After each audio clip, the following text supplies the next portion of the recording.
Chapter 1130. Sigh. Although I don't want to admit it, this child is indeed an amazing person. Yiglao suddenly loosened his clenched fists and let out a long sigh. Mu Qing said unhappily, Patriarch, can you not boost his morale and diminish our own? I'm not boosting his morale. Look at that inner demons. If it were anyone else, they would have been replaced by the inner demons long ago.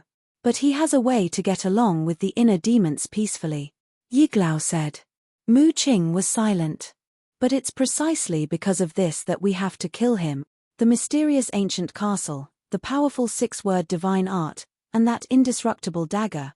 If this child is not eliminated, he will definitely become the biggest stumbling block for our Mu family in the future. Yiglao paused after every word, his eyes filled with killing intent. Mu Qing clenched his fists tightly. Although Yiglao's killing intent was aroused, he also expressed his appreciation and recognition of Qin Feiyang. He would not allow such a thing to happen. Because in this world, it was enough to have one monster like him. He would not allow a second one to appear. Let's talk about Qin Feiyang and the inner demons. Not long after, they stepped on the white bones and arrived at the foot of the giant mountain.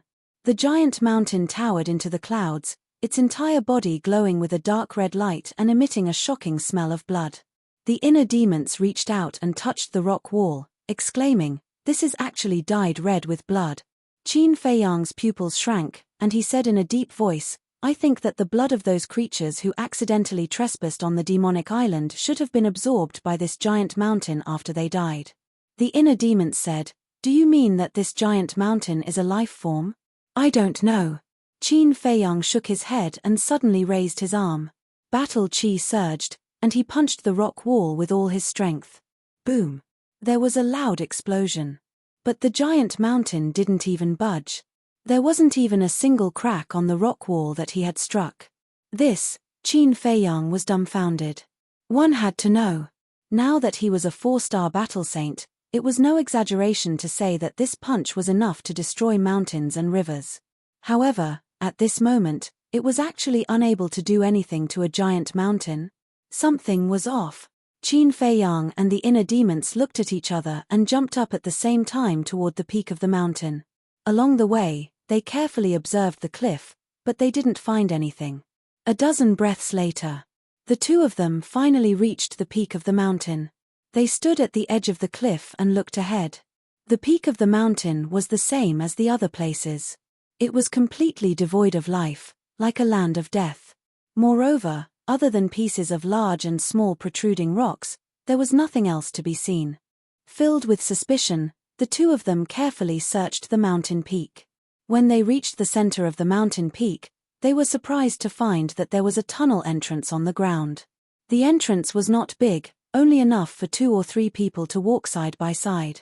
The two of them walked to the entrance and looked inside, only to see that it was pitch black inside, like a bottomless pit. "Should we go down and take a look?" the inner demons asked.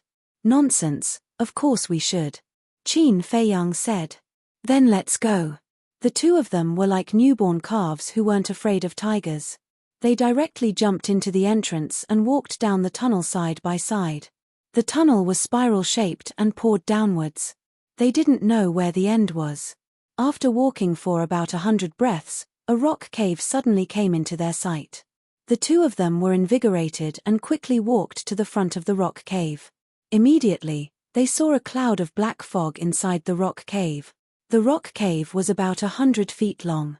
The black fog floated in the middle of the rock cave. It was as big as a dustpan. The fog lingered, giving the two of them a great sense of danger. The two of them looked at each other and swallowed their saliva.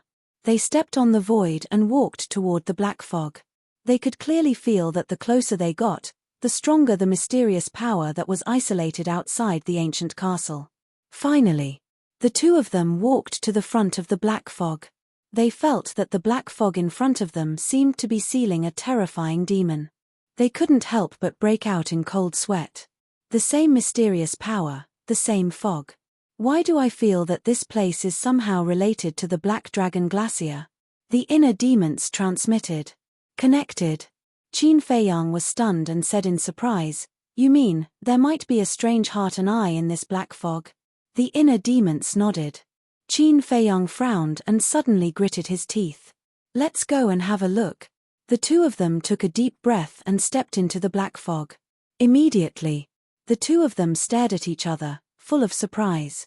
In the black fog, there was no heart and eye as they thought. There was a piece of iron, about the size of a palm and as thin as a cicada's wing. It was completely black. And whether it was the black fog here or the mysterious power, they were all emitted by this piece of iron. And this piece of iron gave the two of them a great sense of danger. They even suspected that if the ancient castle suddenly left now, they would probably become a pile of bones in an instant.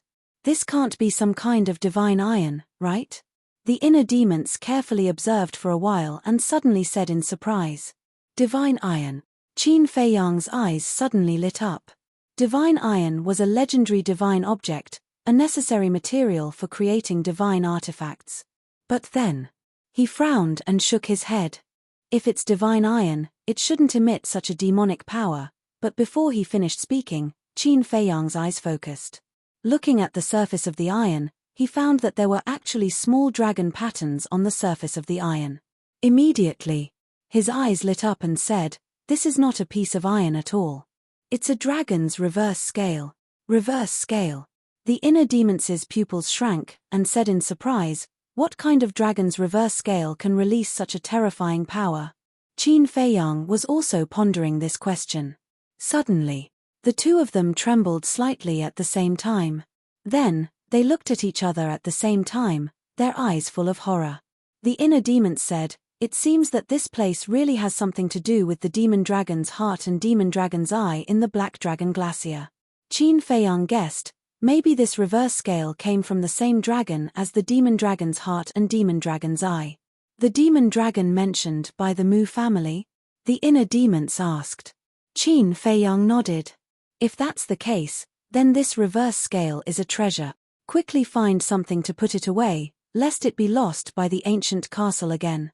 The inner demons urged. No. Have you forgotten what happened last time in the Black Dragon Glacier? When the demon dragon's heart and demon dragon's eye disappeared, the mysterious power also disappeared. And now we can stand here and talk because of this mysterious power. If this mysterious power disappeared, then facing Yiglau's anger, I'm afraid we won't even have the chance to beg for mercy. Qin Feiyang said. That's true. The inner demons nodded. However, before his voice fell, the ancient castle suddenly dropped a ray of light, rolled up the reverse scale and disappeared without a trace in the blink of an eye. Qin Feiyang and the inner demons were stunned. After regaining their senses, the two immediately looked up and stared at the ancient castle angrily. As soon as they finished speaking, the reverse scale disappeared. This bastard castle did it on purpose, right? Damn it, what good will it do you if we die? The inner demons angrily cursed. Not to mention the inner demons, even Qin Feiyang, who has a good temper, couldn't help but want to break out and curse. However, the ancient castle didn't pay attention to them at all. It turned into a stream of light and disappeared into Qin Feiyang's forehead. Damn it! The mysterious power really disappeared. Qin Feiyang's eyes trembled, and he quickly turned around, rushed out of the tunnel, ran to the cliff of the giant peak, hid behind a protruding rock, and looked toward the sea. It was very far away, but he could vaguely see that Mu Qing and Yiglau were still standing in the sky above the sea, without the slightest intention of leaving. The inner demons ran up and urged, "What are you looking at? Go to the ancient castle, or it will be too late." Wait. Qin Feiyang stretched out his hand, observed Mu Qing and the inner demons for a moment, and said, "They don't seem to have noticed that the mysterious power has disappeared." The inner demons was stunned and also turned his head to look, only to find that Mu Qing and the inner demons had indeed not entered the Devil's Island. The inner demon's eyes flashed, and he chuckled. Then this is a good opportunity to escape. Yes. Let's leave quietly from the other side of the Devil's Island, let them think that we are still on the island. Qin Feiyang also smiled, and without any delay, he immediately ran to the other side of the giant peak, and then jumped down. The inner demons also entered the inner world. When they landed on the ground below the giant peak, Qin Feiyang waved his hand, and the miss of the Dragon Phoenix Pavilion appeared out of thin air. It really disappeared. She looked at the void in surprise. The mysterious power is invisible and colorless. Mu Qing and Yiglao should not be able to discover it for a while. Let's go quickly, Qin Feiyang urged. Okay. The miss of the Dragon Phoenix Pavilion hurriedly nodded, and then swept up Qin Feiyang, turned into a stream of light, and quickly left the Devil's Island, and then rushed deeper into the inner sea without looking back. About half an hour passed. Whoosh! Accompanied by the sound of the air being torn apart, an old man in white clothes cut through the sky and landed in front of Mu Qing and the inner demons. It was the false god from the main tower. So you guys are here, how is it? Have you found Qin Feiyang? The old man in white clothes asked. Yiglao raised his eyebrows imperceptibly, looked at the Devil's Island, and said, "Found him, on the island." The old man in white clothes was overjoyed, and when he turned to look at the Devil's Island, his expression changed, and he said in surprise, "It can't be, he went to this island?" Yen. Yiglao nodded. "This is the Devil's Island, isn't he afraid of death?" The old man in white clothes was surprised. Of course he is afraid of death, but unfortunately, he is not dead. Yiglao said in a low voice. At the same time, in the deepest part of the inner sea, two figures swept across the sky above an island, stirring up huge waves. It was Qin Feiyang and the inner demons. More than an hour had passed, and they had already gone far, and the sea beasts they encountered now were almost all the archbeasts. We finally got rid of them. The young lady of the Dragon Phoenix house looked at the sea behind her, and seeing that Mu Qing and Yiglao did not chase after them, she heaved a long sigh of relief. It's still too early to be happy. As long as we don't leave the inner sea, the danger will always be there. It can only be said that it's safe for now. Qin Feiyang said. Whether it was the real space-time gate or the fake one, it could only be opened once a day. As for the real space-time gate, Mu Qing and Yiglao would definitely not carry it with them. Therefore, he concluded that the space-time gate opened on the island must be the fake one in Mu Qing's hands. With only one space-time gate, even if Mu Qing discovered that they had left, even if Mu Qing could predict their general direction, it would still take some time to catch up with them. However, don't forget that Yiglao was a false god, and his speed was not something they could compare to. That was why Qin Feiyang said that it was safe for now. Why don't we take the opportunity to go back now? Although there are two false gods on the island, my mother and the others are also there. With them holding back the two false gods, it shouldn't be a problem for us to escape. Chapter 1131. No. We need 6 days to go back. 6 days is too long. With Mu Qing's cautious personality, I think it won't take more than a day for him to discover that we have already left. At that time, when he predicts our location and sees through our purpose, he will definitely make detailed arrangements immediately. In short, I don't agree with the suggestion of returning to the island. Qin Feiyang shook his head. Rather than saying that this was a great escape, it was better to say that this was a game. A game between him and Mu Qing. If he lost, he would die and turn into dust. If he won, he would leap over the dragon gate and soar into the sky. Then if we can't return to the island, how can we leave? The young lady of the Dragon Phoenix house asked. It was undeniable that what Qin Feiyang said made sense. However, the island was the only entrance to the inner sea. If they wanted to leave, they had to pass through the island. In other words, this was something that they would have to face sooner or later. Qin Feiyang said, "Don't panic, let me think about it." The young lady of the Dragon Phoenix house fell silent. She brought Qin Feiyang and continued to fly deeper into the inner sea. Stop. After a while, Qin Feiyang suddenly spoke. I've thought of a way. The young lady of the Dragon Phoenix house slammed on the brakes and stopped in the air. She looked at Qin Feiyang excitedly. You said that it was my ancestor who defeated the divine beast here and sealed its cultivation. In that case, was the sealing formation here also set up by him? Qin Feiyang asked instead of answering. Yes. The young lady of the Dragon Phoenix house nodded. Qin Feiyang's eyes flashed as he said in a deep voice, I think we can make a bet. How? The young lady of the Dragon Phoenix house was surprised. I am the descendant of my ancestor and have received his inheritance. I think I should be able to break the sealing barrier here. Qin Feiyang said. Break the barrier? The young lady of the Dragon Phoenix house stared at him with her beautiful eyes.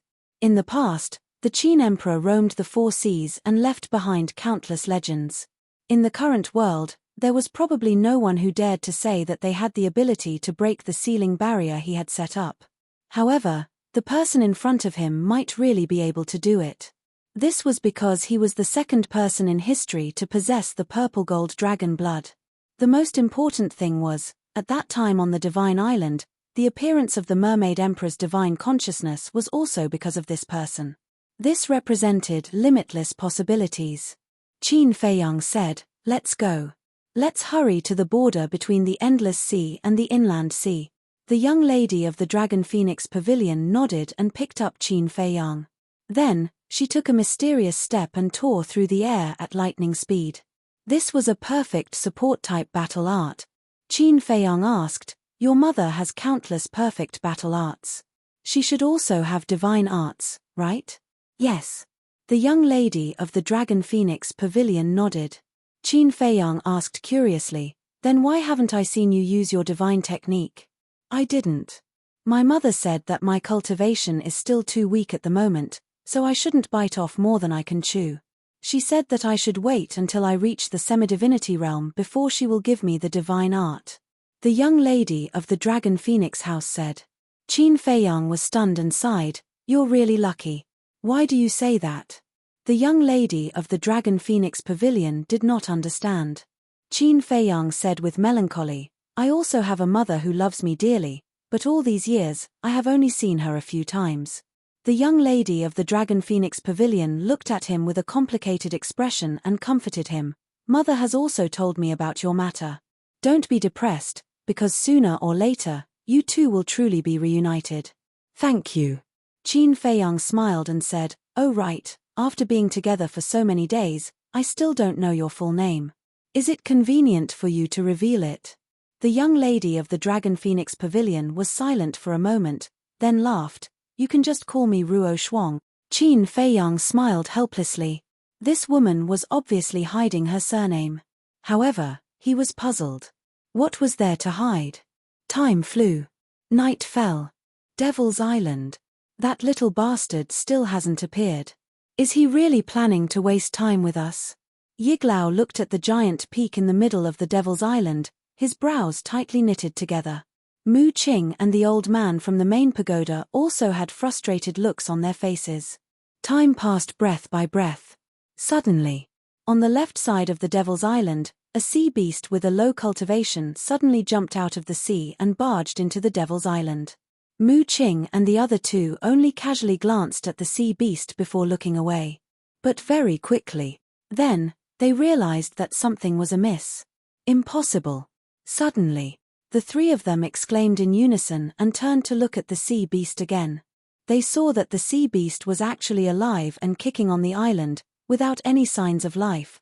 How could this be? The three of them hurriedly flew over, but they did not dare to approach the Devil's Island. They stood above the sea and observed the sea beast at a close distance. The appearance of the three of them also frightened the sea beast and it hurriedly fled towards the center of the Devil's Island. Even when it disappeared from their sight, the sea beast did not fall to the ground and die. "It's actually fine." The three of them were dumbstruck. Suddenly, Mu Qing gritted her teeth and said in a deep voice, "I'll go and try." "Don't, I'll go." Yiglao hurriedly grabbed Mu Qing and shook his head. Mu Qing said, "Then be careful." After all, Yiglao was a pseudo-god. If something unexpected happened, he would have the ability to save himself. Swoosh! Yiglao landed on the edge of the Devil's Island. Looking at the piles of bones, he took a deep breath, closed his eyes, and stepped into the island. The moment he entered the island, all the hair on his body stood on end, afraid that something bad would happen to him. However, 1 breath, 2 breaths, 5 breaths, 10 breaths. Even after 10 breaths, he did not feel anything strange. Then, he suddenly opened his eyes, which were full of surprise. Swoosh! Mu Qing and the old man looked at each other and also landed beside Yiglao. "He's really fine?" The old man was shocked. Other than the countless bones under his feet, there was nothing strange. "That's not right." When Qin Feiyang and the young lady of the Dragon Phoenix house entered the Devil's Island, we saw them with our own eyes. Not long after, they showed signs of aging. "But why are we completely fine now?" Mu Qing looked around, her eyes full of suspicion. Yiglao shuddered and said, "We can't care so much. Let's go to the top of the mountain and take a look." Mu Qing raised her head and looked at the top of the mountain. Her eyes flickered with a cold light as she muttered, "This time, I definitely won't let you escape." Whoosh! The three of them soared into the sky and landed on the top of the mountain like lightning. Yiglao stood at a commanding point and looked down at the top of the mountain. He shook his head and said, "There's no one, but there's a tunnel entrance in the middle." The three of them rushed into the tunnel without stopping. When they entered the cave, they still did not see any trace of Qin Feiyang. Their hearts immediately sank. Yiglao said, "He can't be in the castle, right?" "No." Mu Qing shook her head and said, "It can't be that simple. I must have overlooked something." Buzz! All of a sudden, he activated his omniscient eye and spied on Qin Feiyang's whereabouts. "Damn it!" Soon, he roared in exasperation. "What's wrong?" Yiglao and Mu Qing looked at him in surprise. "He's already gone. I should have known. With the castle protecting him, he won't stay here and wait for death. And I was so arrogant. I thought he would continue to waste time with us here. Haha, I'm so stupid." Mu Qing threw her head back and laughed hysterically. "He's gone." Yiglao and Mu Qing looked at each other and suddenly burned with anger. He had actually escaped. Didn't that mean they had waited for nothing all this time? However, when he noticed Mu Qing's expression, Yiglao suppressed his anger and sighed deeply. It seemed that this matter had a big impact on Mu Qing. He stepped forward and patted Mu Qing's shoulder, comforting her. "Don't blame yourself. This has nothing to do with you. He's too cunning. Don't comfort me. In fact, I've long realized that I can't beat him at all. It's just that I've been running away and unwilling to admit it." Mu Qing shook her head. Her face was full of self-mockery. Yiglao said with a smile, "Who doesn't make mistakes? Don't give up. The most important thing now is to find him." "That's right. We can't let them leave the inland sea. Immediately inform the people guarding the mythical island to take precautions. Don't let Qin Feiyang take the opportunity to slip away." The old man in the main tower said. "No, they didn't go to the mythical island." Mu Qing said. With Yiglao's comfort, he regained his confidence. "They didn't go to the mythical island? Then where did they go? Is there another entrance to the inland sea?"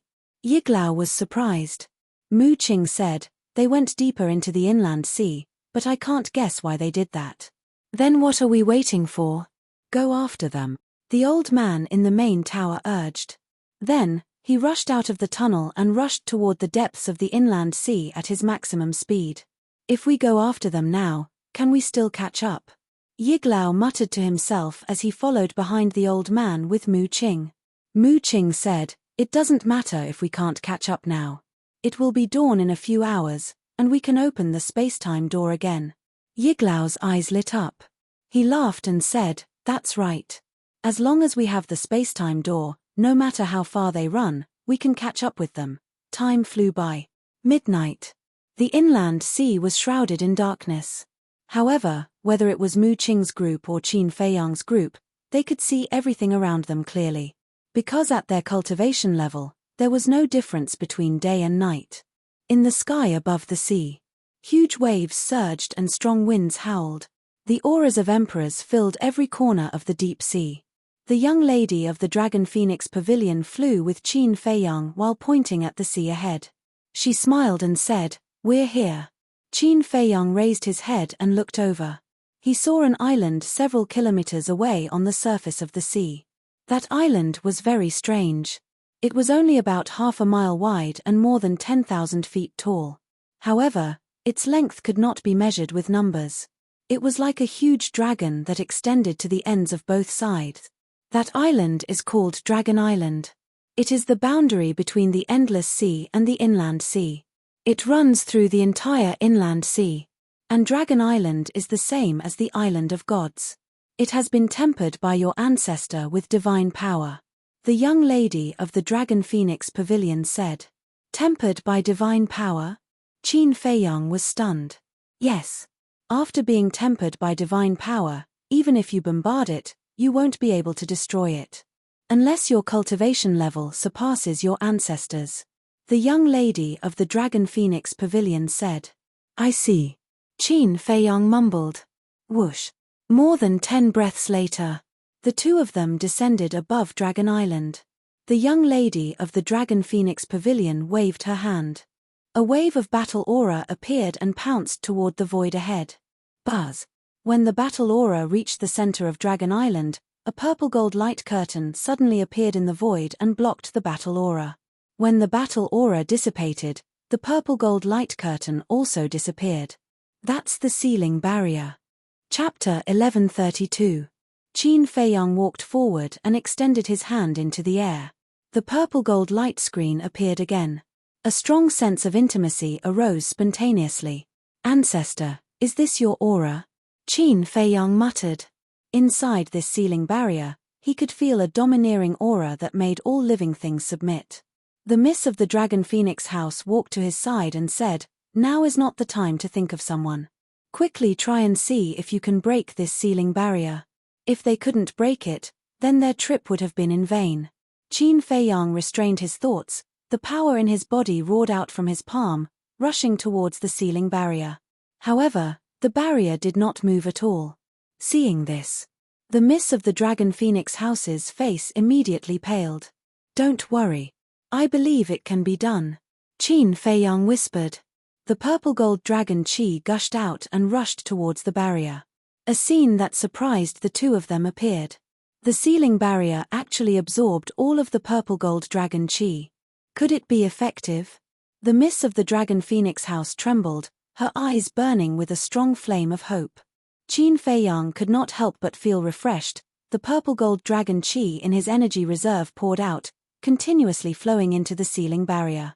However, although the purple gold dragon chi was completely absorbed by the barrier, there were no signs of the barrier cracking. Suddenly, the miss of the Dragon Phoenix house seemed to have thought of something. Her expression changed drastically, and she hurriedly said, Stop. Qin Feiyang quickly retracted his arm and turned to look at her suspiciously. The miss of the Dragon Phoenix house said in a deep voice, In my opinion, by doing this, not only will you not be able to break the barrier, it will instead make the sealing barrier even stronger. Stronger? Qin Feiyang raised his eyebrows. Yes. This sealing barrier is also formed by the purple gold dragon chi, which is why it absorbed your purple gold dragon chi. In short, you are strengthening the sealing barrier by injecting the purple gold dragon chi. The miss of the Dragon Phoenix house nodded. Qin Feiyang was stunned. There was such a thing. The miss of the Dragon Phoenix house said, Why don't you try again with the purple gold dragon soul and the divine dragon method? Qin Feiyang nodded. With a thought, the purple gold dragon soul roared and rushed toward the enchantment with surging dragon might. With a loud boom, the purple gold dragon soul crashed into the sealing enchantment. But in the end, not only did the sealing enchantment not break, but the purple gold dragon soul also collapsed, turning into purple gold divine light that was completely absorbed by the enchantment. Even that won't do. Qin Feiyang was furious. The first move, second move, and third move of the divine dragon incantation were all unleashed, bombarding the sealing barrier. Rumble.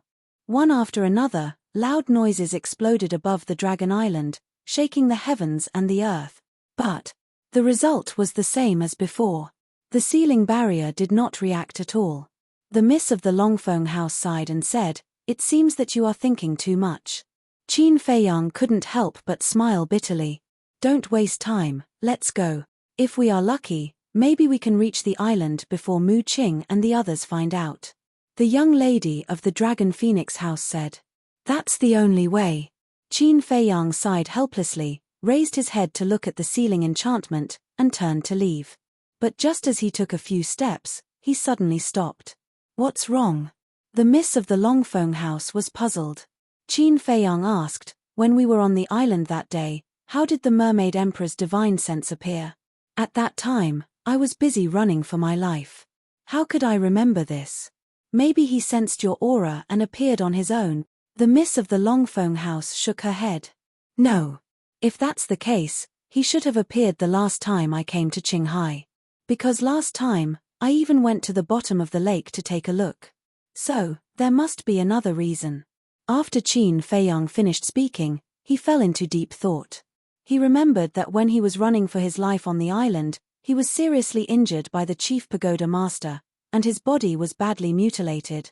And when he and the Miss of the Longfeng House flew over the lake changed. This was definitely not a coincidence. Badly mutilated, the lake changed, divine sense, suddenly. His eyes shone brightly as he said, I know, it must be because of my blood. Blood? The Miss of the Longfeng House was suspicious. That's right. When I passed over the lake, it must have been my blood that dripped into the lake and awakened the Mermaid Emperor's divine sense.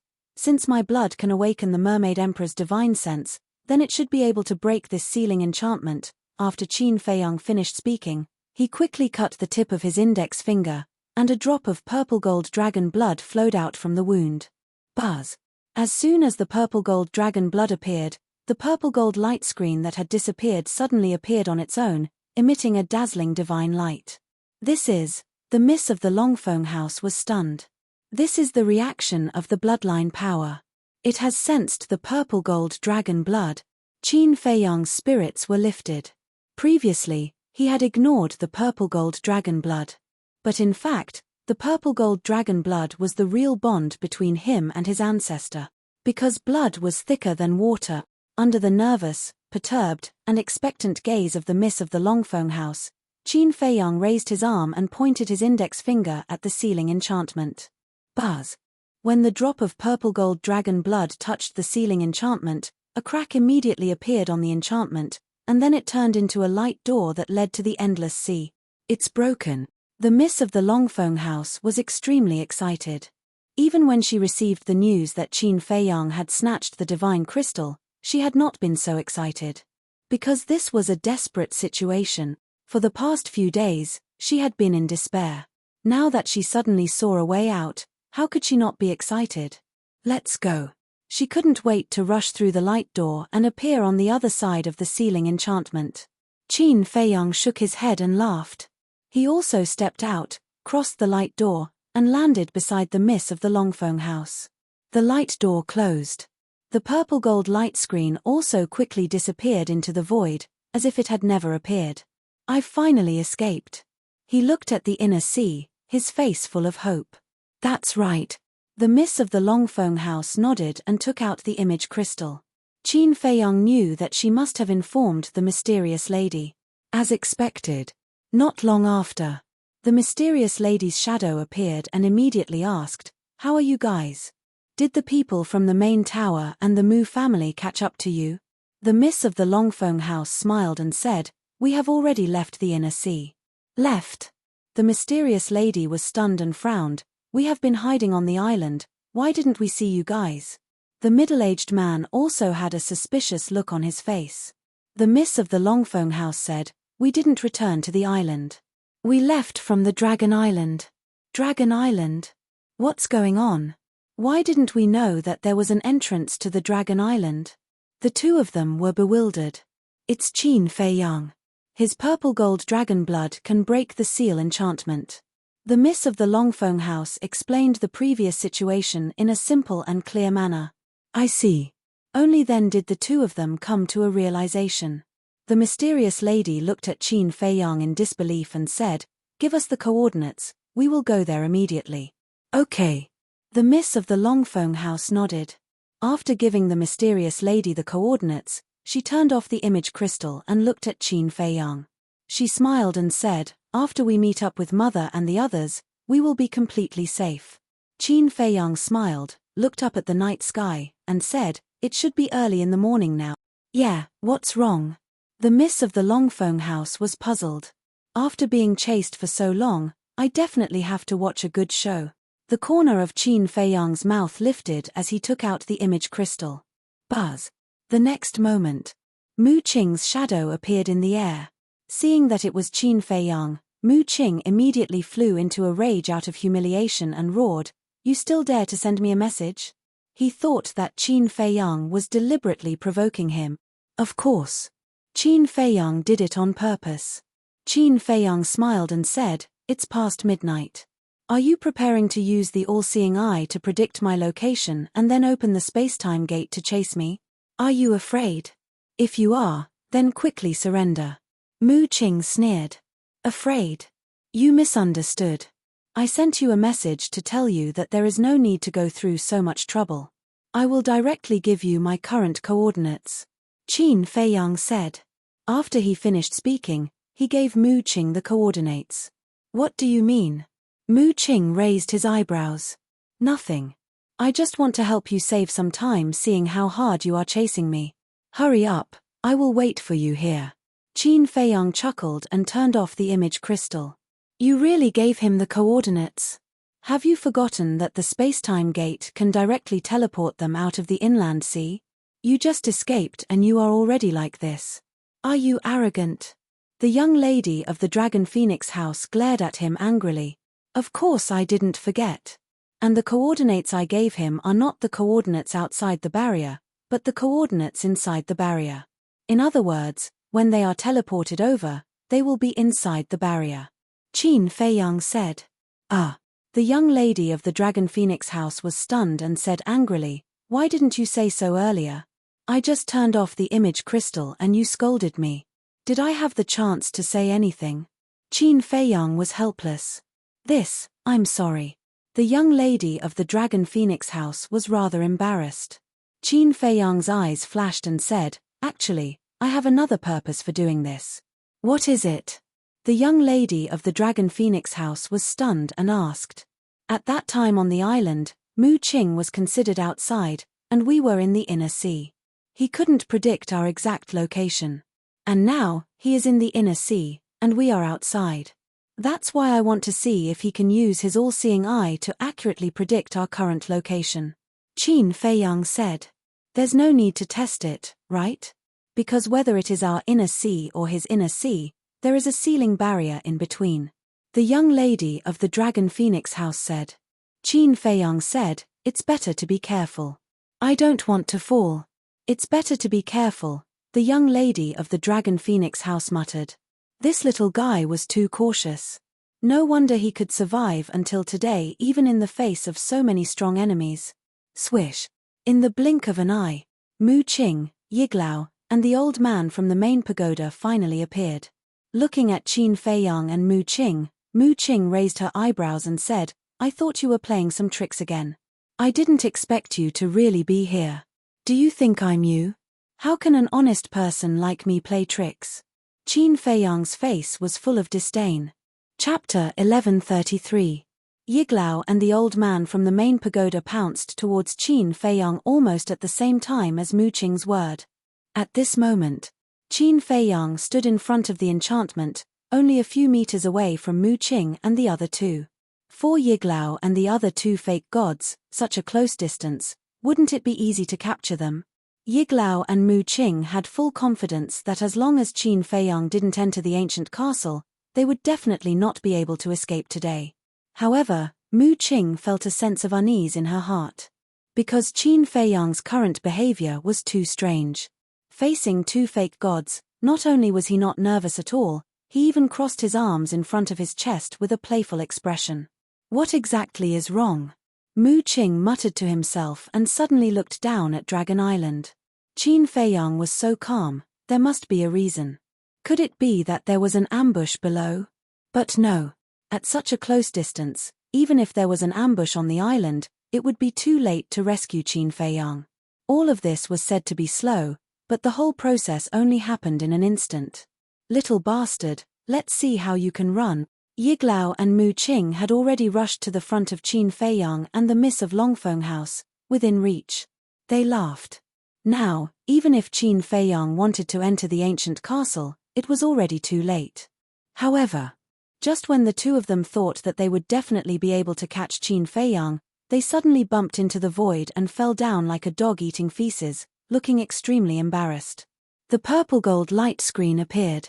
Mu Qing looked at the purple gold light screen in surprise. What was this thing? It could actually block 2 fake gods. Yiglao and Mu Qing got up.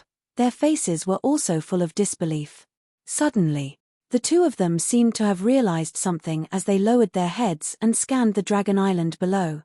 It was fine if they didn't look, but when they looked, their old faces suddenly became gloomy. What's wrong? Mu Qing looked at the two of them in surprise. Yiglao said, I didn't notice it earlier, but now I realize that this is actually the Dragon Island, and that purplish golden radiance is the sealing enchantment that seals the inner sea. What? Mu Qing was stunned. Didn't that mean that Qin Feiyang and the young lady of the Dragon Phoenix Pavilion had already escaped from the inland sea and entered the endless sea? Brilliant, brilliant. At this moment, Qin Feiyang clapped his hands and smiled brightly. How did you get out? Mu Qing suddenly raised his head and stared at Qin Feiyang. Qin Feiyang joked, this must be a secret. How can I tell you a secret? Impossible. Even we can't break the seal of the inner sea, let alone you. Yiglao and the old man from the main pagoda also looked at Qin Feiyang in disbelief. Qin Feiyang said, then I want to ask you, who set up this enchantment? Your ancestor, the Qin Emperor. The old man from the main pagoda blurted out. But after he said that, he was stunned. That's right. This sealing enchantment was set up by the Qin Emperor. As the descendant of the Qin Emperor, it was not impossible for Qin Feiyang to break this enchantment. But how did he do it? That's right, I am the descendant of the Qin Emperor. Can his sealing enchantment trap me? Qin Feiyang smiled proudly and looked at Mu Qing. It's obviously right in front of you and within reach, but you can only look at it. How is it? Is it fun? Are you deliberately playing with me? Mu Qing clenched his hands. Yes. I am deliberately playing with you. You've been chasing me for so many days. If I don't get back some face, how can I establish myself in the future? Qin Feiyang laughed.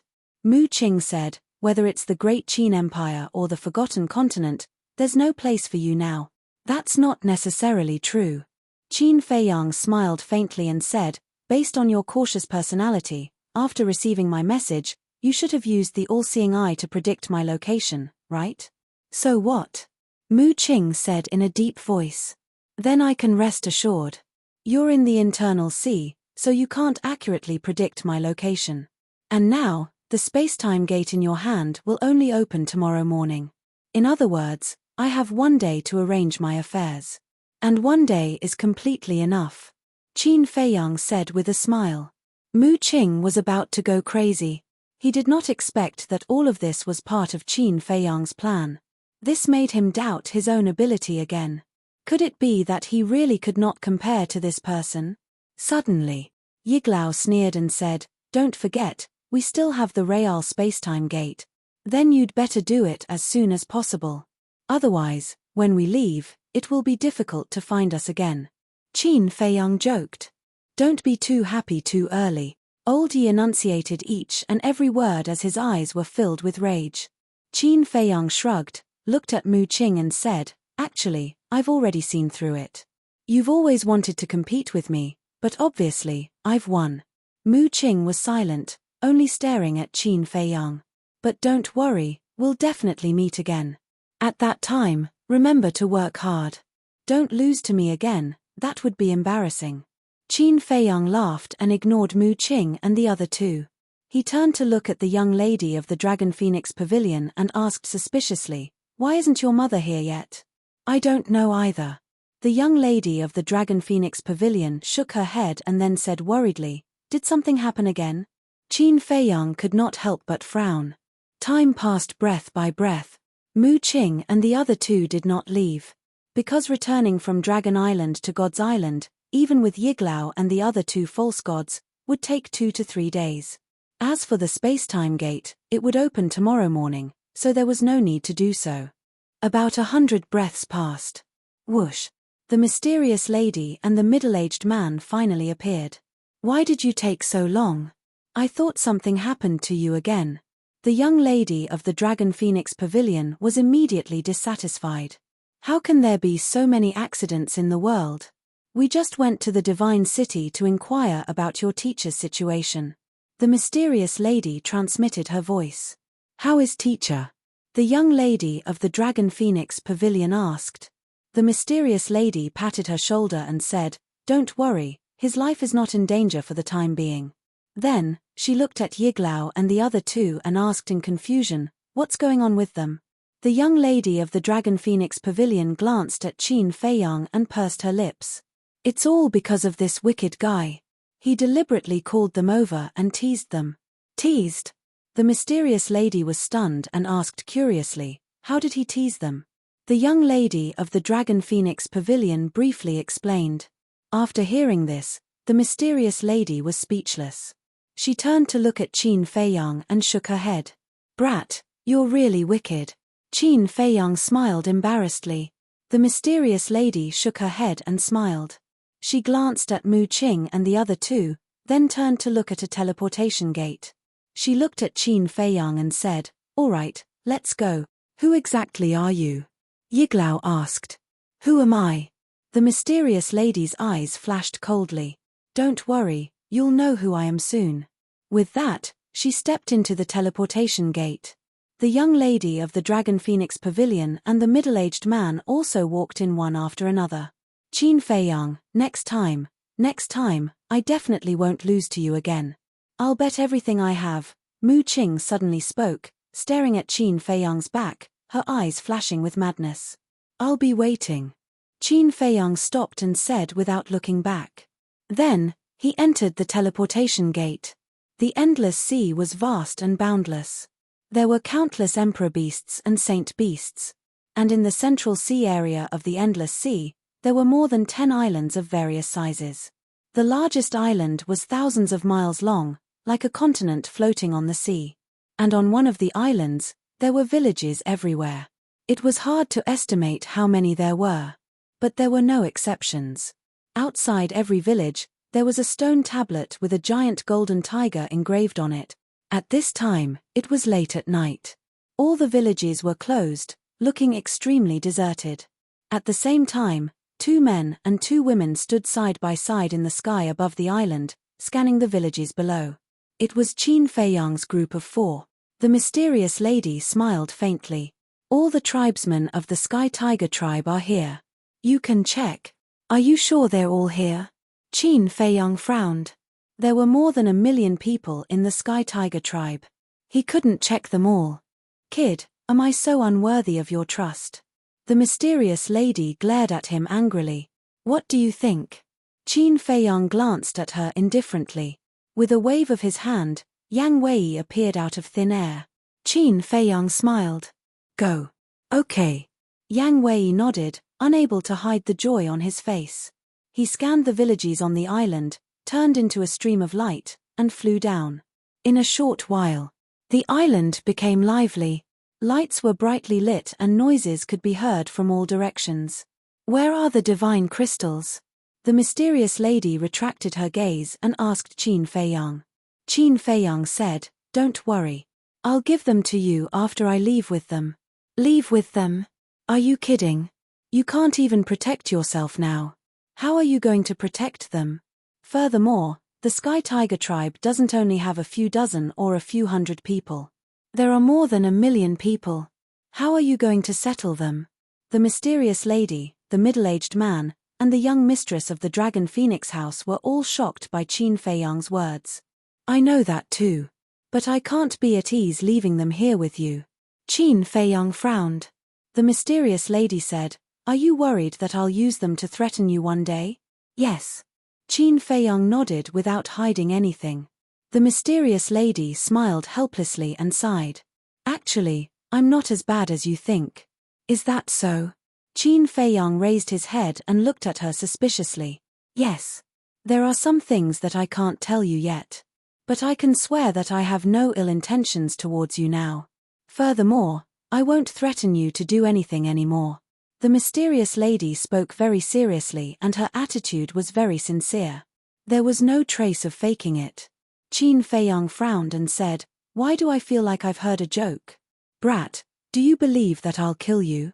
The mysterious lady's face darkened. Why was this little guy so stubborn? Anyway, you've harmed me a lot. This time won't make a difference. Qin Feiyang pursed his lips and said indifferently, "It's actually very simple if you want me to believe you. Give me a reason to believe you. My head is about to explode." Chapter 1134. The young lady of the Dragon Phoenix house looked at the irritated and mysterious lady, then looked at Qin Feiyang and said, "You don't believe in Mother, but you should at least believe in me, right? After all, we can be considered friends in need." Qin Feiyang frowned. "I guarantee with my personality that what you think will never happen again." The young lady of the Dragon Phoenix house said again. Qin Feiyang glanced at the mother and daughter in front of him, his expression uncertain. Finally, he sighed deeply and looked at the two of them. "Wait a moment." After he finished speaking, he entered the castle and walked towards the iron box.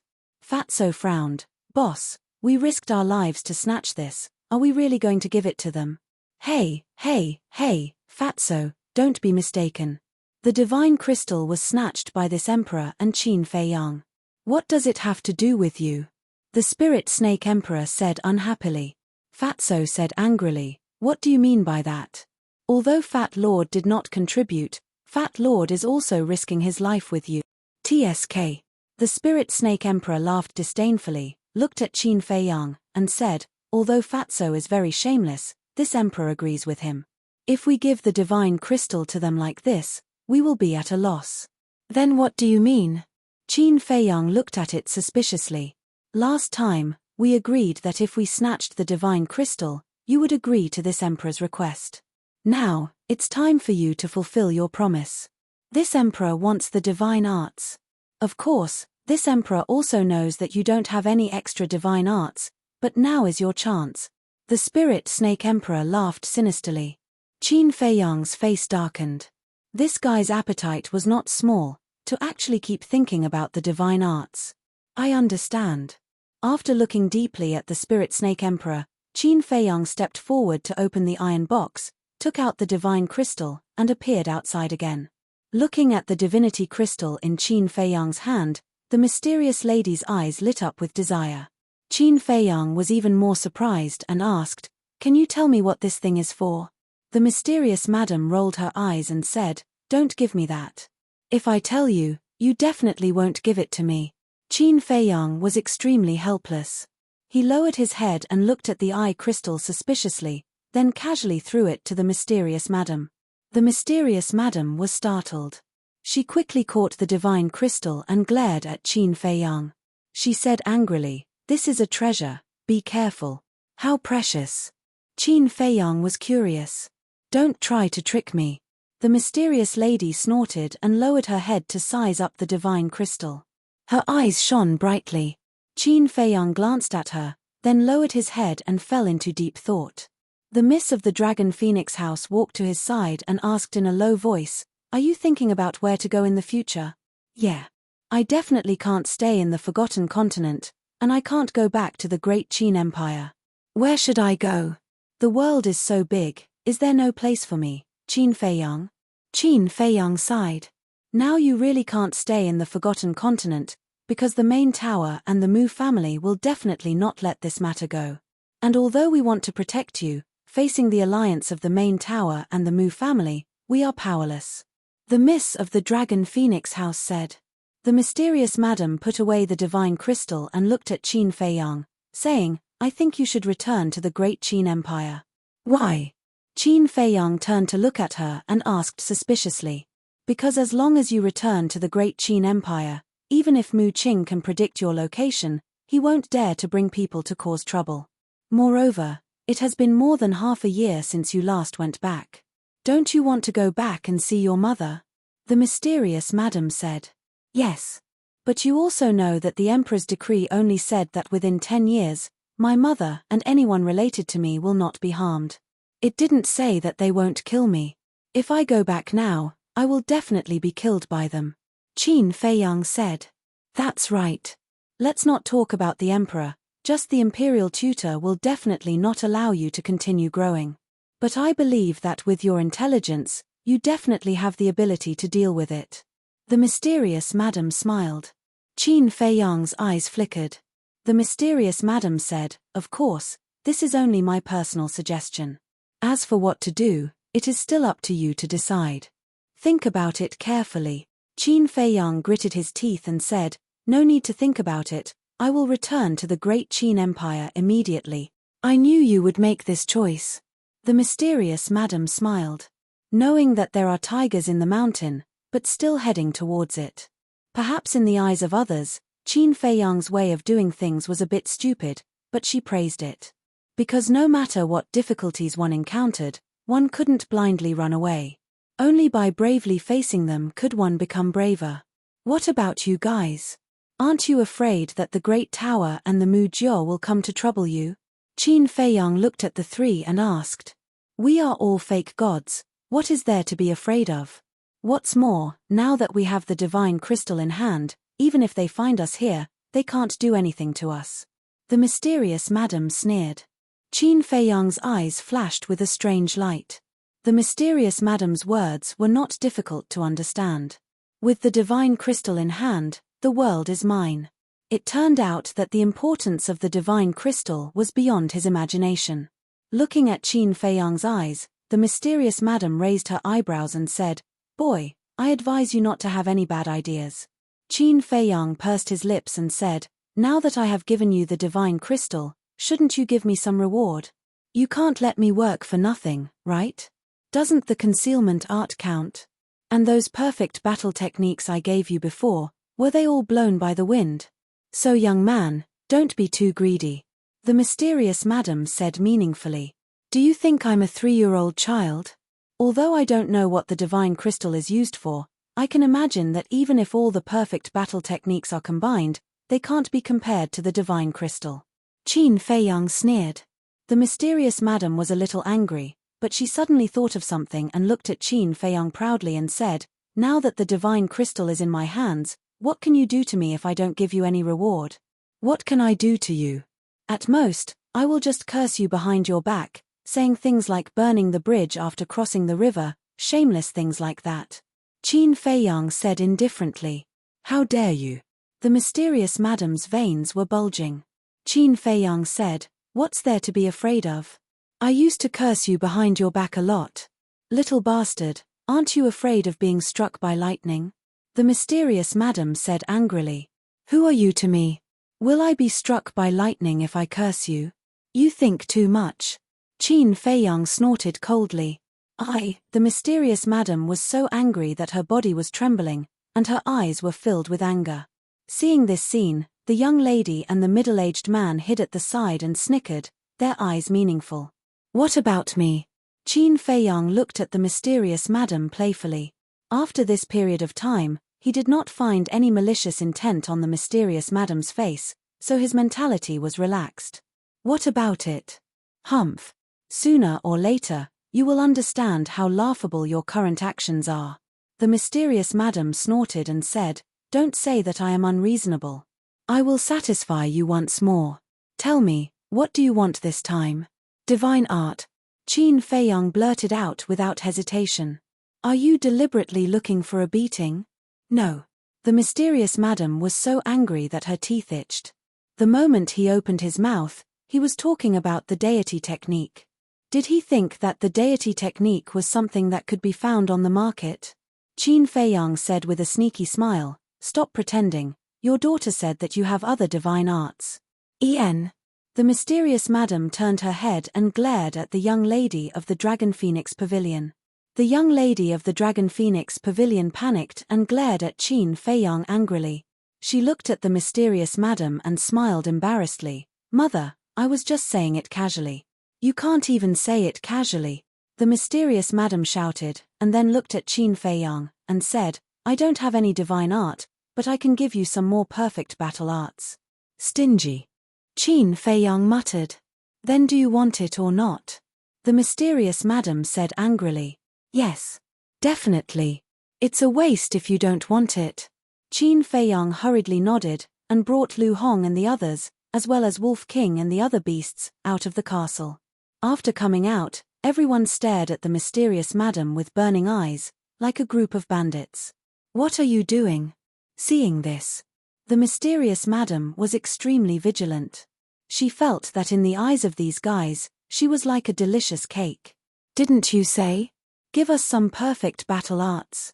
And this time, everyone has contributed to snatching the divine crystal, so naturally, everyone has to have a share. Qin Feiyang said with a smile. You, the mysterious madam gnashed her teeth. Why was this brat such a bastard? The young lady of the Dragon Phoenix Pavilion said, Mother, just satisfy him, or else he might really scold you behind your back. Sigh. The mysterious madam sighed helplessly, swept her gaze towards Lu Hong and the others, as well as Wolf King and the other beasts, and said, To be honest, I really have to thank you all. Thank you all for silently following Qin Feiyang all these years, helping him and taking care of him. It was your support that allowed him to reach where he is today. What do you mean? Qin Feiyang was stunned. Lu Hong and the others also looked at each other. Why did these words sound so strange? They followed Qin Feiyang, helped Qin Feiyang, and took care of Qin Feiyang. What did it have to do with this woman? On what basis did she say that she had to thank them on behalf of Qin Feiyang? The mysterious madam did not explain and continued, I will not treat you all unfairly. Right now, I will give each of you a perfect killing battle art and a perfect support battle art. Of course, I will not give any more to those who already have a perfect battle art. Then wouldn't brother be at a disadvantage? Wolf King was dissatisfied. Because it already had the fury of the Mad God and the Void Escape steps, both of which were perfect battle arts. I gave you the fury of the Mad God and the Void Escape steps, so be content. The mysterious madam rolled her eyes at Wolf King, looked at Lu Hong and the others, and said, What do you lack, tell me. I lack a perfect support battle art. Fatso was the first to step forward. Me too. Lu Hong nodded. And this emperor. The double-winged snow eagle also hurriedly said. Whether it was the double-winged snow eagle, Fatso, or Lu Hong, their perfect killing battle arts were all given to them by the mysterious madam. The black dragon snake, phantom snake emperor, and pangolin also hurriedly ran to the mysterious madam. It seems that we don't have a chance. Viper looked at Dan Wangxai and said with a wry smile. Dan Wangxai also had a regretful look on his face. As one of the 10 heroes of the Azure Sea, they even had forbidden arts. Naturally, they did not lack perfect battle arts, but after all, it was better to have more skills. Chapter 1135. A moment later. Fatty, Lu Hong, the two-winged snow eagle, and the other beasts all got the perfect battle art they wanted. Qin Feiyang also sent everyone to the castle. I can see that none of the people and beasts around you are good people. The mysterious lady rolled her eyes at Qin Feiyang. This is cute, isn't it? Qin Feiyang smiled, then stretched out his hand in front of the mysterious lady and said, What about me and Yang Wei? You still want it? The mysterious lady was stunned. Of course. I snatched the divine crystal from the chief pagoda master. You can't erase my credit, Qin Feiyang said. I really don't understand. The Qin Emperor is such an upright person. How can he have such a shameless descendant? If I didn't give you the concealment art, would you be able to snatch it? You still want credit. Aren't you ashamed? The mysterious lady was extremely annoyed. Qin Feiyang said, But you can't deny that I snatched the divine crystal from the chief pagoda master. Okay. Don't say anything. I'm afraid of you. I'll give it to you. What does Yang Wei lack? The mysterious lady said. She was afraid that if she continued, she would lose her temper. Qin Feiyang thought for a while and said, I gave him the Sky Demon 9 steps you gave me last time.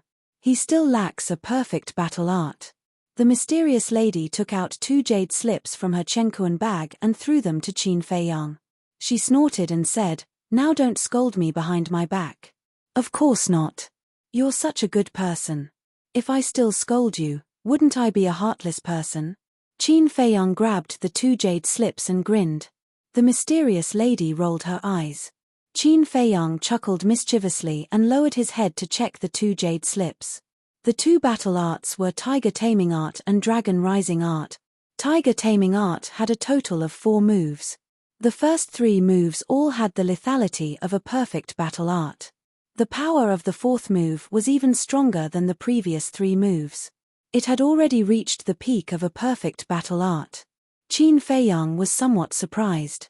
He did not expect that the mysterious madam would actually give him such a powerful killing battle art, but when he carefully looked at the soaring dragon art, his eyes suddenly lit up. The Dragon Rise incantation was even more powerful than the tiger taming incantation. However, what made it powerful was not the lethality of the soaring dragon art, but the fact that it could raise the user's cultivation by a small realm. Moreover, it could be stacked. For example, he was now a 4-star battle saint. When he displayed the perfect battle art, he could display the battle prowess of an 8-star battle saint. However, if he activated the soaring dragon art, he could display the battle prowess of a 9-star battle saint. If it was combined with the kill character art, it would be even more terrifying. The kill character art could be superimposed by one major realm. In addition to the soaring dragon art's minor realm, when Qin Feiyang activated the kill character art, he would be able to become a 5-star combat emperor. With the cultivation of a 5-star combat emperor and all his trump cards, he could even fight against a 9-star combat emperor. Thank you. Qin Feiyang took a deep breath and raised his head to look at the mysterious madam gratefully. Now, his greatest weakness was that his cultivation was weak. The mysterious madam gave him this soaring dragon art. It was undoubtedly a timely help, allowing his battle prowess to soar. The mysterious madam smiled faintly and said, "It's getting late. Let's hurry up and leave." Qin Feiyang nodded, then lowered his head to look at the island below and shouted, "Yang Wei!" Whoosh! Not long later, Yang Wei soared into the sky and landed in front of Qin Feiyang. Qin Feiyang smiled and said, "Do you want to stay here or follow me to the great Qin Empire?" Yang Wei was stunned and asked, "What about my clansmen?" Qin Feiyang said, "They will stay here." "Is it okay to stay here?" Yang Wei was shocked and glanced at the mysterious madam and the other 2. Qin Feiyang said, "Then do you have a better place to settle them?" Yang Wei shook his head. The main tower and the Mu family would definitely not let him go. If his clansmen returned to the 9 regions, they would definitely be threatened by the main tower and the Mu family. Other than the 9 regions, there was only the central divine kingdom in the Forgotten Continent. It was even more impossible for his clansmen to go to the central divine kingdom. After thinking about it, it seemed that letting his clansmen stay here was indeed the best choice. Wait, wasn't there still the great Qin Empire? Yang Wei looked at Qin Feiyang and asked, "Can you let my clansmen move to the great Qin Empire?" "No. After being with me for so long, don't you know my situation? My situation in the great Qin Empire is worse than here. Moreover, even if we can find a place for your clansmen to stay in the great Qin Empire, we won't be able to move them over in a short period of time," Qin Feiyang said. Yang Wei frowned and walked to Qin Feiyang and said in a low voice, "But I can't let them stay here." Qin Feiyang secretly laughed, "Even I believe them. You should also believe them." "Okay." Yang Wei nodded helplessly. Qin Feiyang said, "Then think about it carefully. Do you want to stay here? I won't force you. I respect your choice. What's there to think about? Wherever you go, I'll go." Yang Wei didn't hesitate in the slightest. Qin Feiyang patted his shoulder. He didn't need to say anything. Then, he turned to the mysterious madam and the middle-aged man and cupped his hands. "Then I'll have to trouble the 2 seniors to take care of them." The mysterious madam said, "After being together for so many years, this is the first time you've sincerely called me a senior. It's rare." Qin Feiyang smiled embarrassedly and turned to look at the young lady of the Dragon Phoenix Pavilion. "See you again. Take care of yourself too," the young lady of the Dragon Phoenix Pavilion reminded. Qin Feiyang nodded and opened a teleportation gate. In the Endless Sea, one could open a teleportation gate that led directly to the 9 regions. "Let's go," Qin Feiyang said to Yang Wei and stepped into the teleportation gate without looking back. Yang Wei lowered his head and glanced at his clansmen on the island before resolutely turning around and following in. Soon, the teleportation gate disappeared from everyone's sight. The young lady of the Dragon Phoenix Pavilion retracted her gaze and looked at the mysterious madam. She asked in confusion, "Mother, why didn't you leave him behind? Now that we have the divine crystals, we have the ability to protect him. You haven't been with him for long, so you don't understand him. He has a fierce spirit that refuses to admit defeat. He definitely won't hide in one place just because some strong enemies have appeared. Furthermore, I don't want him to stay here either, because this won't do him any good. Instead, it will restrict his growth. The outside world is his stage." The mysterious madam laughed. The young lady of the Dragon Phoenix Pavilion nodded and said with a smile, "Back then, you tried every possible means to kill him, but now, you're thinking for him everywhere. It really is as the old saying goes, the world is unpredictable." That's right. Back then, who would have thought that this little fellow was his descendant? The mysterious madam raised her head and looked at the pitch-black night sky. It was unknown what past events she had recalled, but her expression was extremely melancholic. The first area. Above a glacier. Qin Feiyang and Yang Wei appeared out of thin air. Yang Wei looked around and asked suspiciously, "Where is this?" "Look below." Qin Feiyang scanned the area below. Yang Wei looked down and a lake entered his line of sight. The lake wasn't very big, and there was a thick layer of ice on the surface of the lake. White mist rose, and the cold air was oppressive. Qin Feiyang said, "Right now, we are in the first area, and the teleportation altar that leads to the Great Qin Empire is under this ice lake." Yang Wei's eyes suddenly revealed a strange light. Suddenly, he seemed to have thought of something and turned to look at Qin Feiyang, asking, "Wasn't the Heavenly Spiral tribe also sent here? Why don't we go look for them?" Qin Feiyang was stunned, shook his head and smiled. "If you didn't remind me, I would have really forgotten about them." "Sure. Finished." With a wave of his hand, Fatso appeared and said, "The fate of the Heavenly Spiral tribe is completely up to you. Do as you see fit. Back then, the leader of the Heavenly Spiral tribe almost killed you. We definitely can't let it go just like that." Fatso's eyes flashed with killing intent. "I understand. Yang Wei, accompany him. Remember, you must be careful," Qin Feiyang reminded. Although Mu Qing was trapped in the inland sea and could only come out in the early hours of the morning, he could still predict his approximate location. The most important thing was that the white-robed old man didn't enter the inland sea. This was what worried him. When Mu Qing predicted his approximate location, he would definitely let the white-robed old man chase after him. Although the white-robed old man was in the central divine kingdom and couldn't directly open the portal to the first area, don't forget that the Mu family still had a real spacetime portal. So, he couldn't let his guard down now. Fatso naturally thought of this and nodded to Qin Feiyang, turned around and flew away with Yang Wei. Boom. But at this moment, a terrifying aura descended above the three of them. Qin Feiyang was startled and quickly raised his head to look. Fatso and Qin Feiyang also hurriedly braked and stopped in the void, looking up at the sky. Immediately, the three of them changed color. They saw an old man appear out of thin air in the sky. He had white hair and wore a long robe. His aura was unfathomable. Who else could it be but the white-robed old man? How did he catch up so quickly? He even knows our exact location. Could it be that Mu Qing has already left the inland sea? Fatso and Yang Wei were bewildered. No. Mu Qing must have predicted our approximate location and sensed our purpose. Therefore, he asked him to come here directly to intercept us.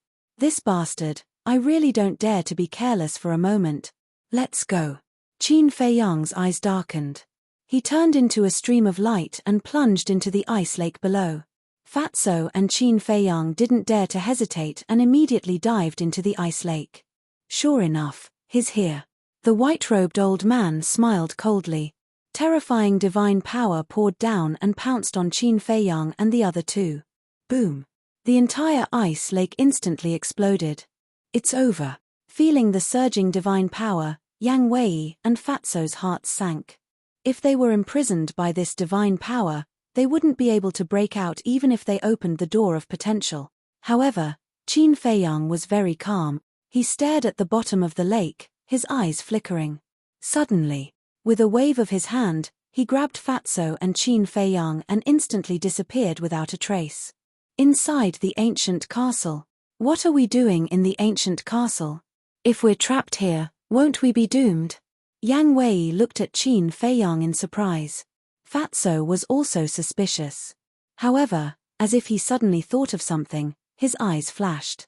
He looked at Yang Wei and smiled. Don't worry, let's wait for a good show. Qin Feiyang was also full of smiles. A good show. Chapter 1136. At the same time. Outside, the ice lake. After Qin Feiyang and the other two entered the castle, the white-robed old man's divine might went straight to the bottom of the lake.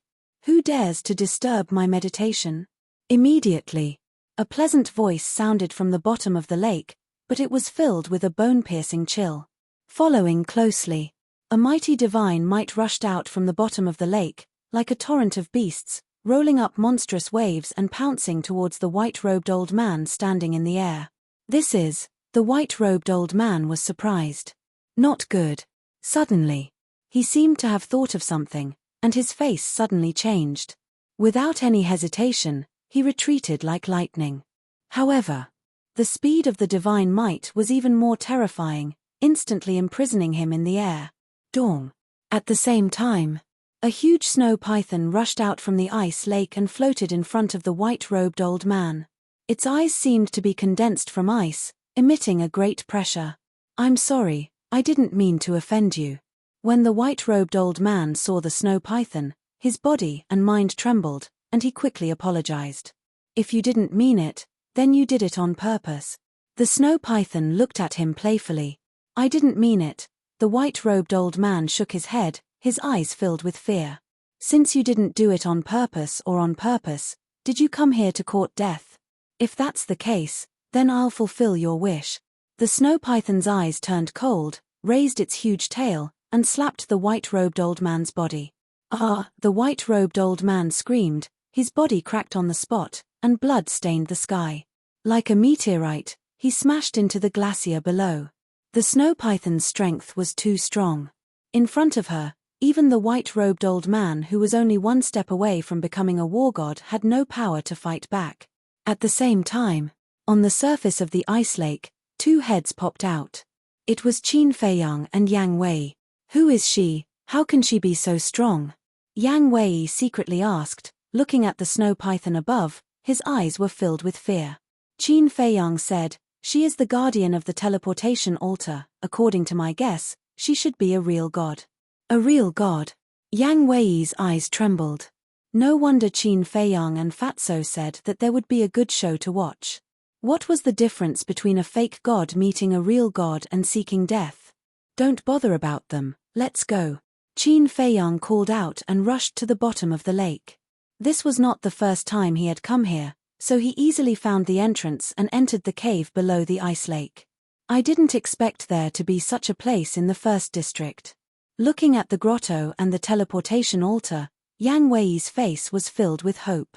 Qin Feiyang smiled faintly and pointed his index finger in the air.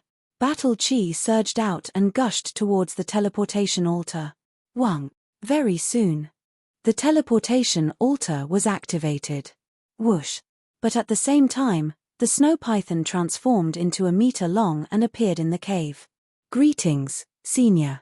Qin Feiyang's pupils shrank, and he hurriedly bowed. Yang Wei was also respectful, he didn't even dare to breathe loudly. The snow python glanced at Yang Wei, then looked at Qin Feiyang and jokingly said, do you think that you can slip away from under my nose? Qin Feiyang looked a little embarrassed. Suddenly, the snow python glanced at Yang Wei and said to Qin Feiyang, you can go, but he can't.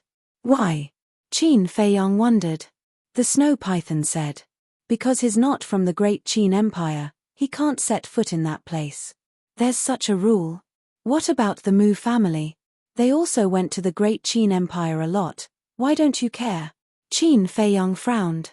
The snow python said, that's because I didn't see it. If I saw it, I wouldn't allow them to go to the great Qin Empire. You didn't see it? Qin Feiyang was stunned and immediately smiled. That's easy. Qin Feiyang waved his hand and sent Yang Wei to the castle, then said, Senior, you can't see it like this. The veins on the snow python's forehead jumped. Does this kid think I'm a monkey? Just when she was about to go crazy, Qin Feiyang spoke first. Senior, there's a problem that has puzzled this junior for a long time. What's the problem? The snow python asked. Qin Feiyang suspiciously asked. Why do the state preceptor and the Black Iron Army have a time limit to enter the Forgotten Continent, but I don't? What do you think? The snow python asked. Qin Feiyang said. This junior has seriously thought about this problem. This junior thinks that senior should be protecting this junior. Protecting you? The snow python was stunned and sneered. Boy, you're too self-righteous. Qin Feiyang frowned. Then senior, why don't you tell me why? Because of your ancestor. Only your family's ancestor has that much face, not you. Do you understand? The snow python said. Qin Feiyang smiled bitterly. It's actually because of his ancestor again. The forefathers plant trees, the descendants enjoy the shade. This sentence is really not wrong. Because of his ancestor, Gongsun Bei let him go. Because of his ancestor, he and the young lady of the Dragon Phoenix house escaped from the hands of the Chief Tower. Because of his ancestor, they escaped from the inland sea. Also, because of the ancestor, the snow python turned a blind eye to it. Although he has never seen his ancestor, he doesn't know how much kindness he has received from his ancestor over the years. It's hard to repay. Suddenly, Qin Feiyang remembered the old man in the white robe and asked, Senior, where's the old man of the Mu family? He's kneeling outside. The snow python said lightly. Qin Feiyang was secretly speechless. Making a fake god kneel outside, I'm afraid that in the world, only this guy in front of him can do it. No matter what the reason is, I have to thank Senior for taking care of me all these years. If there's a chance in the future, Junior will definitely repay Senior. Qin Feiyang bowed and stepped on the teleportation altar, quickly disappearing. Repay, the snow python muttered to herself.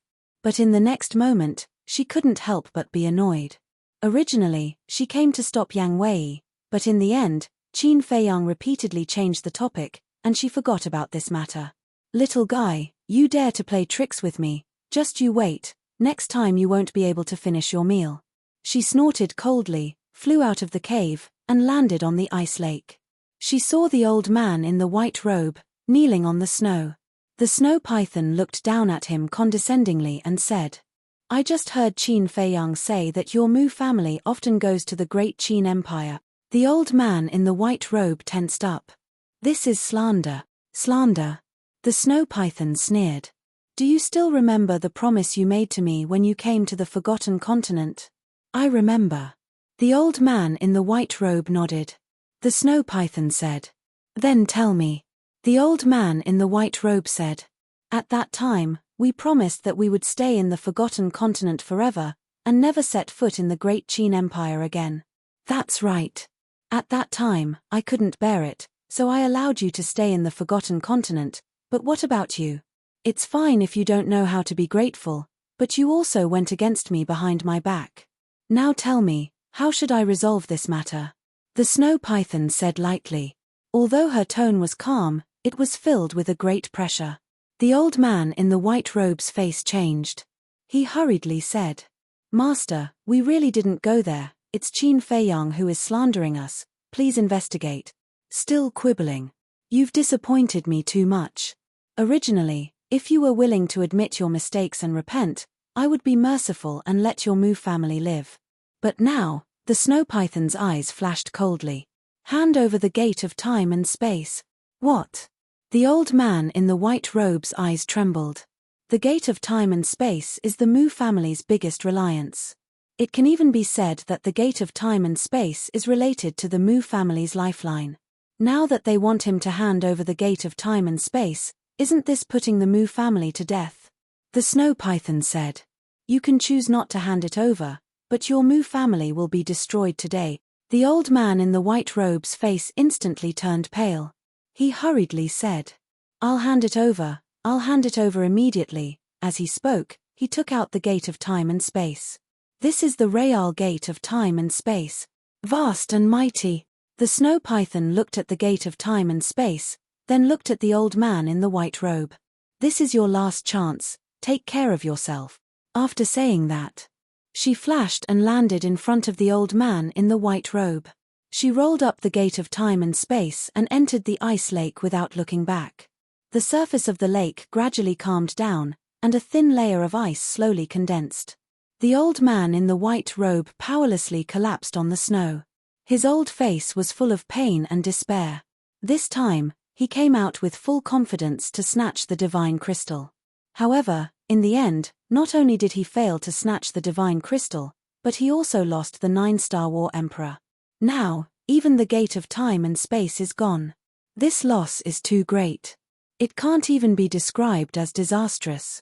He regretted it in his heart.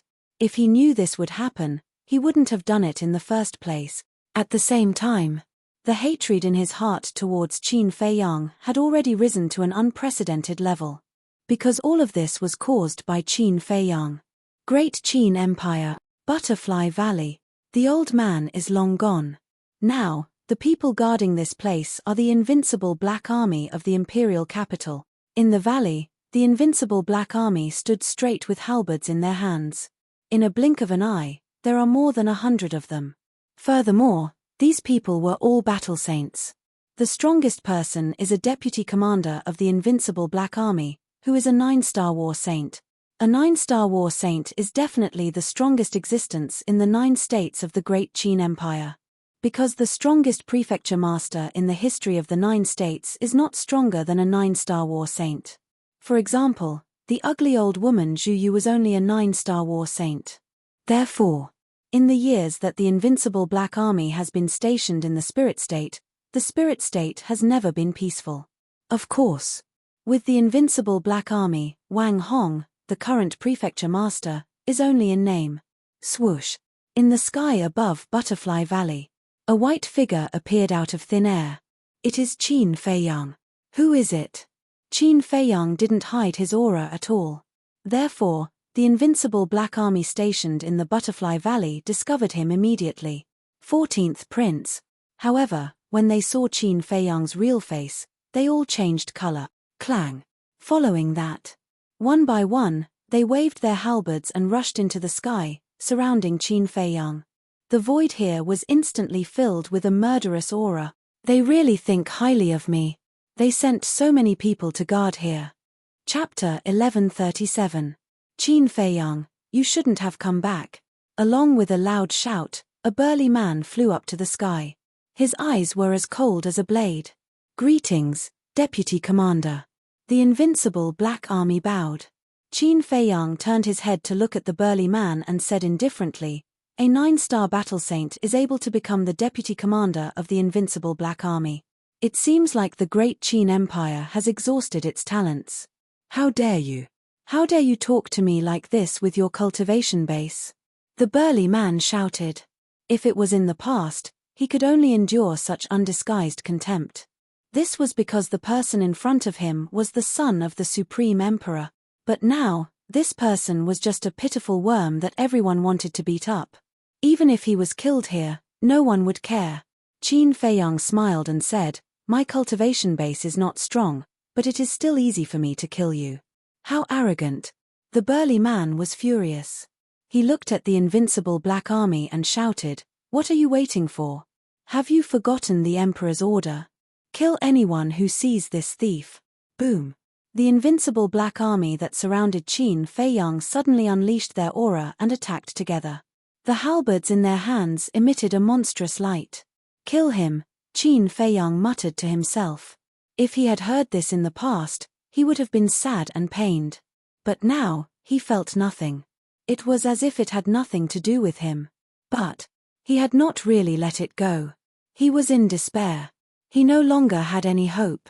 Without any extravagant hopes, naturally, there wouldn't be so much disappointment and emotions. Swoosh. Qin Feiyang moved his mind and Yang Wei appeared out of thin air. Leave no one alive. Qin Feiyang said calmly. Understood. Yang Wei glanced at the invincible Black Army that was charging at him. His eyes flashed with killing intent. Boom. The Emperor's aura exploded and shocked everyone. Everyone present was instantly imprisoned in the void, including the burly man. It's a combat emperor. Why is there a battle emperor by his side? The group of people turned pale with fright, their hearts filled with disbelief. Qin Feiyang said indifferently, "The last time I came back, I brought a group of fake gods with me. This time, I brought a battle god back. Is it that strange?" Everyone's heart trembled. That's right. Even a false god could be invited, let alone a mere battle the arch. The burly man's face turned pale as he begged, "Your Highness, I was wrong. Please have mercy on me. Don't kill me." Begging for mercy so soon? Qin Feiyang was stunned. Originally, he thought that as the deputy commander of the invincible Black Army, he should have some backbone, but he didn't expect that he would be scared before the battle even started. Qin Feiyang's eyes flashed.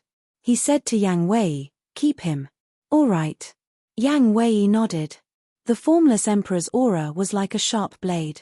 In the blink of an eye, it sliced through the throats of more than 100 invincible Black Army soldiers. The void here suddenly bled like a waterfall. Except for the burly man, no one was spared. All of them died on the spot. Seeing this scene, the burly man panicked even more. He was so scared that he peed his pants. Qin Feiyang turned to look at him and said indifferently, "I can spare your life. You betrayed the emperor and joined me." "Yes, yes." The burly man didn't hesitate at all and nodded repeatedly. "Such a spineless person deserves to be killed." Yang Wei snorted coldly. "You're right, but he still has value." Qin Feiyang transmitted his voice. "What value?"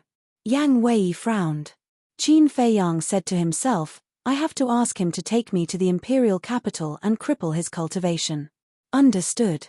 Yang Wei's eyes flashed. He pointed his index finger in the air and a stream of battle qi entered the burly man's lower abdomen like lightning. "Ah!" The burly man immediately held his lower abdomen and howled miserably. At the same time, Qin Feiyang formed a seal with both hands. A slave seal appeared and rushed into the burly man's head. "Why did you come back?" But at this moment, an angry voice sounded. A middle-aged man in white appeared in front of Qin Feiyang. He had a square face, a rough face, thick eyebrows, big eyes, and a black eye patch on his left eye. The aura he emitted was quite powerful. He was Wang Hong. Looking at Qin Feiyang, his eyes were filled with blame and worry. Qin Feiyang laughed, "Long time no see." Still smiling mischievously, Wang Hong slightly raised his eyebrows and said, "Do you know how dangerous your current situation is? Does it matter?" Qin Feiyang smiled faintly. "Of course it matters. You were fine in Forgotten Continent. Why did you come back to die?" Wang Hong said angrily. "Die? I never thought that I was sending myself to death." Qin Feiyang said. "You." Looking at Qin Feiyang's innocent expression, Wang Hong was so angry that he glared. At this moment, the burly man shouted, "Wang Hong, I'm ordering you to take him down." Wang Hong glanced at the burly man, then looked at Qin Feiyang, his expression uncertain. Qin Feiyang sighed, "Actually, you shouldn't have come out." If he didn't come out, Wang Hong could pretend that he didn't see him. But since he came out, as the Spirit State's mansion master, he couldn't sit idly by. "But I came out," Wang Hong said. Qin Feiyang said, "You and the old man are really alike, but you are both blindly loyal, do you know that?" Wang Hong said, "Blindly loyal or stupid, I am a subject, so I must do my duty." Sigh. "I really never thought that one day we would become enemies." Qin Feiyang sighed deeply. "I also never thought that there would be such a day." Wang Hong shook his head. "Then make your move, I will also do my best to show my respect for you." Qin Feiyang said. Boom. The aura of a 4-star battle saint exploded. "What? 4-star battle saint?" The burly man's gaze trembled. How long had it been since Qin Feiyang caused havoc in the imperial city? He had already stepped into the realm of a 4-star battle saint. Wang Hong was even more incredulous. Thinking back, when this kid first entered the state capital, he was only a battle king. In just a few years, he had climbed to such a height, leaving others in the dust. However, Yang Wei frowned and sent a sound transmission to Qin Feiyang. "I can see that the relationship between the two of you was very good in the past. Is it really okay for you to attack without holding back like this? He could see through Wang Hong's cultivation at a glance. He was only a battle master. Facing the current Qin Feiyang, he was no match for him. I know Wang Hong's character very well. Hiding one's strength and giving in to him is the greatest disrespect to him. Qin Feiyang said to himself. So that's how it is. Yang Wei suddenly understood. Boom. Wang Hong's body shook and his aura surged out. Even though I know that I'm no longer your opponent, I still want to try. I want to see how much you've grown. Wang Hong took a step forward and threw a punch at Qin Feiyang. Then feel it carefully. Qin Feiyang struck out with his palm. In an instant, the fist and palm collided. Boom. With a loud sound, Wang Hong's arm was torn into pieces on the spot. Blood splattered across the sky. Immediately after, like a meteorite, he smashed into the butterfly valley below. Dust and smoke rose in all directions and a deep pit appeared. Then, he never got up again. He lay at the bottom of the deep pit, his life and death unknown. However, there was a faint gratified smile on his blood-stained face. Qin Feiyang also smiled. Immediately, he turned to look at the burly man and said, "You'd better not try anything because after being controlled by the slave seal, I can clearly peek into your inner thoughts and can even erase your soul in an instant." What? The burly man's eyes trembled. Qin Feiyang said, "Quickly take the spiritual sea pill and then take us to the imperial capital." Yes. The burly man quickly nodded and took out a spiritual sea pill and put it into his mouth. Qin Feiyang didn't look at Wang Hong anymore.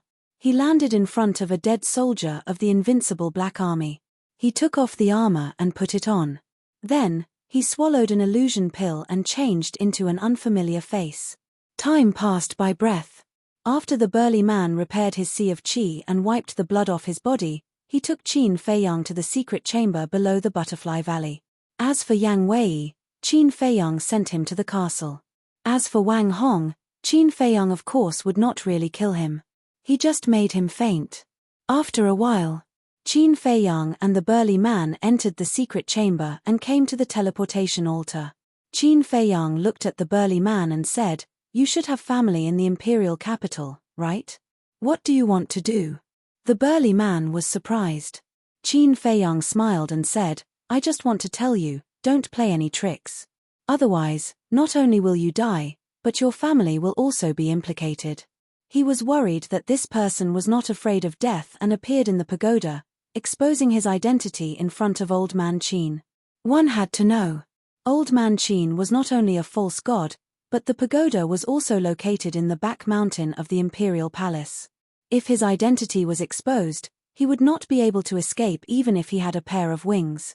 That was why he threatened this person so that he would completely give up. "You're a demon," the burly man shouted. Qin Feiyang said lightly, "Since you know I'm a demon, why do you still want to provoke me?" The burly man held his breath and then sighed helplessly.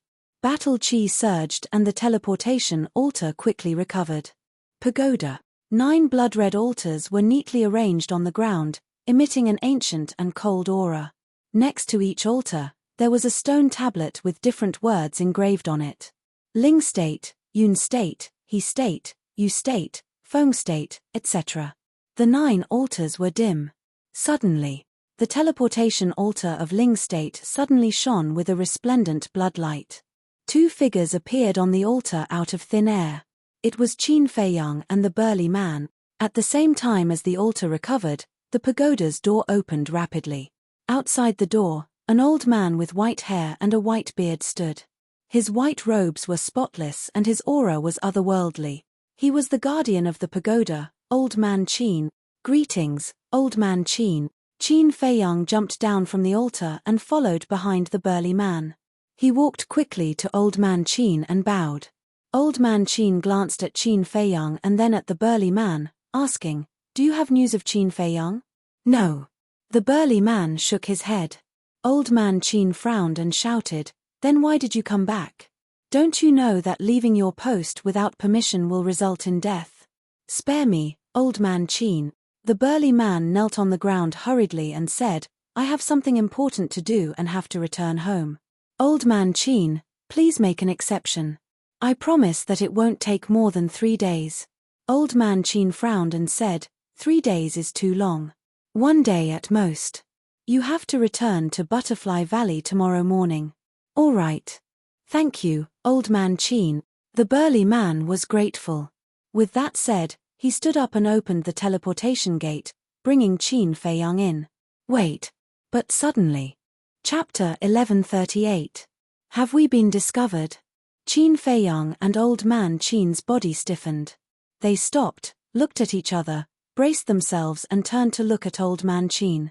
The burly man asked, Old Man Qin, what can I do for you? He was extremely nervous. Old Man Qin said, I heard that the Invincible Black Army and the Kirin Army are very close to the Imperial Preceptor. Qin Feiyang secretly breathed a sigh of relief. However, Old Man Qin's question aroused his interest. At the same time, in the face of Old Man Qin's sudden question, the burly man was also a little unprepared. Old Man Qin looked at the burly man and said, I don't want to hear any lies. I don't dare. The burly man quickly lowered his head and said fearfully, Then say it. Old Man Qin said.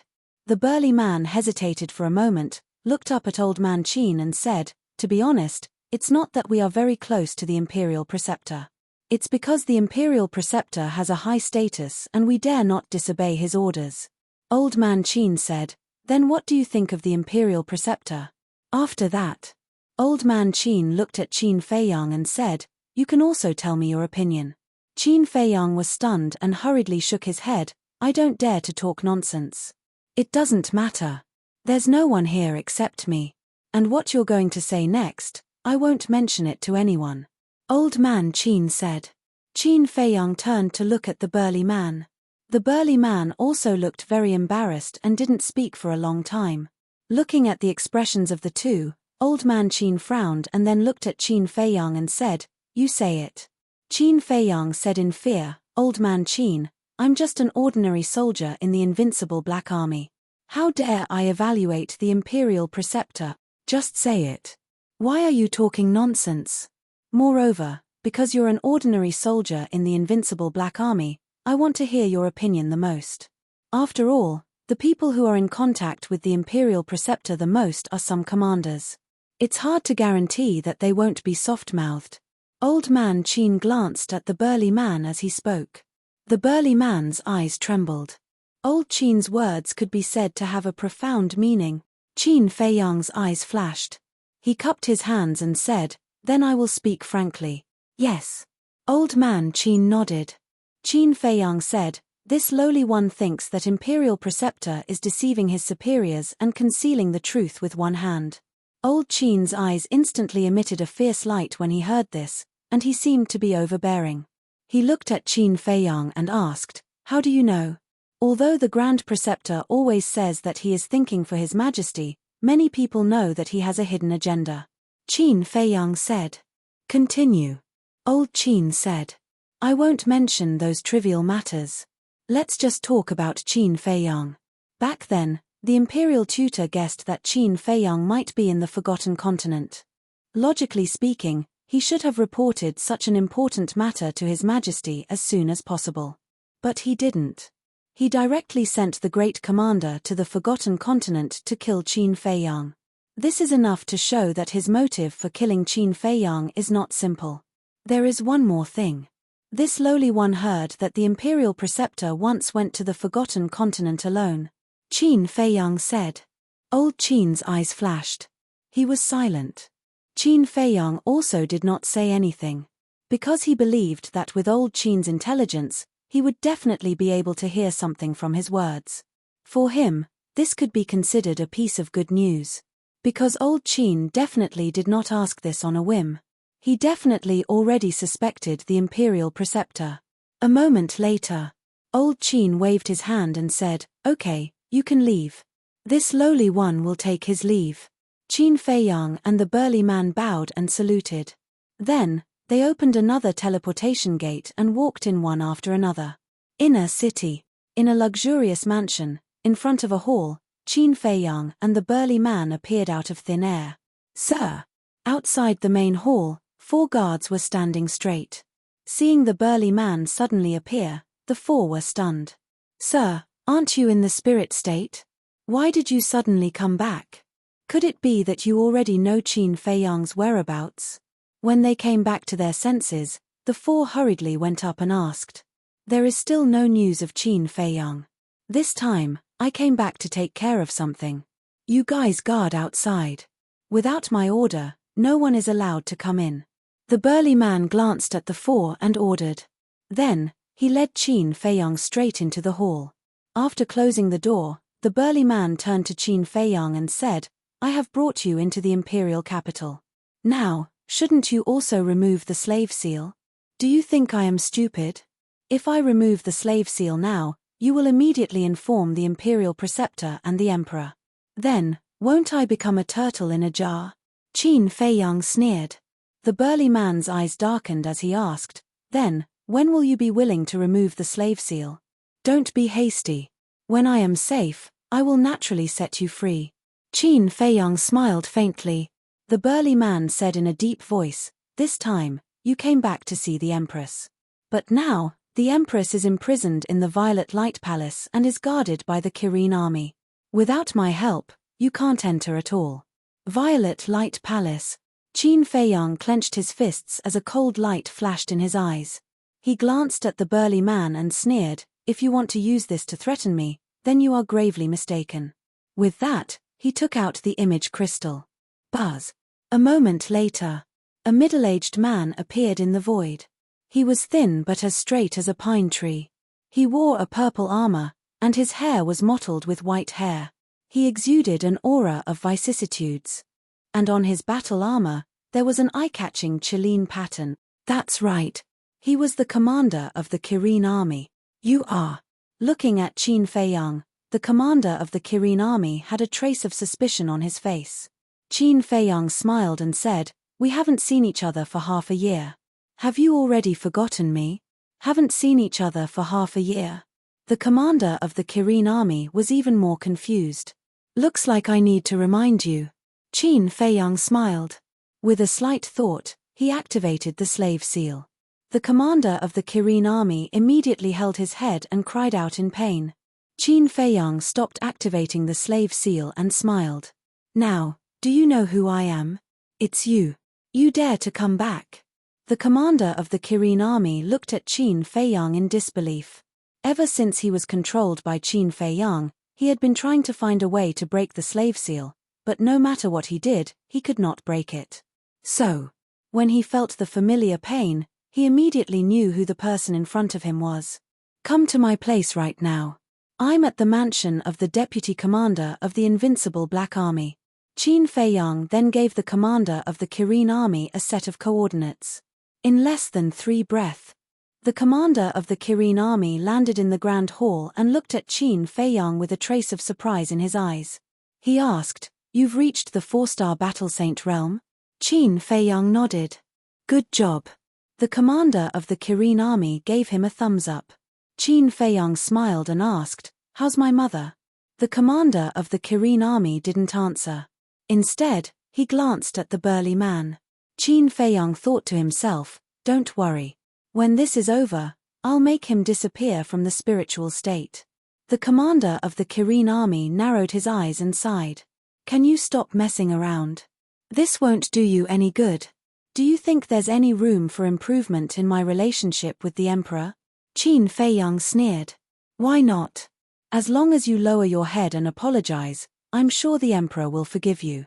The commander of the Kirin army said, "I didn't do anything wrong. Why should I lower my head and apologize to him? He's the one who should apologize." Qin Feiyang said. Alas. The commander of the Kirin army sighed deeply and said with a smile, "Although Her Majesty was sent to the Violet Light Palace, she's been doing well since she saw you last time. Her complexion is much better than before." Qin Feiyang asked, "Has he visited my mother?" Of course, he was referring to the emperor. "No." The commander of the Kirin army shook his head and said, "Are you disappointed? I've never expected anything." "Why would I be disappointed?" Qin Feiyang sneered and said, "I want to see my mother." The commander of the Kirin army looked troubled. "You don't have a choice," Qin Feiyang said. "Okay." The commander of the Kirin army nodded and took out a set of Kirin army armor and handed it to Qin Feiyang. Qin Feiyang took off the invincible Black Army's armor and quickly put it on. Then, he looked at the commander of the Qilin army and said, "Last time, you betrayed me in the divine penitentiary and almost caused me to lose my life. Until now, I still remember it. If you dare to play any tricks this time, I will definitely not show mercy." The commander of the Kirin army smiled bitterly and opened a portal. He turned around and walked in. "Wait for me here," Qin Feiyang instructed the tall and sturdy man. Then, he turned around and followed in. The Violet Light Palace. It was located in the outskirts of the palace. It was very remote and only the unfavored concubines would be sent here. In other words, it was equivalent to the Cold Palace. Once the concubines were sent here, their lives were basically hopeless. This was why Qin Feiyang was so angry when he heard about the Violet Light Palace. Whoosh! Qin Feiyang and the burly man appeared in front of a hall. "Greetings, Commander." Outside the main hall, the Qilin army was on guard every 3 steps and a sentry every 7 steps. They were extremely vigilant. The commander of the Kirin army asked, "Where is Her Majesty?" One of them said respectfully, "Her Majesty is inside." "Open the door," the commander of the Kirin army said. "Yes." The man turned around and walked to the door of the hall and pushed it open. The commander of the Kirin army strode in with Qin Feiyang. The decoration in the hall was very simple. Except for a table and a few stools, there was nothing else. It looked empty and cold. The only tables and stools in the room were also very old and shabby. But it was very clean and spotless. However, Qin Feiyang didn't see his mother in the hall. The commander of the Kirin army said, "Her Majesty should be on the 2nd floor. Go up quickly. I'll wait for you downstairs." However, Qin Feiyang didn't move. He looked at the commander of the Kirin army with a cold light in his eyes. The commander of the Kirin army sighed and said, "Don't worry. I won't inform His Majesty and the state preceptor this time." "You'd better." A cold light flashed in Qin Feiyang's eyes. He took off the armor on his body and took out a pure white robe from his chenkuan bag. He put it on neatly, and then took a facial restoration pill. After that, he recovered his true appearance and walked towards the 2nd floor.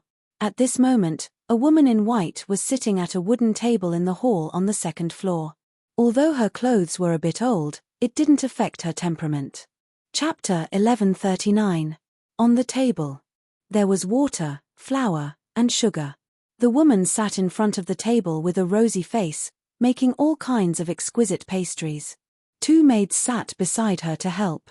One of the maids said with a smile, "Your Highness, if His Highness knows that you make so many pastries for him every day, he will be so touched." "Really?" the woman in white asked with a smile. "Of course. I just don't know when His Highness will come back." The 2 female attendants spoke, and there was a trace of disappointment on their faces. The woman in white looked up outside the window and said with a smile, "He will come back sooner or later." Tardier. Before she finished speaking, there was a sound of footsteps. Someone is coming. Who would come here? It can't be His Majesty, can it? The 2 maids heard the footsteps and immediately looked up at the stairs outside with a trace of suspicion on their faces. "Let's go and see." The woman in white smiled. "Okay." The 2 maids put down what they were doing and got up to walk to the stairs. But after taking 2 steps, they were stunned. At the entrance of the staircase, a familiar figure slowly walked up. "Are my eyes playing tricks on me?" The 2 maids looked at each other for a long time. Their faces were full of disbelief. When they rubbed their eyes and looked again, they saw that the familiar figure was already standing outside the hall. That's right. This person was Qin Feiyang. He stood outside the door and looked at his mother's back. His eyes couldn't help but warm up. At the same time, the woman in white also noticed the reaction of the 2 maids. She looked at the 2 of them in confusion and asked with a smile, "Who is it that made you so surprised?" "It's..." The 2 maids pointed at Qin Feiyang outside the door and stammered, unable to say a complete sentence for a long time. The more the woman in white looked, the more curious she became, so she turned to look outside the door. Immediately, The smile on her face froze. "Mother," Qin Feiyang called softly, tears flowing down uncontrollably. Hearing this familiar call, the woman in white trembled and slowly got up. She looked at Qin Feiyang in a daze, feeling as if she was dreaming. "Mother, I'm back." Qin Feiyang muttered softly as he walked towards his mother. Even when Qin Feiyang walked in front of her, the white-clothed woman still hadn't come back to her senses. "Wait." Suddenly, the two maids seemed to have thought of something. They stepped in front of the white-clothed woman and looked at Qin Feiyang vigilantly. Qin Feiyang was stunned. What did he mean? The white-clothed woman finally regained her senses and looked at the two of them in confusion. "Your Majesty," His Majesty went to the Forgotten Continent. He shouldn't have returned so quickly. Furthermore, even if Your Highness returns, the invincible Black Army guarding the Butterfly Valley will definitely stop Your Highness and immediately report it to Her Majesty. But now, there's no movement from the Imperial Palace at all. So we suspect that he's an imposter. Qin Feiyang was quite surprised by the two maids' logical analysis. He didn't expect that the two maids by his mother's side were so smart. Of course. He definitely wouldn't be angry because of this. Because the reason why these two maids were so vigilant was for his mother's safety. In other words, these two maids were sincere and loyal to his mother's side. After listening to the two maids' words, the white-clothed woman's eyebrows also had a trace of vigilance. Qin Feiyang didn't say anything. He directly took out the Heaven's Eye stone and held it in his hand. Time passed breath by breath. The Heaven's Eye stone didn't react at all. Qin Feiyang's appearance also didn't change at all. "It's really you, Feiyang." The white-clothed woman looked at the Heaven's Eye stone and looked at Qin Feiyang's face. Her eyes couldn't help but become misty. "Mother." Qin Feiyang put away the Heaven's Eye stone and was about to dive into his mother's arms to enjoy the long-lost motherly love. But at this moment, one of the maids stretched out her hand and stopped Qin Feiyang. "What else do you want?" Qin Feiyang was a little annoyed. The maid took out another Heaven's Eye stone from her Chenkuan bag and handed it to Qin Feiyang, saying, "I can't help but suspect that your Heaven's Eye stone has been tampered with. So, I have to try again with my Heaven's Eye stone." Qin Feiyang's face darkened. The joy of reuniting after a long time disappeared in an instant. He grabbed the Heaven's Eye stone. A moment later, the Heaven's Eye stone and his face still didn't change at all. Qin Feiyang looked at the two maids and said, "Sisters, do you believe me now?" The two women looked at each other. Ecstasy crawled up their faces in an instant. They hurriedly knelt on one knee and said respectfully, "Greetings, Your Highness."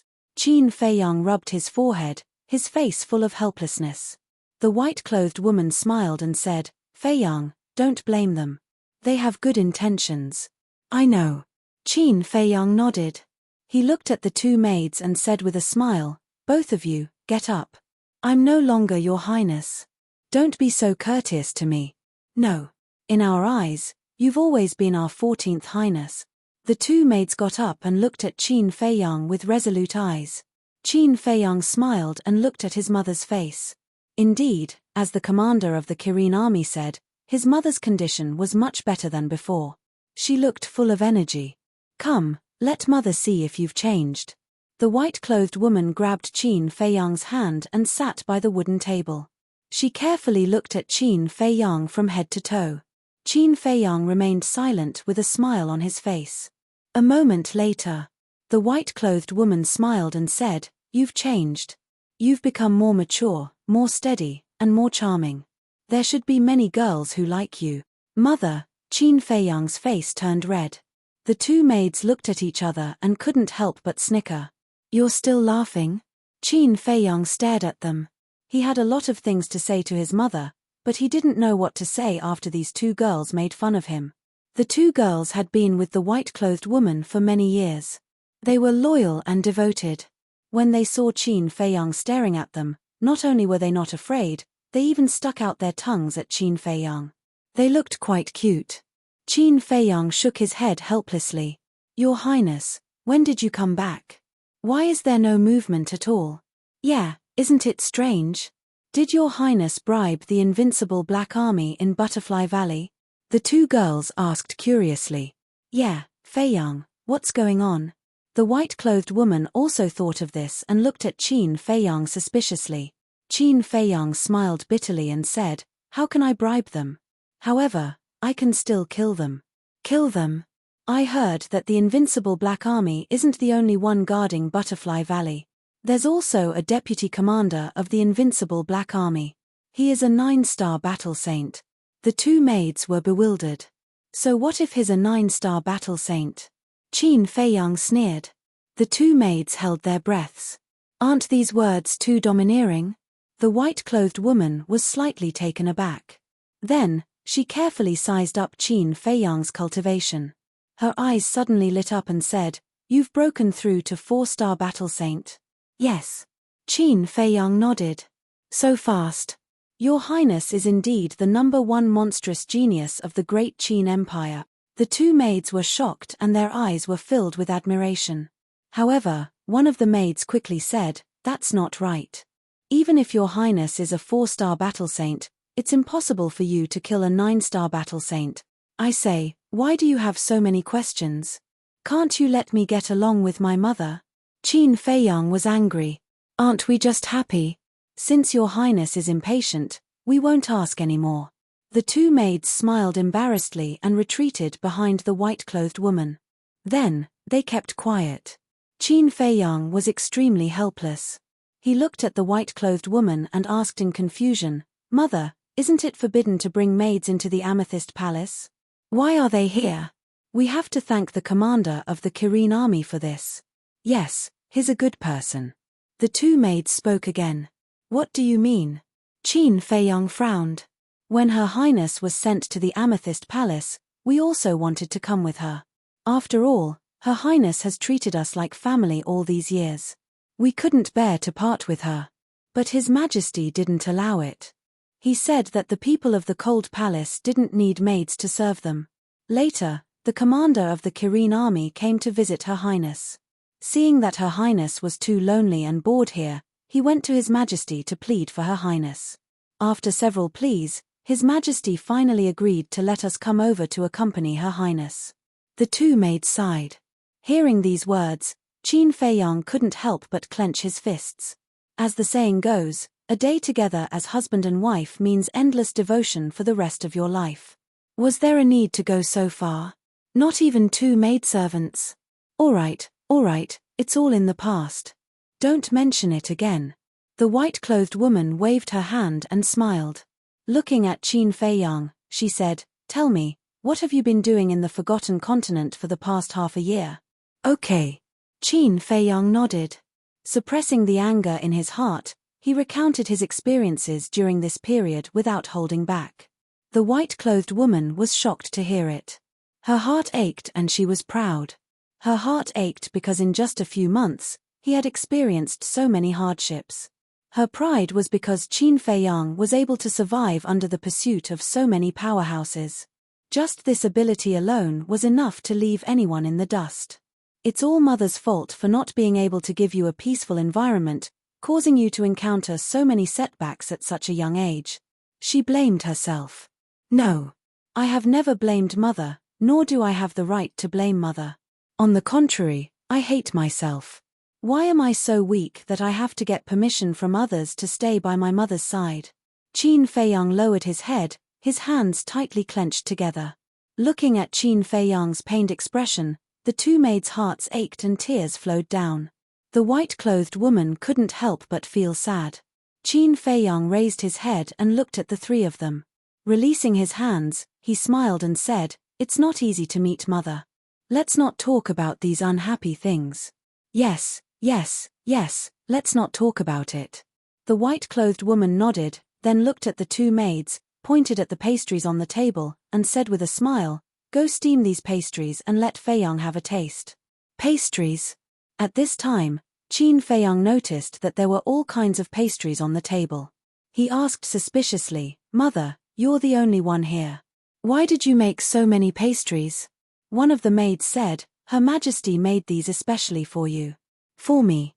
Qin Feiyang was stunned and said in surprise, Mother knew that I would come back today? No.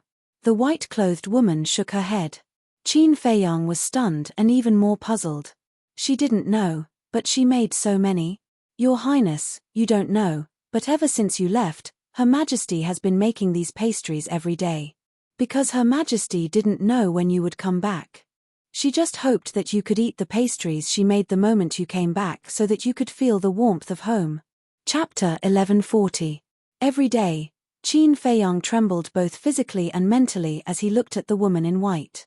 The woman in white smiled and said, "Now that you've grown up, there's nothing I can do for you. I can only do these for you. These are enough."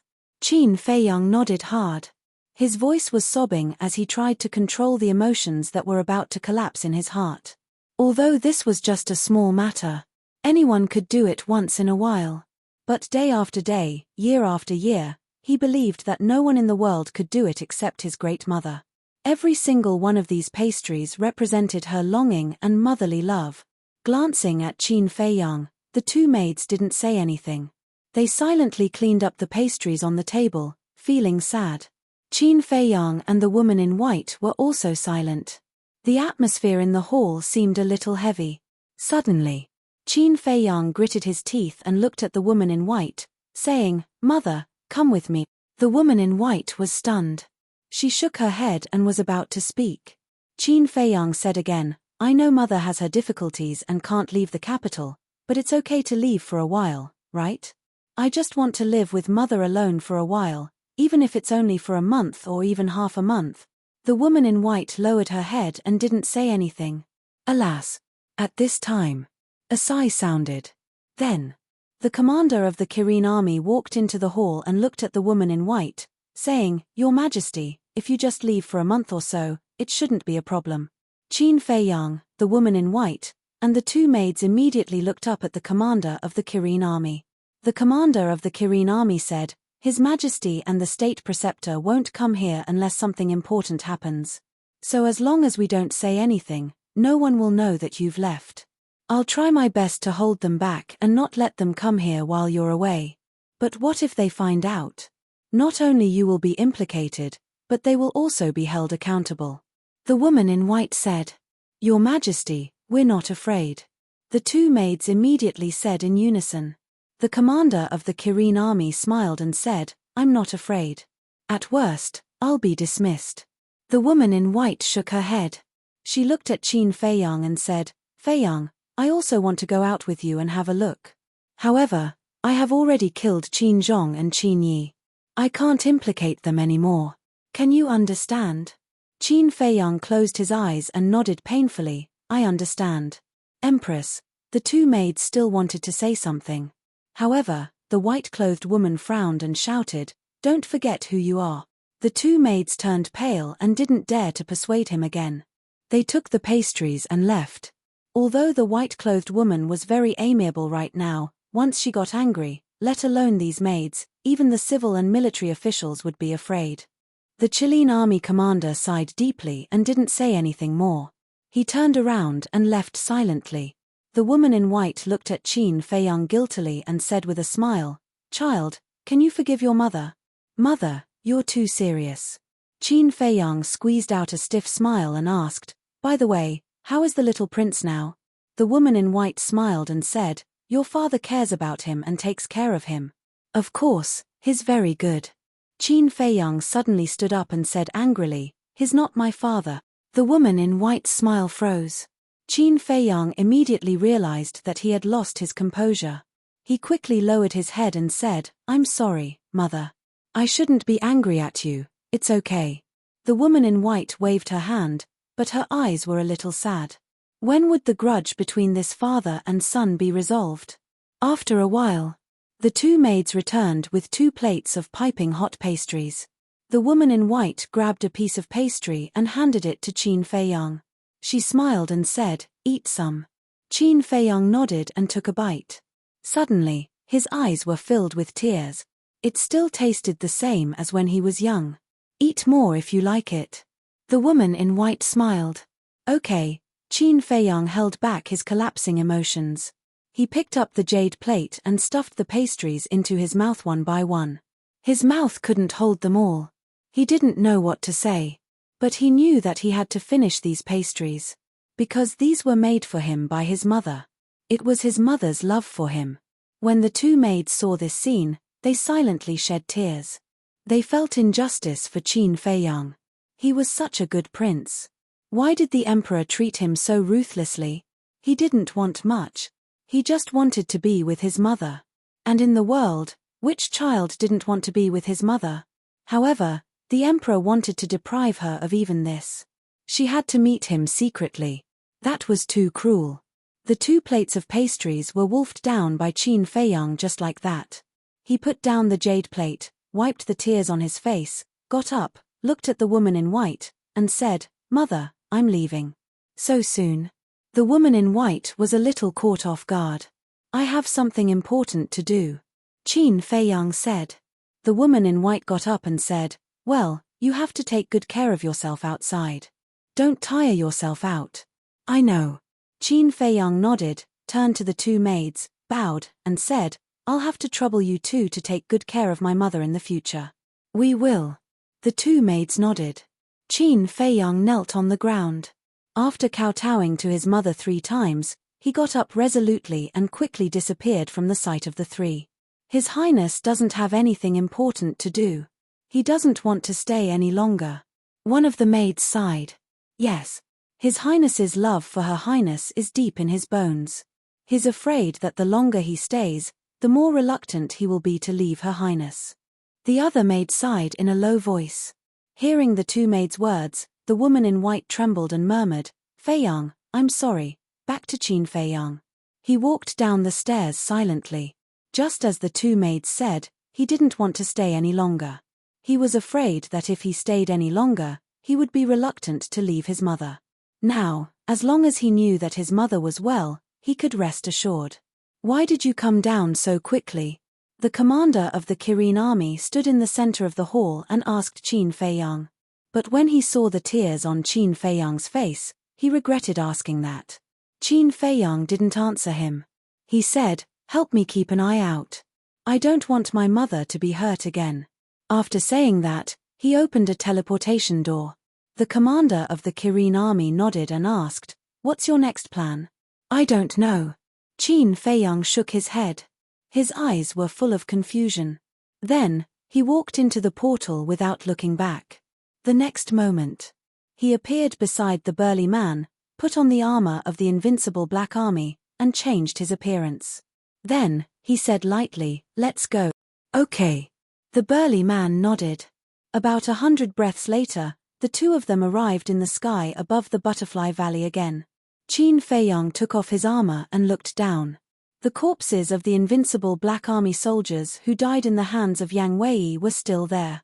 However, Wang Hong was nowhere to be seen. He should have returned to the city. "Can you help me remove the slave seal now?" The burly man looked at Qin Feiyang's back and asked anxiously. Qin Feiyang didn't answer. With a thought, he erased the burly man's soul. The burly man didn't even have the chance to scream before he fell down. "The world is so big. Where should I go now?" Qin Feiyang looked at the sky and muttered to himself. Then, he stepped into the air and gradually disappeared into the vast sky. Now, he was completely lost. He didn't know what to do. He even doubted whether everything he had done and persevered for all these years had any meaning. Next, he was just like a walking corpse, walking aimlessly. He went to the city. He saw Luo Qianxue, Mermaid Princess, Lu Yun, Lin Yi, Yang Nanshan, Yin Yuanming. He visited everyone who was related to him one by one. He even visited his former opponents or some people who were not close to him, such as Huang San, who was a passerby in his life. However, he didn't show up, nor did he greet them. He hid his cultivation and disguised himself as a stranger. He stood in the crowd and looked at them from afar. He didn't know why he did this. He just felt empty in his heart. What did he want to fill? Next, he went to Yang City and Black Bear City. There were many acquaintances in these 2 places, such as Elder WN of the Martial Arts Hall, the beautiful woman Ji Shui, and Li Ji. There was also the Ling family, which was Ling Yunfei's clansman. There was also the Jiang family, which was Jiang Zhengyi's clansman. He also went to see Luo Qingzhu's cousin, Jiang Wei. This person was an out-and-out playboy back then. However, after being taught a lesson by him, he restrained himself. After all these years, Jiang Wei's previous bad habits had been completely changed. He had become a good young man that everyone praised. His cultivation had also improved a lot. He was now a 9-star battle monarch.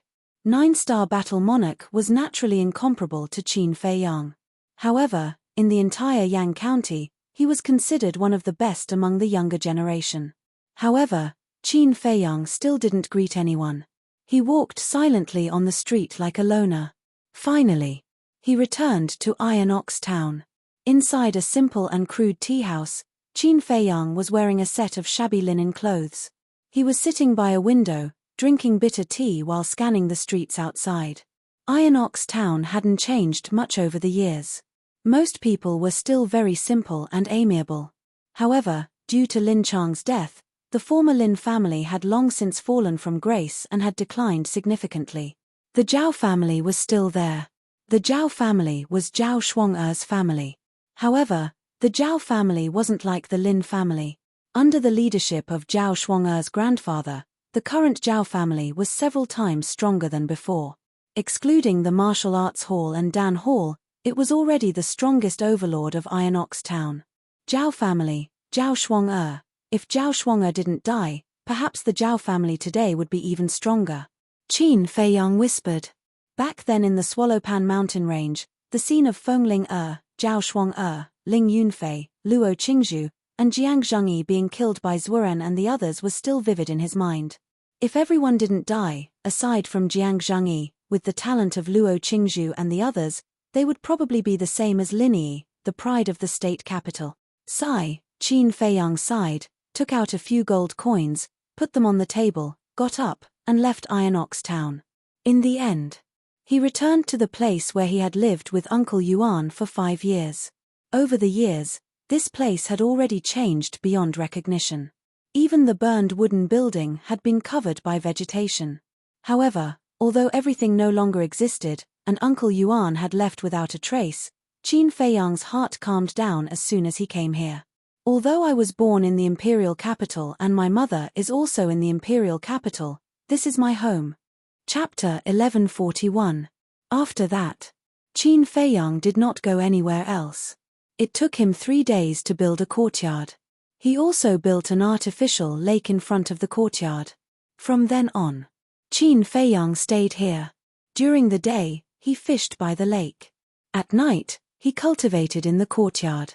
He had 3 meals a day, rain or shine. His empty heart became more and more full with each passing day as he lived such a peaceful life. In the blink of an eye, 3 months had passed. Boom. That night, his cultivation level broke through to a 5-star battle saint. However, the breakthrough did not disturb his peaceful life. Everything was still the same as before.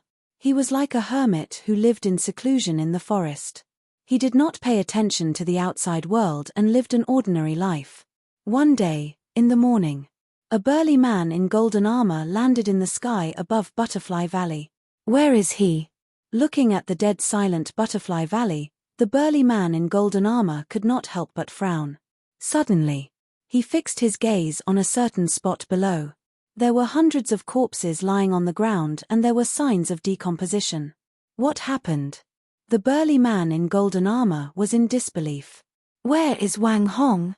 Suddenly, he raised his head and roared. His voice was as loud as a bell and pierced through the clouds. Swish.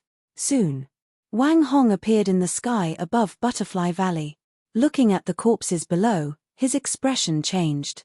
The burly man in golden armor looked at Wang Hong and asked gloomily, "What happened?" "I don't know." Wang Hong shook his head. Hundreds of invincible Black Army soldiers were killed, including a deputy commander. "You tell me that you don't know?" The burly man in golden armor was furious. Wang Hong's body trembled. He quickly said, "I really don't know. I have been in the city all this time and have never been to Butterfly Valley." The burly man in golden armor looked at Wang Hong carefully. Seeing that Wang Hong was not lying, he asked, "You didn't hear anything?" "No." Wang Hong shook his head again. In fact, he happened to be in Butterfly Valley at that time. If he denied it now, it was obvious that he was protecting Qin Feiyang. This is strange. Who has the ability to kill these invincible Black Army soldiers silently? The golden-armored man furrowed his brows. Wang Hong nodded and said, "It is indeed very strange. The deputy commander is a 9-star battle saint. To be able to kill him silently, this person's strength should be, speaking of which." Both of their eyes trembled as they exclaimed in unison, "Battle the Arch." The golden-armored man's face darkened as he asked in surprise, "Could it be that Qin Feiyang has returned?" "Qin Feiyang?"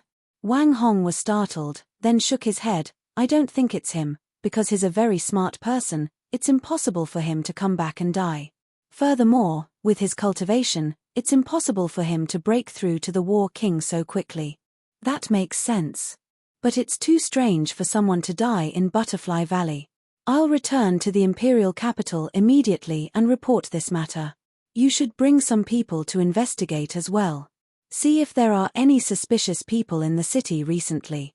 If there is, no matter who it is, act first and report later." A cold light flashed in the golden-armored man's eyes, and then he rushed toward the teleportation altar in the secret chamber below.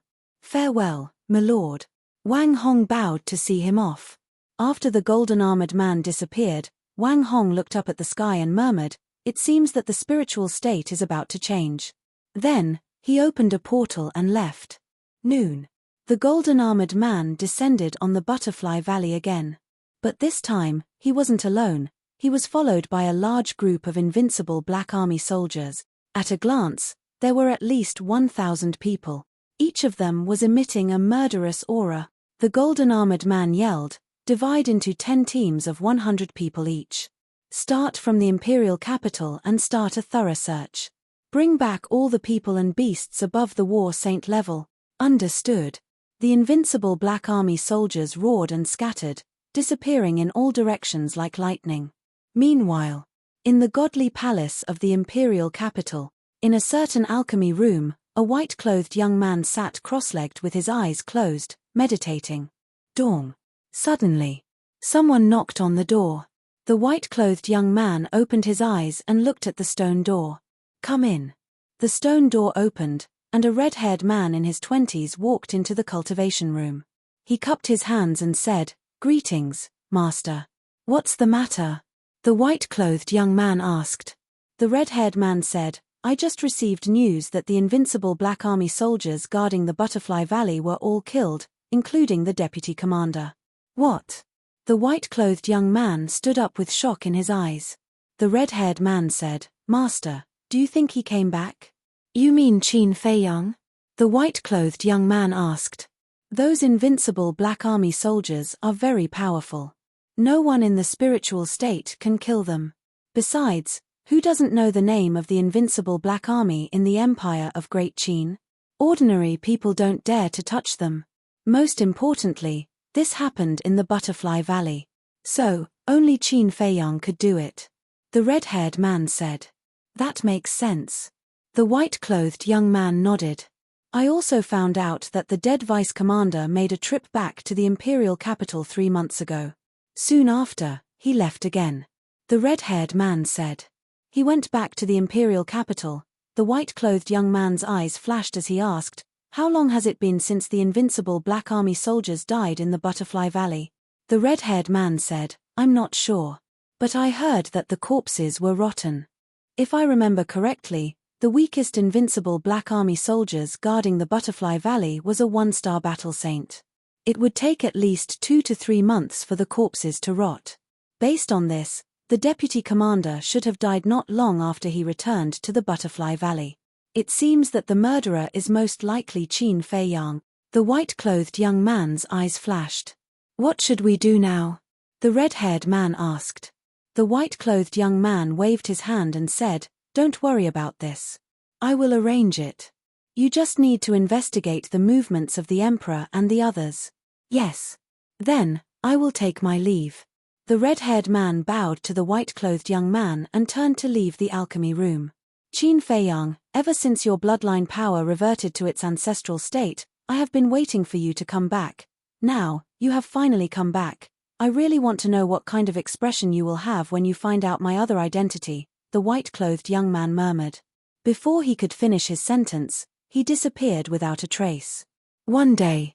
3 days. 5 days. In the blink of an eye, 5 days had passed.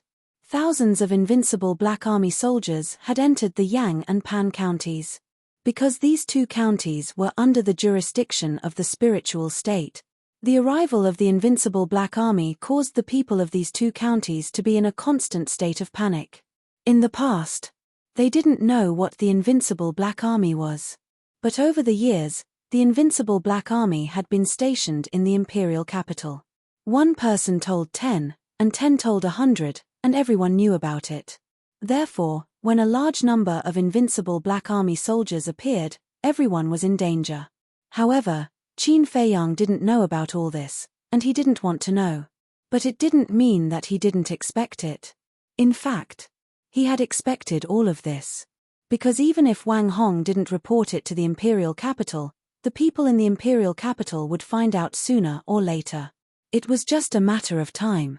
However, even if he expected it, he wasn't worried at all. He would deal with whatever came his way. Some things couldn't be avoided even if you wanted to. The most important thing was that he didn't want to think about these problems now. He just wanted to settle down quietly for a while. Another few days passed.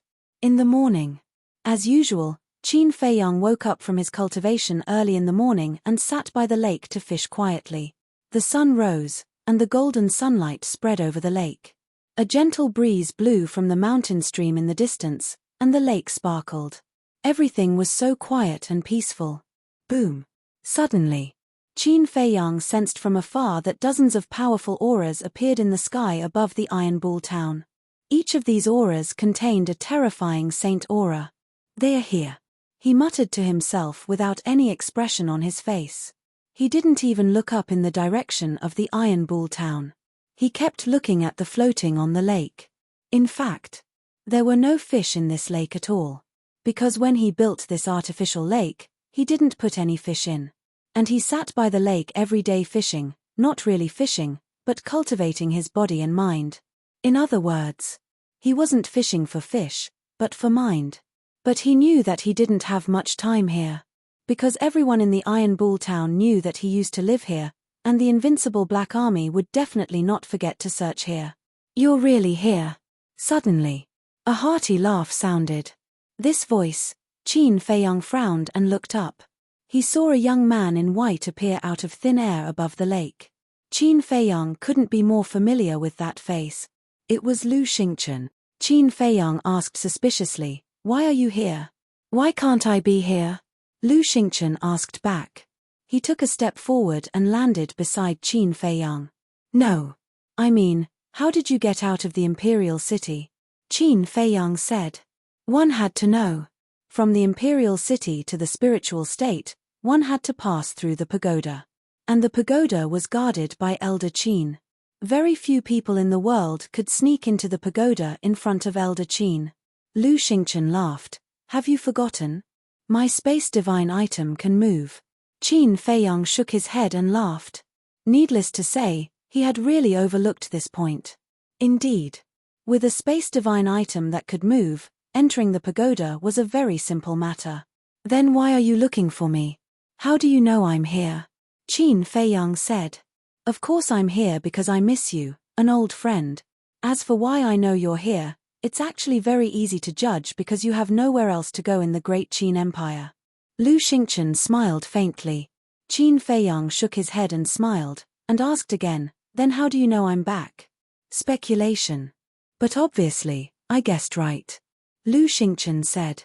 Qin Feiyang said, "What about the state preceptor and the others? Do they know I'm back?" Chapter 1142. Can you be more shameless? Qin Feiyang rolled his eyes. This was the first time he saw someone praise himself for being smart. Lu Xingchen chuckled and asked, "Did you kill the invincible Black Army in Butterfly Valley?" Qin Feiyang nodded. "You've been to the capital?" Lu Xingchen asked again. Qin Feiyang nodded again. Lu Xingchen said angrily, "Then why didn't you come to me? Do you still think of me as a friend? When I came back this time, I didn't see anyone except my mother. Qin Feiyang shook his head and then said, besides, I want to make it clear that I've never thought of you as my friend. I'm sad to hear you say that. Lu Xingchen's face darkened. He knew very well about his relationship with Qin Feiyang, but there was no need to be so straightforward. Qin Feiyang smiled faintly and said, I don't believe that you came all the way here just to see me. You don't have such good intentions. Let's not beat around the bush. You bastard. Well, I did come to see you because I have a few things to tell you.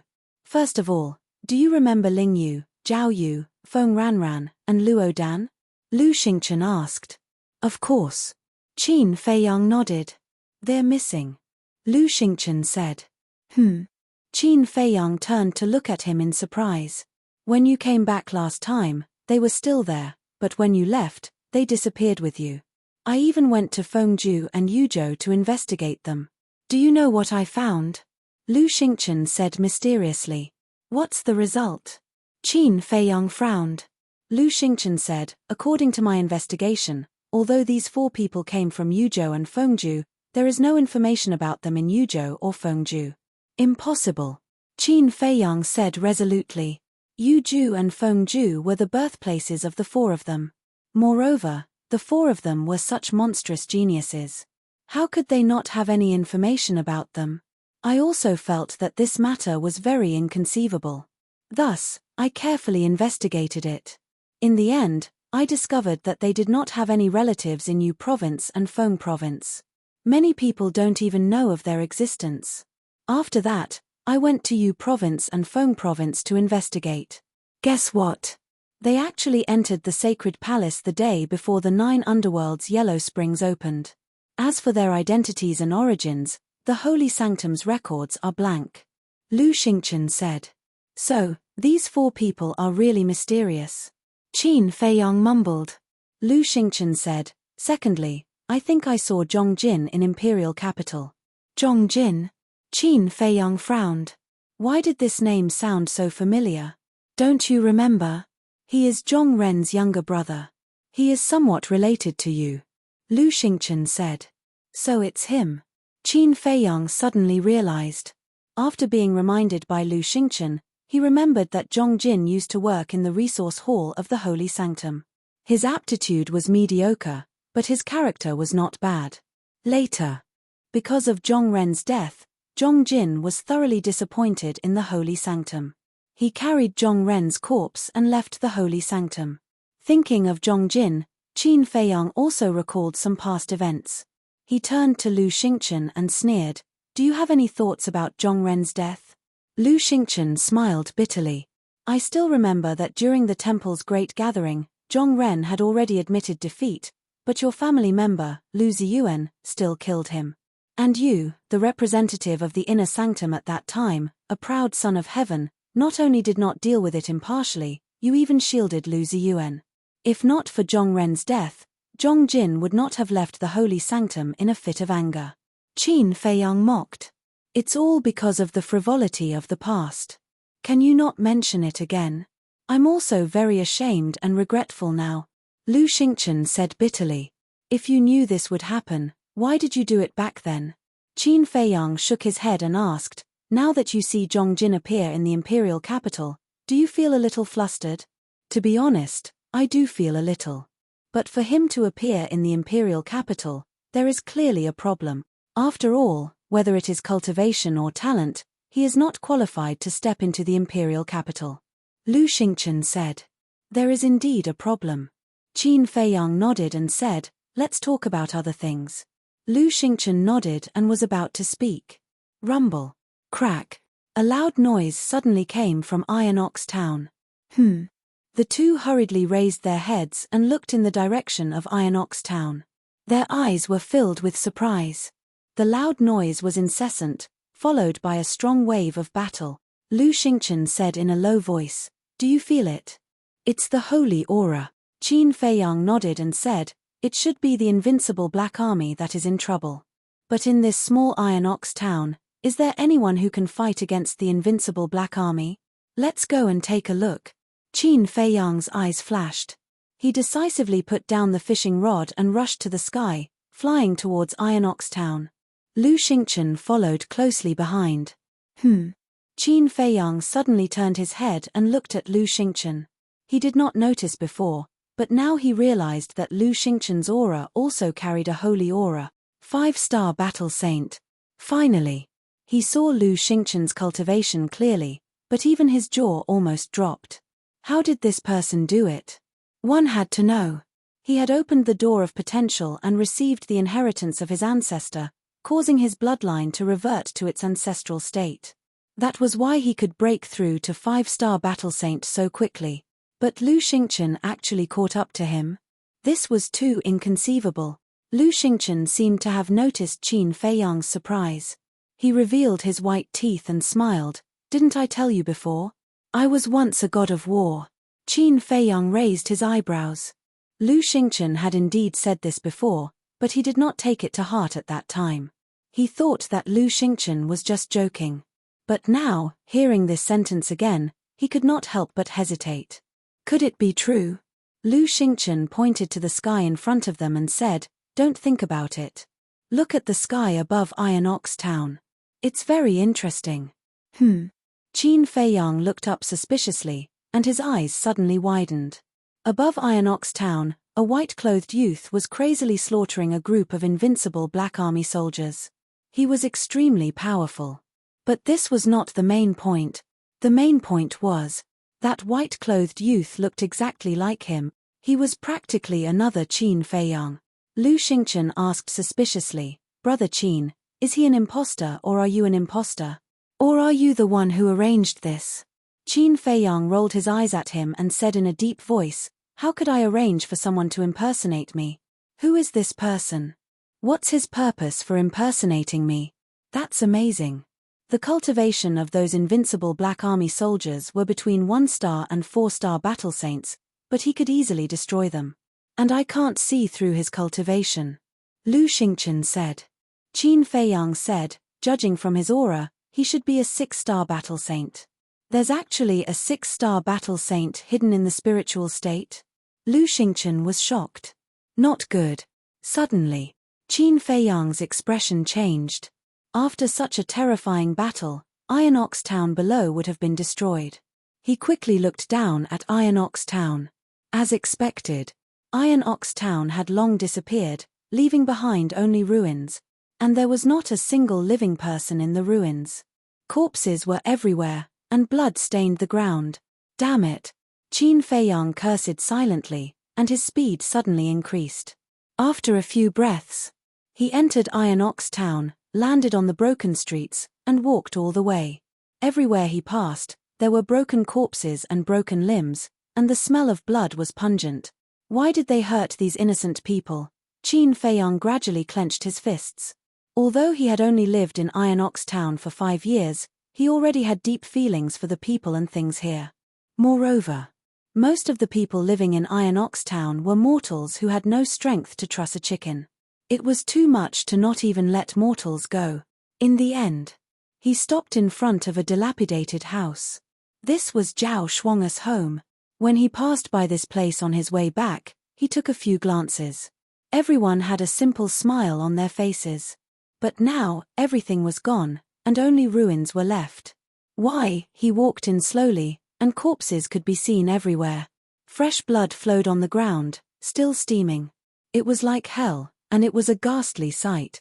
Suddenly, he quickened his pace and walked to the front of an old man. The old man had white hair and was lying in a pool of blood. His body was pressed against a beam, and he was already dead. "Grandpa Zhao, I'm sorry, I'm late." Qin Feiyang squatted beside the old man, his face full of self-blame and guilt. The old man was Zhao Shuang's grandfather. Ever since Ling Yunfei, Luo Qingzhu, Zhao Shuang, and Feng Ling died, he did not take care of their families. For example, Ling Yunfei's mother, Liu Ji. For example, Luo Qingzhu's mother, Luo Qianxue, and Feng Ling's grandfather. Although Feng Ling's grandfather had died, he still remembered him in his heart. Only this old man, he had almost forgotten about him. In the past, he did not think much of it. But at this moment, when he looked at the old man's eyes and the bloody corpse, he could not help but feel regret in his heart. Why did he not think of this before? He only felt regret after losing it. Qin Feiyang slowly reached out his hand, closed the old man's eyes, and raised his head to look at the man in white and the invincible black army. Today, none of you can leave. He suddenly roared and rushed to the sky with the billowing holy aura. Why is there Qin Feiyang here? The invincible black army, who was fighting with the man in white, had a trace of surprise in their eyes. At the same time, the man in white also looked at Qin Feiyang. He was not surprised at all. The corners of his mouth curled up slightly. Then, he turned around and flew away with lightning speed.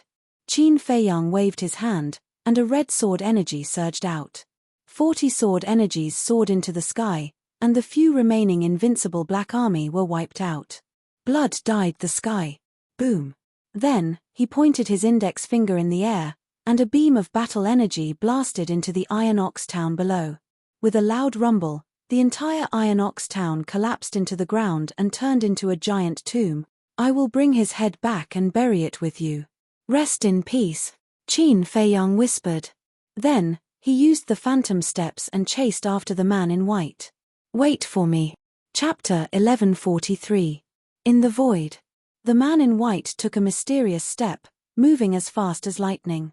Although he seemed to be running for his life, if one looked carefully, they would find that there was not the slightest bit of panic on his face. Qin Feiyang followed closely behind. Lu Xingchen whispered, Brother Qin, he is a 6-star battle saint. His cultivation is 1 realm higher than ours, and he has mastered a perfect auxiliary battle art. I'm afraid we won't be able to catch up to him. So what if he's 1 realm higher?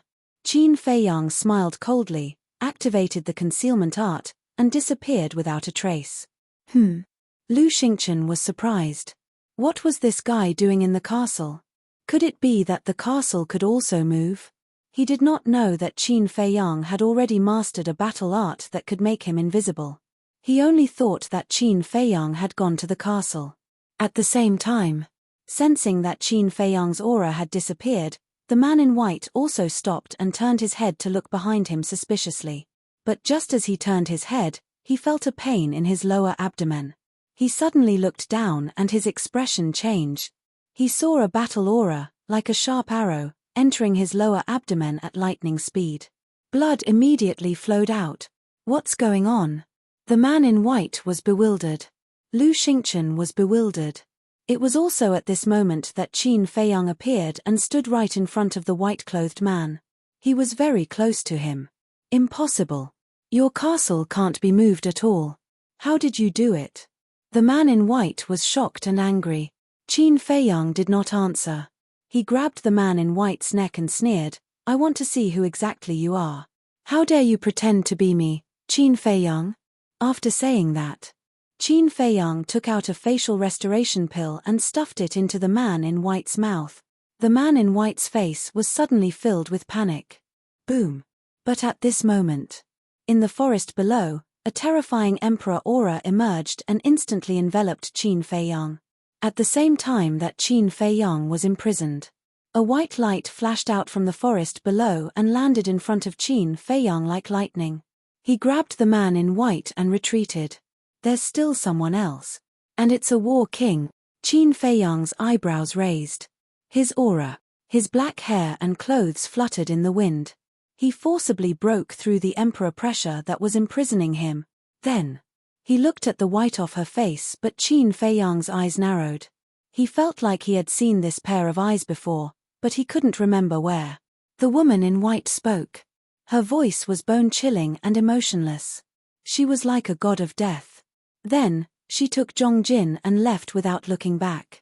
Even the voice is familiar, Qin Feiyang muttered. With a thought, Yang Wei appeared out of thin air and said in a deep voice, take them down. Yes. Yang Wei responded with a respectful tone, as a powerful battle chi burst out from his body and sprang toward the white-shirted woman and her companion like a surging tide. There is indeed a war king hiding beside me. The woman in white's pupils shrank. She raised her slender arm and waved it in the air. Battle chi emerged and turned into a huge wave that swept across the sky. Boom. The two waves of battle chi collided. Puff. Yang Wei's body trembled and he retreated. A trace of blood flowed out from the corner of his mouth. The woman in white's body was also trembling slightly. A mere one-star war king dares to behave atrociously in front of us. You really don't know what's good for you. Yang Wei's eyes turned cold. He executed the heavenly demon's 9 steps and charged towards the woman in white. The heavenly demon's 9 steps was not only a perfect support skill, it was also a perfect killing skill. In other words, this was a skill that was both offensive and defensive. With every step he took, his aura would increase tremendously. Even the air was trembling. At this moment, he was like a demon god descending to the world. His aura was extremely powerful. When he took the 4th step, both his speed and his aura had reached an unprecedented level. Boom. When he took the 5th step, he was like a god descending to the mortal world. He stepped on the woman in white's head. Immediately, a terrifying murderous aura enveloped the woman in white. Perfect battle skill. The woman in white's heart trembled. No matter what kind of battle skill it was a peak perfect battle skill. Boom. Whoosh. The woman in white waved her hand. Battle chi emerged and turned into a huge wave that surged forward. This battle skill. Qin Fei Yang, who was not far away, looked at the huge wave that covered the sky and the earth. His brows were tightly knitted together. The battle skill that the woman in white used was only a superior battle skill. However, it gave him an inexplicable sense of familiarity.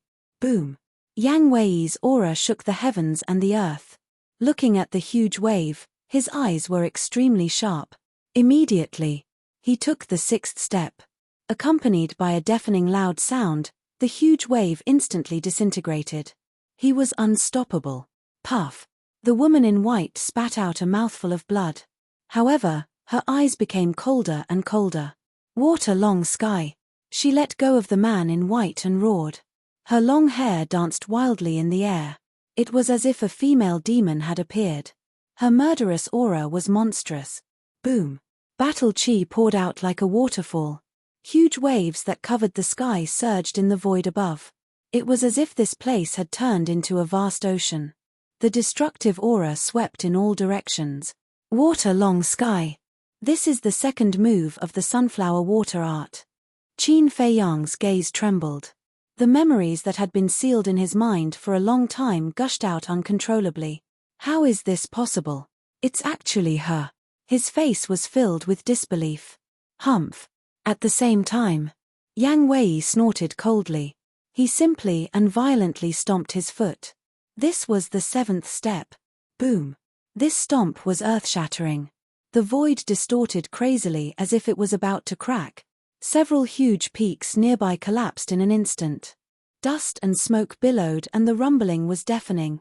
As for the huge wave, it was like a broken mirror. It cracked bit by bit until it finally disintegrated and dissipated between heaven and earth. Puff. The woman in white was sent flying. Blood gushed out of her mouth. Yang Wei also retreated a few steps.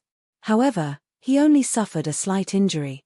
After stabilizing his body, he immediately charged towards the woman in white. His aura was surging. Lu Xingchen's pupils contracted as he landed beside Qin Fei Yang in a single step and said in a low voice, "This subordinate of yours is very strong." Qin Fei Yang turned a deaf ear. His gaze was fixed on the woman in white. He said to Yang Wei, "I want her alive." Alive? Yang Wei was stunned. Looking at Qin Fei Yang's expression, he wondered if this woman was an enemy of Qin Fei Yang's in the past. Understood. He nodded slightly.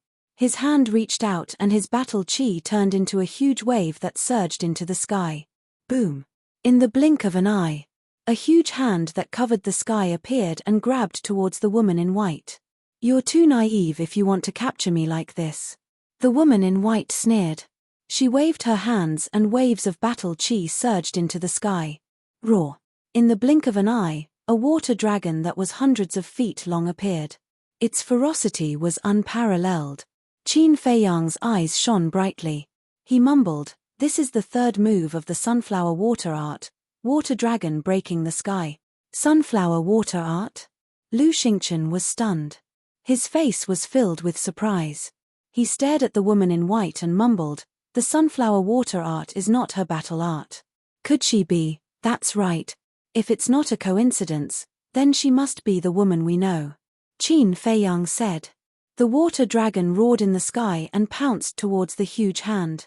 The huge hand that Yang Wei condensed was just a normal attack. The water dragon breaking the sky that the woman in white used was a superior battle art. Yang Wei was naturally no match for her. With a boom, the huge hand was destroyed on the spot. However, at the same time that the huge hand was destroyed, Yang Wei took the 8th step of the 9 steps of the heavenly demon. His aura was close to that of a 5-star combat emperor. The water dragon immediately shattered into pieces and turned into bubbles. Stop struggling. When I take the 9th step, you will definitely die. Yang Wei looked down at the woman in white like a king. His divine aura was inviolable. Then come and try. The woman in white placed her hands in front of her chest and quickly formed a seal. A destructive aura spread out. Stubborn. Yang Wei's gaze turned cold and he suddenly took the 9th step. His aura broke through the barrier and charged towards a 5-star combat emperor. The power of the 9 steps of the heavenly demon had been unleashed to the extreme. However, just as the woman in white was about to lose her life under his feet, she suddenly raised her head and a strong murderous intent burst out from her eyes. At the same time, a palm-sized mystic ice seal appeared between her hands and cold air billowed. The first style of the frost arts, ice seal. Although she shouted, the mystic ice seal broke through the air and swept into Yang Wei's feet. Yang Wei's expression changed immediately. He could clearly feel that when the mystic ice seal entered his feet, a shocking cold current suddenly swept through his entire body. His limbs began to stiffen. White snowflakes quickly appeared on his clothes, skin, and even his hair. These snowflakes emitted a terrifying cold air. In the blink of an eye, a thick layer of ice formed on his body and he became a human ice sculpture. Frost arts. Qin Feiyang raised his eyebrows. Yang Wei and the woman in white had the same cultivation, but she was able to seal Yang Wei in ice. This was enough to prove that this so-called frost arts was also a perfect battle art, and it was also a peak perfect battle art. The woman in white looked at Yang Wei with disdain and turned to Qin Feiyang, saying, "I believe you have already guessed who I am." "Dong Qing," Qin Feiyang said. The woman in white sneered, "That's right, it's me. Are you surprised?" Qin Feiyang was silent. Lu Xingchen looked at Qin Feiyang and asked Dong Qing, "Where have you been all these years?" "He, ha. Dong Qing laughed crazily. She took off her mask and revealed a face as beautiful as a flower. Dong Qing was once the pride of the inner palace. Her appearance was not bad, and it was not an exaggeration to say that she was peerless. But right now, her face was filled with hostility and hatred. She looked at Lu Xingchen and said, "I went to hell, but I was not satisfied, so I came back from hell." Chapter 1144. "I'm afraid you don't have the ability," Qin Feiyang said indifferently. Back then, he wasn't afraid of Dong Qing, and now, he was even more afraid. However, Dong Qing's current cultivation made it hard for him to accept. He clearly remembered that Dong Qing had only broken through to the 6-star War Emperor when they fought in the temple's great gathering. At that time, his cultivation had also broken through to the 3-star War Emperor. All these years, he relied on the Gate of Potential and the purple gold dragon blood to barely break through to the 5-star War Saint. But Dong Qing had already stepped into the 1-star War Emperor realm. He wouldn't believe that Dong Qing's talent was better than his. Because he knew how Dong Qing's talent was. But how did she do it? Even if she opened all the gates of potential, it couldn't be so fast. Lu Xingchen's breakthrough to the 5-star War Saint had already shocked him, but now Dong Qing's cultivation was even more unbelievable. "You're no longer the Qin Feiyang from back then, and I'm no longer the Dong Qing from back then. It's still hard to say who will win now. Get ready to pay your debt." Dong Qing smiled coldly and her hands began to form seals again. A destructive aura rolled out from between her hands. Boom. However, at this time, an even more terrifying aura erupted. Qin Feiyang, Lu Xingchen, and the white-clothed woman all turned to look at Yang Wei. The aura came from Yang Wei, who was trapped in the ice sculpture. "What's going on?" The white-clothed woman was bewildered. Rumble. Yang Wei's aura became stronger and stronger, surging in all directions with earth-shattering momentum. The void and earth here began to tremble. Boom. Suddenly, the aura that erupted from Yang Wei actually broke through the shackles of the one-star War Master and climbed to the two-star War Master. He actually broke through at this time? The white-clothed woman and her companion were dumbfounded. Catcher. Suddenly, a crack appeared on the ice sculpture. As soon as this crack appeared, a chain reaction occurred, and tear marks continued to appear. In less than 3 breaths, the entire ice sculpture was full of cracks, as if it was covered with a layer of spiderweb. Not good. The white-clothed woman's expression changed. She turned around and dived in front of the white-clothed man. She grabbed the white-clothed man, opened a teleportation door, and entered it without looking back. Qin Feiyang, if you want to know why we're pretending to be you, then come to the ruins. The portal quickly disappeared. Dongqing's voice echoed in the air for a long time. From the beginning to the end, Qin Feiyang didn't try to stop Dongqing because he couldn't stop her now. Land of Ruins, his eyes flashed slightly, and then he looked at Yang Wei again. Crack. Finally. Yang Wei broke out of the ice, his aura shaking the clouds. Congratulations. Qin Feiyang smiled. The stronger Yang Wei was, the more help it would be to him. Yang Wei rubbed his head and smiled innocently. He said apologetically, "I'm sorry. I was too careless and couldn't make them stay. I'm fine." Qin Feiyang waved his hand, and his eyes flickered. Lu Xingchen frowned. "Brother Qin, why did Dongqing ask you to go to the ruins? What kind of place is the ruins?" Yang Wei didn't understand. Qin Feiyang said, "The ruins is a place where not even a blade of grass grows. It's also a place of no return." A place of no return. Yang Wei's eyes trembled, and he said in surprise, "Isn't that a place of death?" Qin Feiyang nodded. "It's not an exaggeration to say that it's a place of death, but it's not a problem for me. I've been there twice, but I can't figure out why they want to lead me to the ruins." Lu Xingchen asked in surprise, "Could it be that there are still secrets hidden in the ruins?" Secret? Qin Feiyang's eyes flashed slightly. "No matter what the secret is, I have to go and see it." "No." Dongqing and the others clearly came prepared. "If you go now, won't you fall into their trap? I think it's better to take the long view," Lu Xingchen advised. "We can't guess what their purpose is. Only by going to the ruins can we find out the truth. As for you, there's no need to take the risk with me. Go back to the imperial capital to avoid being discovered and arousing suspicion." Qin Feiyang looked at Lu Xingchen and said. Lu Xingchen pondered for a moment and nodded with a smile. "Well, take care of yourself.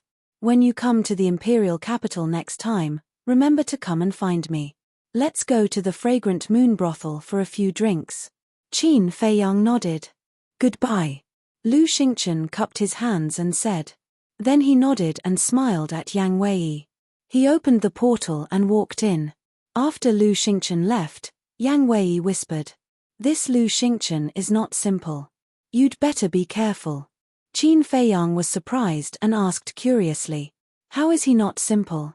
Yang Wei shook his head. "I can't say. It's just a feeling. Every time I look at him, I always feel like he's covered with a veil. He's unfathomable." "You're right.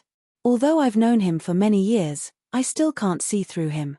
Moreover, he's related to the Mu family of the Forgotten Continent," Qin Feiyang said. "What?" Yang Wei was stunned. "What kind of existence is the Mu family? They're actually related to the Mu family? After a few months of recuperation, it's time to stretch my muscles. The ruins, I'd like to see what's waiting for me." Qin Feiyang's eyes flashed coldly. He opened a portal and stepped into it. Yang Wei took a deep breath and followed. Whoosh, whoosh. The ruins. In the canyon, the wind was still howling, and the black tornado was roaring wantonly. The iron chain bridge above the canyon was rusty and swaying in the wind. No one knew how long it had been there. Whoosh. As soon as Qin Feiyang appeared, he glanced at the iron chain bridge. He saw a man and a woman standing on the opposite side of the iron chain bridge. It was Dongqing. "They've already gone over." Yang Wei whispered. He looked at the storm in the canyon and frowned. That black storm actually gave him a great sense of danger. Go down. Qin Feiyang waved his hand and landed on the bridge. Then, without any hesitation, he stepped on the iron chain bridge. Yang Wei followed closely behind him, not daring to be the least bit distracted. The wind was howling, and the iron chain bridge kept swaying. It was like the sound of the Grim Reaper. Yang Wei looked down and frowned. What's under the canyon? Everything. People, beasts, jungles, glacier, deserts, seas of fire, and so on. It's like an underground world. Qin Feiyang said. Yang Wei was surprised. It can't be. Even I don't dare to touch these black tornadoes. How did they survive? Qin Feiyang said, there's no storm under the canyon. I see. Yang Wei nodded. After a while, the two walked to the middle of the iron chain bridge. Standing there, they could clearly see Dongqing and Yang Wei. The two stood side by side on the opposite side, looking at Qin Feiyang and Yang Wei with cold eyes. Suddenly, Dongqing waved her hand, and a red sword appeared out of thin air. En. Yang Wei was stunned and quickly shouted, what do you want to do? Send you to hell. Dongqing smiled coldly. She grabbed the red sword and slashed at the iron chain. Damn it. Yang Wei's face changed greatly. Don't panic. Although this iron chain bridge is rusty, it's very strong. Not to mention ordinary sharp weapons, I'm afraid even a sacred weapon may not be able to cut it. Qin Feiyang said. Hearing this, Yang Wei couldn't help but breathe a sigh of relief. But as soon as he finished speaking, Dongqing's sword slashed at the iron chain, and a loud clanging sound rang out. Sparks flew in all directions, and the iron chain was actually cut apart. What? Qin Feiyang turned pale with fright. What level of sword was that? It was so sharp. But there was no time to look carefully. The iron chain broke, and the iron chain bridge shook violently. Qin Feiyang and Yang Wei, who were standing on the bridge, suddenly lost their balance. However, the two of them were quick with their hands and quickly grabbed the other side of the iron chain to stabilize their bodies. How is it? Are you desperate now? Dongqing grabbed the sword and looked at Qin Feiyang with sarcasm in her eyes. Desperate? Even if you cut off all the iron chains, you won't be a threat to me. Qin Feiyang's face was full of disdain. Then let's have a try. Dongqing's eyes flashed. She raised the sword in her hand and slashed down with all her strength. Clang! In a burst of fire, all the iron chains were broken in an instant. The iron chain bridge immediately descended towards the canyon below, and the gravity that permeated the air above the canyon immediately surged towards the two of them. His life was hanging by a thread. Yang Wei couldn't help but panic. Grab me! Qin Feiyang shouted without looking back. He was calm and steady.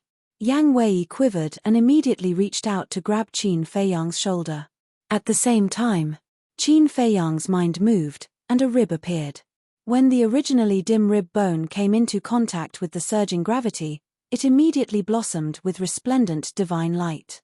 In an instant, the gravity disappeared. The black hurricane was also isolated by the divine light.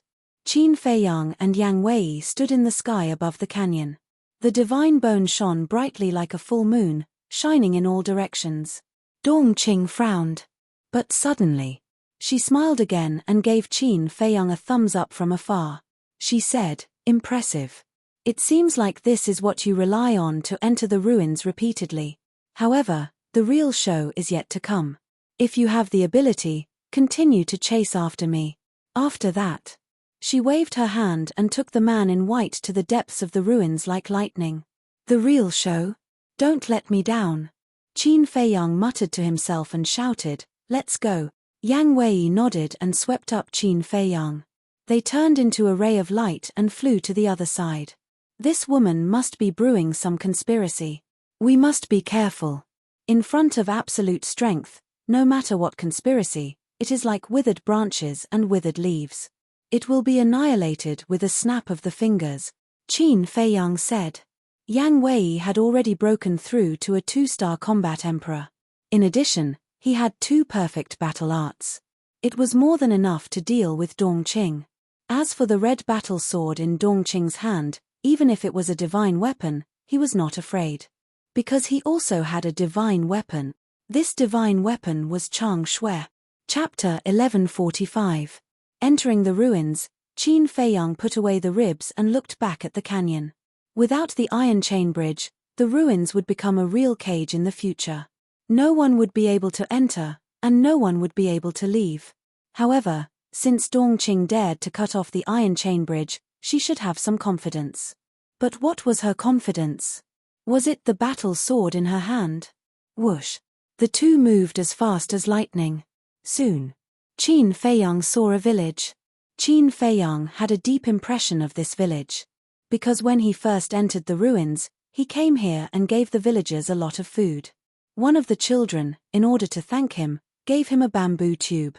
However, the water in the bamboo tube was poisonous. But at that time, Qin Feiyang did not pursue it. Because he couldn't bear it. But at this moment, corpses were everywhere. Blood flowed on the ground, soaking the mountains and rivers. What's going on? Yang Wei was surprised. Qin Feiyang walked to a corpse, looked at it seriously, and said in a deep voice, "It died not long ago. It should be killed by Dongqing. Why did they do that? What's the benefit of killing these innocent people?" Yang Wei said angrily, "I don't know. However, for these people, death may be the best relief." Qin Feiyang sighed. At that time, if it weren't for the old man's permission, he would have destroyed this place full of darkness and cruelty. Yang Wei glanced at the desolate land and fell silent.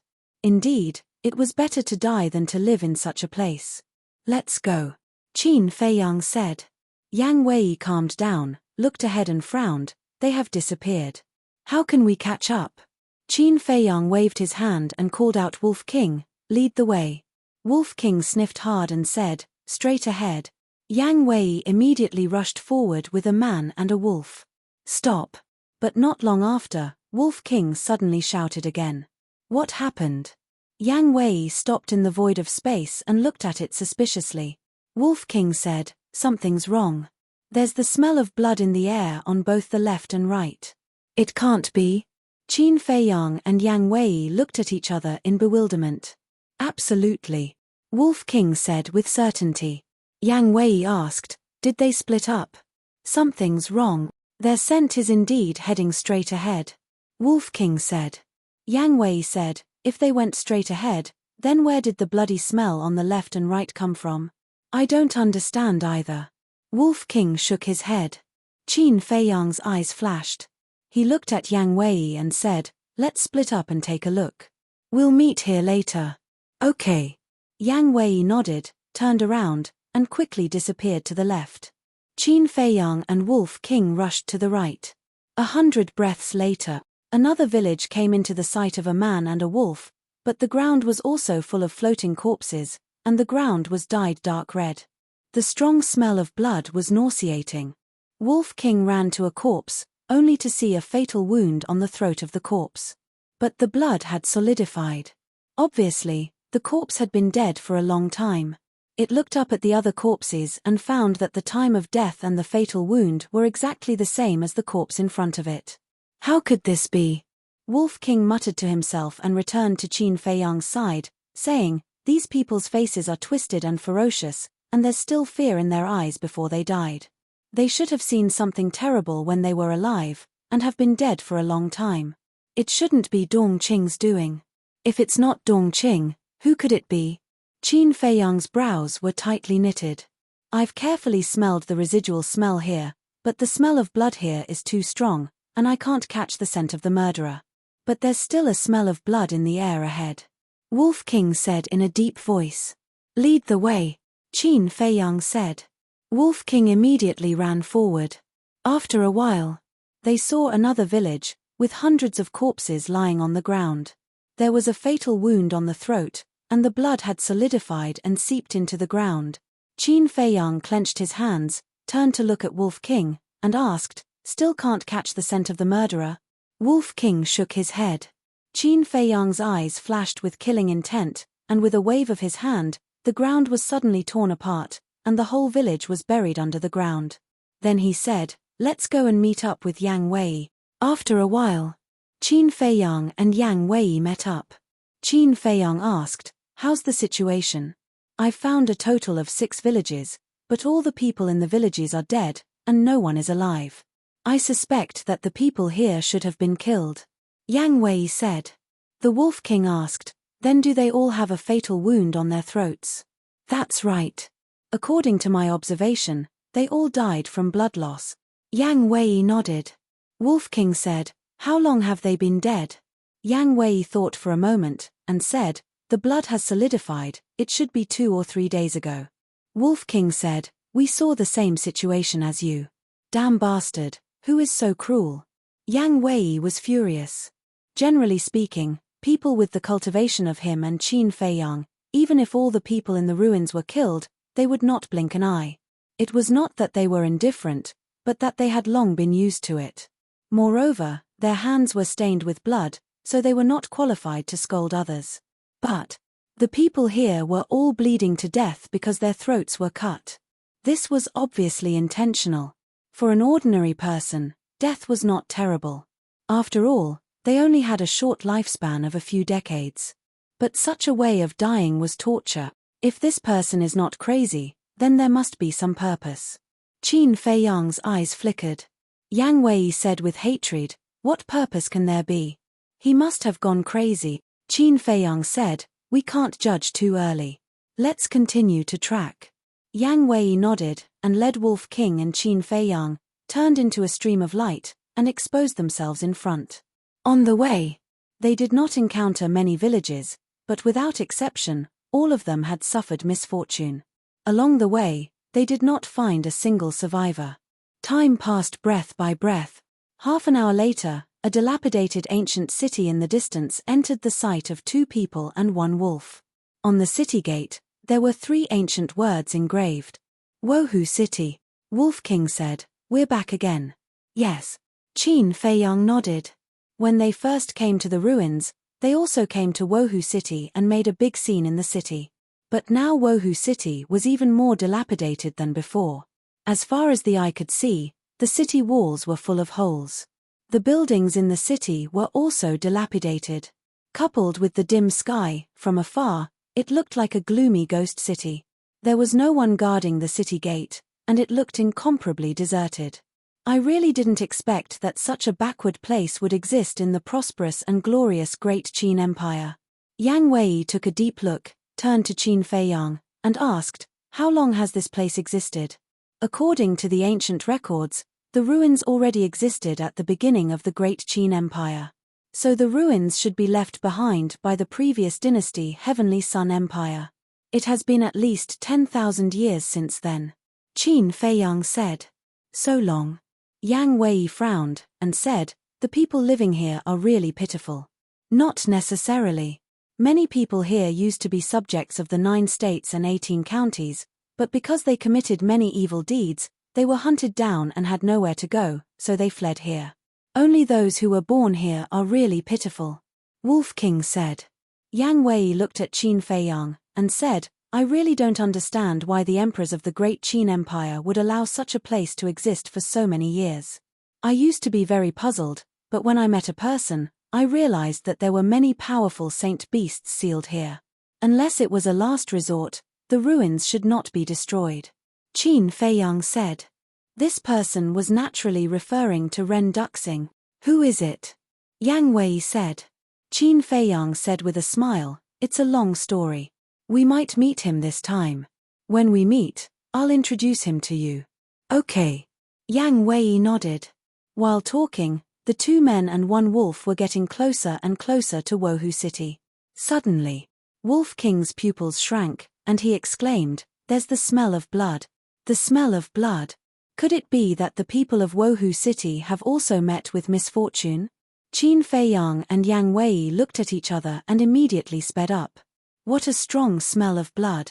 The closer they got, the heavier Wolf King's gaze became. Qin Feiyang and Yang Wei also smelled the smell of blood. More than 10 breaths later, they finally landed on the city wall and scanned the scene in the city. Their eyes were filled with shock. The entire Wohu City was littered with corpses. There was not a single person. Blood flowed on the ground like a stream. The bloody scene was like an azure hell. It was terrifying. Yang Wei said, "The blood hasn't coagulated yet. It should be Dongqing's doing." "Why? Why would she do that?" Qin Feiyang clenched his hands tightly together. Wolf King's eyes suddenly trembled, and he said in surprise, "No, didn't you notice a very serious problem?" "What problem?" The two looked at her in surprise. Old Yang is now a 2-star battle ancestor, one small realm higher than Dongqing. And although Dongqing has mastered a perfect auxiliary battle art, Old Yang is also using the Demon 9 steps to bring us along. Moreover, it will take her time to kill these people. Logically speaking, we should have caught up with her long ago. But until now, we haven't even seen her shadow. Wolf King said. That's right. Qin Feiyang and Yang Wei suddenly came to a realization. What was going on? Yang Wei seemed to have thought of something. His body trembled slightly, and he said, "Could it be that she has mastered a divine art?" Divine art? Qin Feiyang and Wolf King's eyes narrowed. Wolf King shook his head and said, "It shouldn't be. The divine art is not a cabbage. How could she have it? I would rather believe that she had hidden her cultivation before. It seems that we can't underestimate this woman." Qin Feiyang's face was gloomy. Chapter 1146. Let's go. Wolf King shouted. Today, no matter what, they must find Dongqing and get rid of her. Otherwise, there would be endless trouble. On the following journey, the 2 men and 1 wolf did not delay at all. Even if they encountered towns and villages that were massacred, they did not stop at all. At noon, they finally arrived at the royal city in the land of ruins. However, the originally bustling royal city was dead silent at this moment. Millions of corpses were lying in the city. Blood dyed the land within a radius of hundreds of miles. In the void, a bloody mist filled the air, and the smell of blood was pungent. And the way they died was the same as the people in other places. Their throats were cut. Those pairs of eyes were wide open, full of fear and despair. "You animals, get out of here!" Yang Wei roared. There were many people who had died in his hands, but he had never tortured anyone like Dongqing. Qin Feiyang and Wolf King's eyes were gloomy to the extreme. They stood at a commanding height and had a panoramic view of the entire royal city, but except for the corpses on the ground, they did not see anyone else.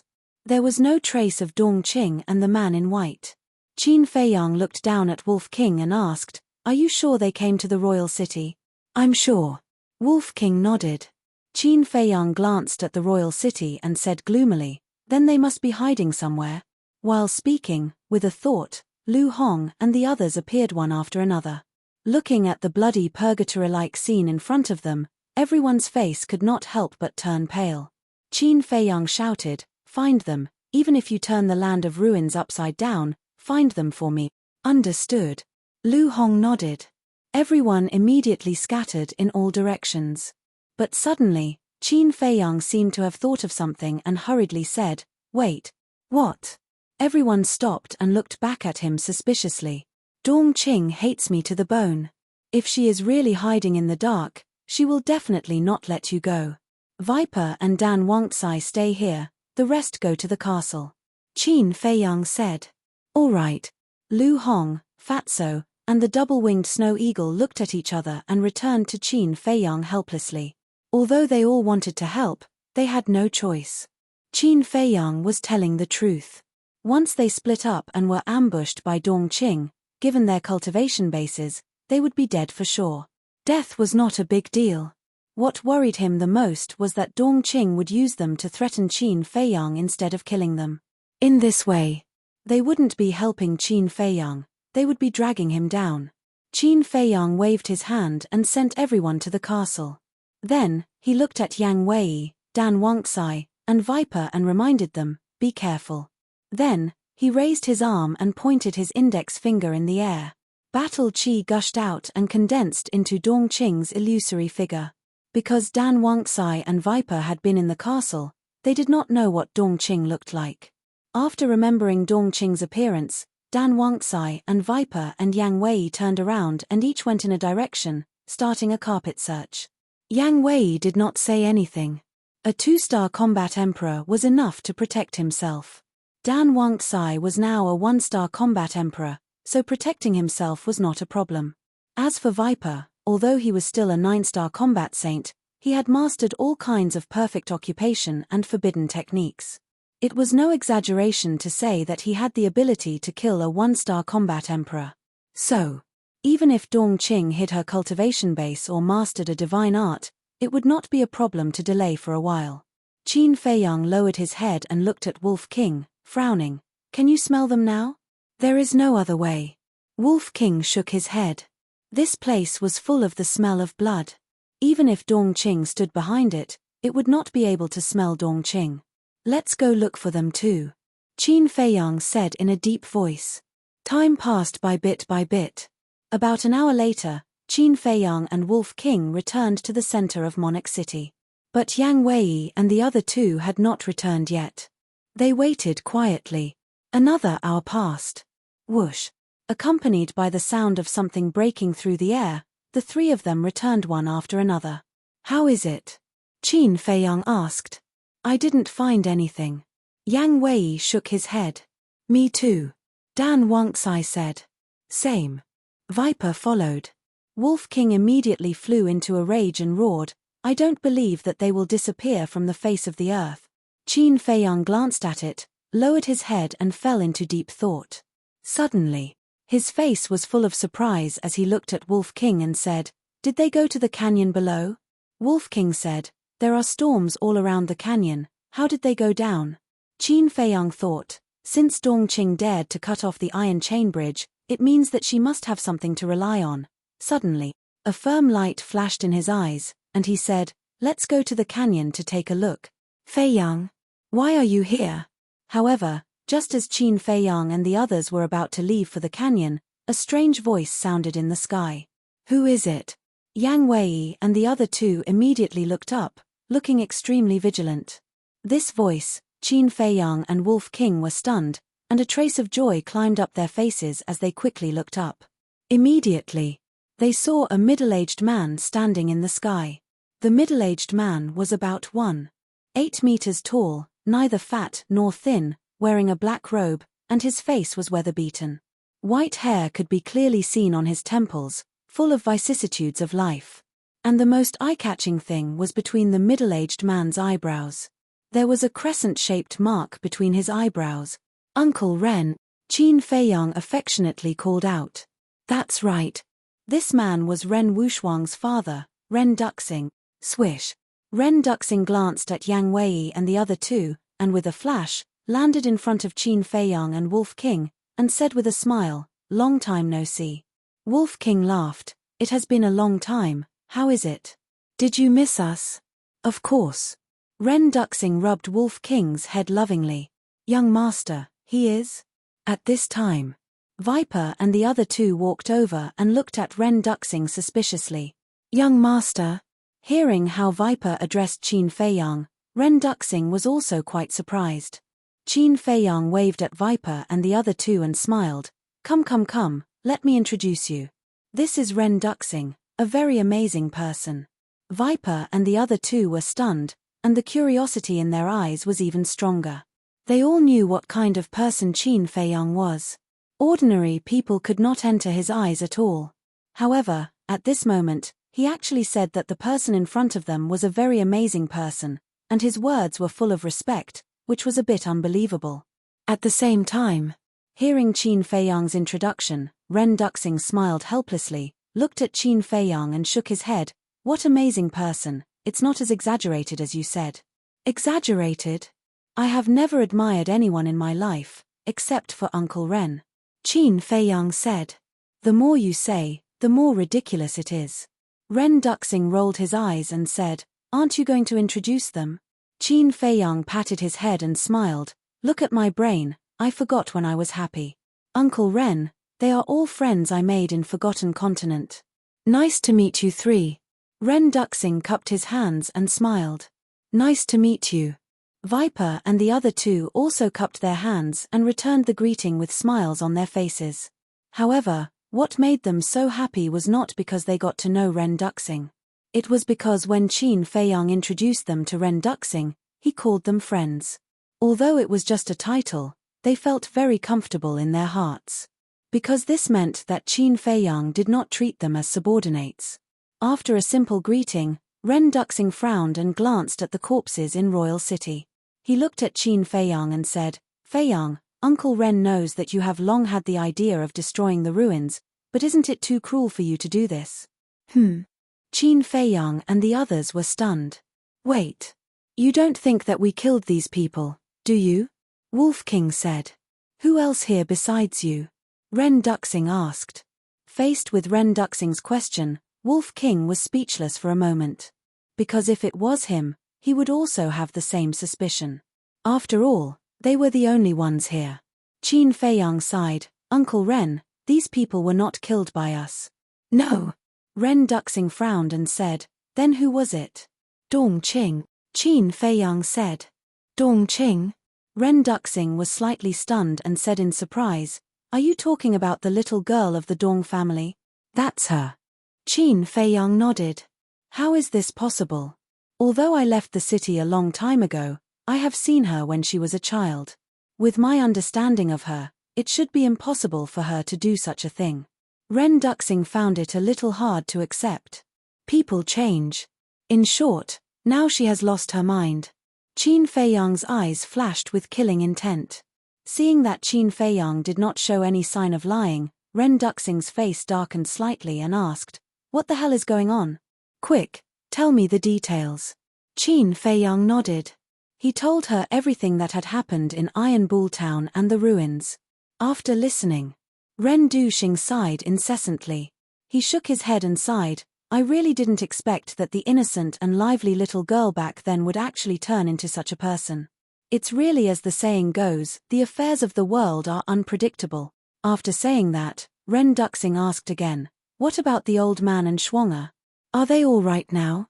Qin Feiyang hesitated and said, "The old man also went to the imperial capital. Everything is fine for now." "For now?" Ren Duxing was stunned. He frowned and asked, "Did something happen?" Qin Feiyang lowered his head and hesitated. Ren Duxing said with a smile, "You don't have to worry about anything, tell me the truth." "All right. Actually, I am the son of the current emperor. Because of me, the old man and my sister were somewhat implicated, but it has been solved now." Qin Feiyang said truthfully, his face full of self-blame. "The son of the current emperor?" Ren Duxing looked at Qin Feiyang with a dumbfounded expression. "En." Qin Feiyang nodded, then smiled bitterly and said, "But for some reason, not only have I broken away from the relationship of father and son, but also to the point where you die and I die. In short, since I entered the imperial capital, a lot of things have happened, and I can't finish it in a short time." Ren Duxing patted him on the shoulder and said with a smile, "Although I don't know what you have experienced all these years, I firmly believe that there is no obstacle in this world that cannot be overcome." "I believe it too." Chapter 1147. Ren Duxing smiled and said, "So this time you entered the ruins mainly to chase after Dong Qing and the person who impersonated you?" "Yes." Qin Feiyang nodded and asked suspiciously, "Why did Uncle Ren come to Tortoise City?" "I also smelled the blood, so I came up to have a look. But I didn't expect that such a cruel thing would happen," Ren Duxing said. He hated evil as if it were his enemy. Yang Wei said, "It's the first time I've seen such a cruel person in my life. But I don't know where they are hiding now." Qin Feiyang suddenly thought of something. He looked at Ren Duxing and asked, "Uncle Ren, have you been in the canyon below all the time?" "Yes." Ren Duxing nodded. Qin Feiyang said, "Then did you see them enter the canyon?" "No." Ren Duxing shook his head and said, "But with the source of power, I should be able to sense their aura." "You can sense it?" Qin Feiyang and the others were stunned and then overjoyed. "Wait a moment," Ren Duxing said and closed his eyes. Qin Feiyang and the others could clearly sense that an obscure force, with Ren Duxing as the center, was spreading in all directions. Time passed breath by breath. About 100 breaths. Ren Duxing opened his eyes and there was a trace of confusion between his eyebrows. "What's wrong?" Qin Feiyang asked. Ren Duxing said, "I did sense two strange auras in the canyon below, But, speaking of this. Ren Duxing frowned. But what? They looked at him in surprise. Ren Duxing said, "It seems that something is blocking my search and I can't sense their location." This, Qin Feiyang and the others looked at each other. Wolf King suddenly said, "Is it because of Dong Qing's sword?" "It's possible. That sword can even cut through the iron chain bridge. It's definitely not an ordinary sword," Qin Feiyang said in a deep voice. This was even more troublesome. He had been to the canyon below with Lu Xingchen before, so he knew how big it was. If he couldn't pinpoint Dong Qing's current location, then finding them would be like looking for a needle in a haystack. Qin Feiyang pondered for a moment, then looked at Ren Duxing and said, "Uncle Ren, take us to the canyon." "No." Ren Duxing shook his head. "Why?" Qin Feiyang frowned. Ren Duxing said, "Do you still remember that I told you before that the 4 great sacred beasts are sealed below?" "Yes." Qin Feiyang nodded and said, "I was the one who released the sacred monkey.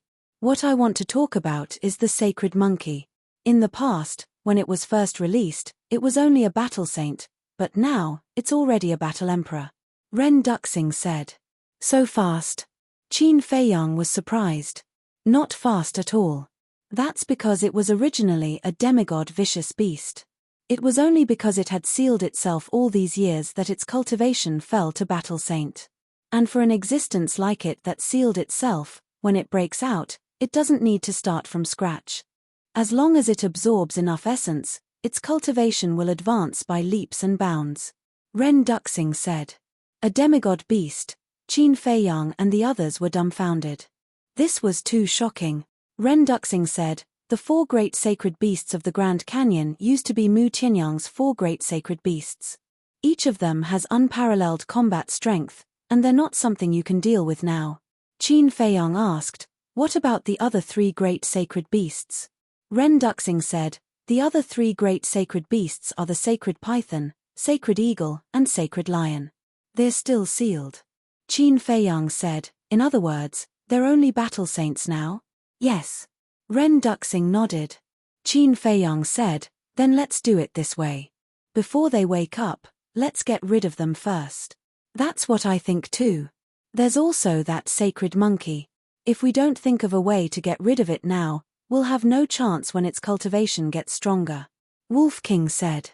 Ren Duxing was stunned and said in surprise, "Are you confident in getting rid of the sacred monkey?" Qin Feiyang asked, "What's the sacred monkey's cultivation level now?" Ren Duxing shook his head and said, "I'm not sure. In short, it's very strong." Qin Feiyang pondered for a moment, and sneered, "Although it's no longer the sacred monkey of the past, I'm no longer the Qin Feiyang of the past. As long as its cultivation hasn't recovered to its peak state, I'm confident in getting rid of it." "That's good. These 4 great sacred beasts have always been a big problem for me. In the past, I've thought of getting rid of them while they're sealing themselves, but those 4 great sacred beast emperors are protecting them at all times with countless fierce beasts.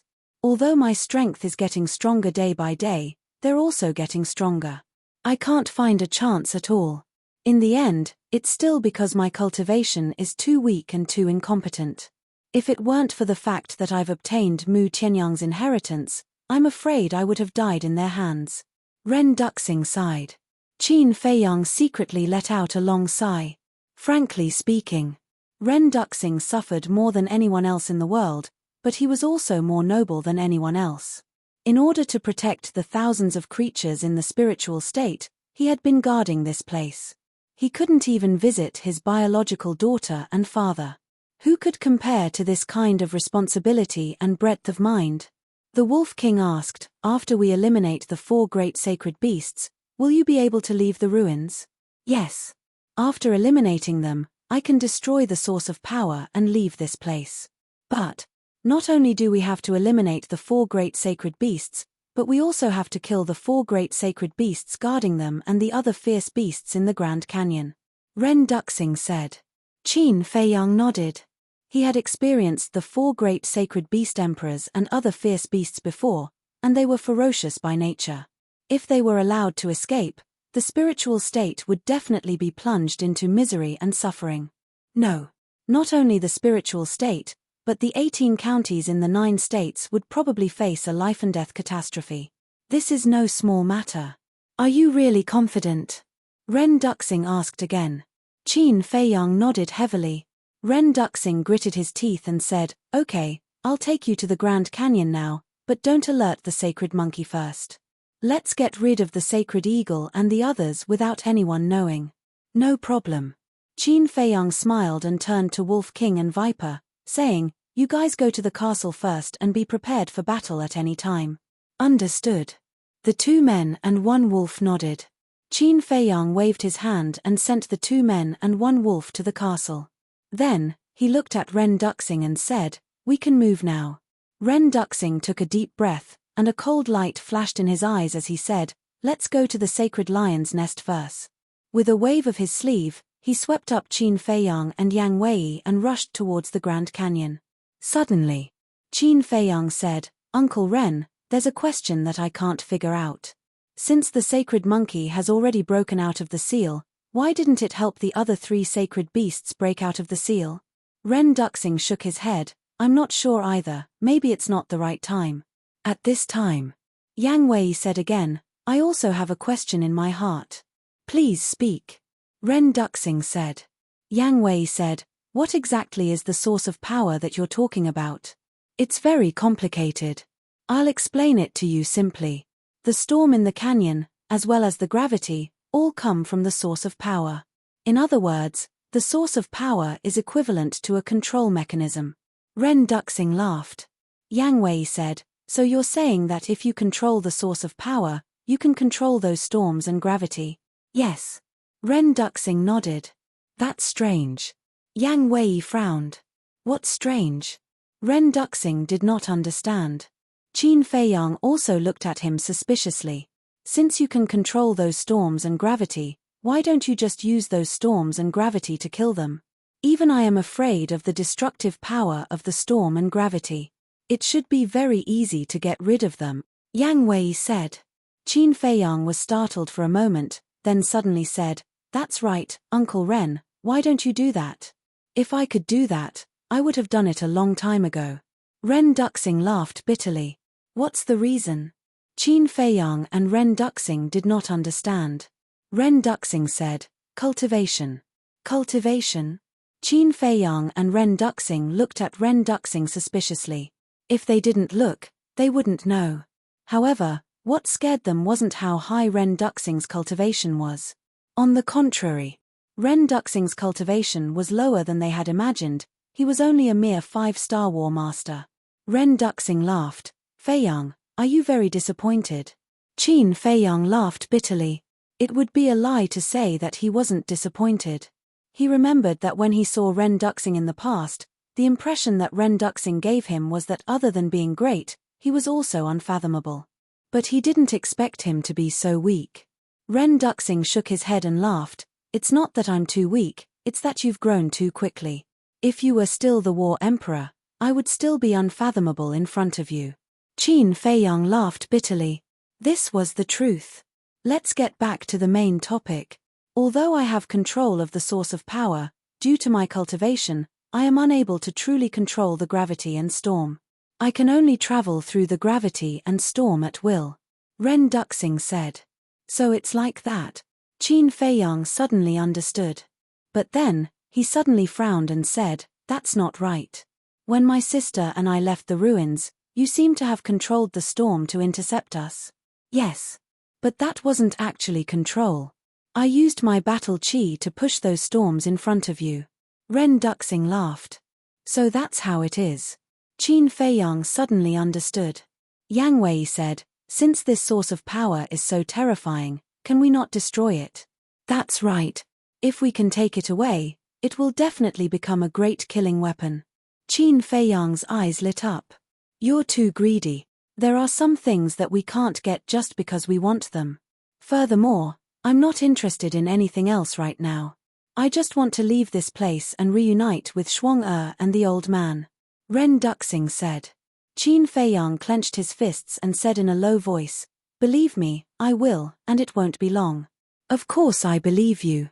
Otherwise, I wouldn't have brought you down." Ren Duxing laughed. During the conversation, the three of them had arrived at the top of the canyon. Without a moment's delay, Ren Duxing took Qin Feiyang and the other two and turned into a stream of light, directly entering the storm in the canyon. The storm, full of destructive aura, whistled around them, but it didn't cause them any harm. How magical! Yang Wei's eyes lit up. Chapter 1148. With Ren Duxing around, there was no danger in the storm. Very smoothly, the three of them passed through the storm and descended into the canyon below. A sea of fire entered their line of sight. Looking around, as far as the eye could see, it was all raging flames. This place was like a big furnace. Even Qin Feiyang and Yang Wei could feel the burning sensation. It's really an underground world. Yang Wei looked at all this with a dumbfounded expression, feeling as if he was dreaming. That's not right. However, Ren Duxing scanned the sea of fire, his eyes full of surprise. What's wrong? Qin Feiyang asked. Ren Duxing said, there were originally many fire dragon lions here, but why can't I see even one now? Qin Feiyang was stunned, and hurriedly lowered his head to look at the sea of fire. He was not unfamiliar with this place, because he and Lu Xingchen had been here before. Indeed, as Ren Duxing said, there were many fire dragon lions here. But now, looking around, other than the burning flames, there was not even a ghost. It was dead silent. I have an ominous premonition. Come with me quickly. Ren Duxing's face was as calm as water, turning into a stream of light and rushing forward. Qin Feiyang and Yang Wei looked at each other and hurriedly followed. Very quickly, a mountain peak entered the sight of the three. The mountain was not high, about 100 feet, but in the flat sea of fire, it was extremely eye-catching. The mountain peak was crimson red, surrounded by flames. From afar, it looked like it was made of magma. Whoosh! Ren Duxing led Qin Feiyang and the other two and landed directly on the mountain peak. The mountain peak was as flat as a mirror, as if it was cut by an axe, and in the middle of the mountain peak, there was a tunnel entrance. Ren Duxing walked quickly to the entrance of the tunnel and said in a deep voice, "That Saint Lion is sealed below, but, speaking of which..."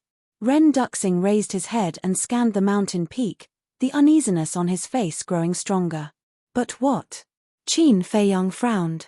The Lion King of the Guardian Sacred Lions usually guards this entrance. But now, not only have the other fire dragon lions disappeared, even the Lion King is gone. I can't help but suspect that something might have happened while I was away, Ren Duxing said. Qin Feiyang raised his eyebrows and said, "You mean, before you went to Royal City, everything was normal here?" "Yes." Ren Duxing nodded. Qin Feiyang's face darkened as he shouted, "Quickly go down and take a look." Whoosh!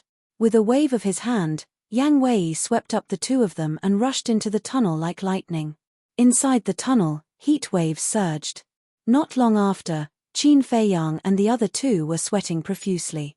But as they went deeper, the heat waves gradually disappeared and were replaced by a trace of coolness. However, gradually, the coolness turned into coldness, and the temperature underground became lower and lower. After going down for an unknown number of meters, the three of them finally arrived in front of an ice cave. Inside the ice cave, cold air lingered, and the cold current was bone-chilling. The three of them stepped into the ice cave and were immediately dumbfounded, only to see that there was nothing in the huge ice cave. But, in the middle of the ice cave, there was a pile of broken ice. Looking at the pile of ice, Ren Duxing's face instantly became gloomy to the extreme, and said, "Sure enough, something happened, the Saint Lion has been unsealed." So the Saint Lion was frozen here.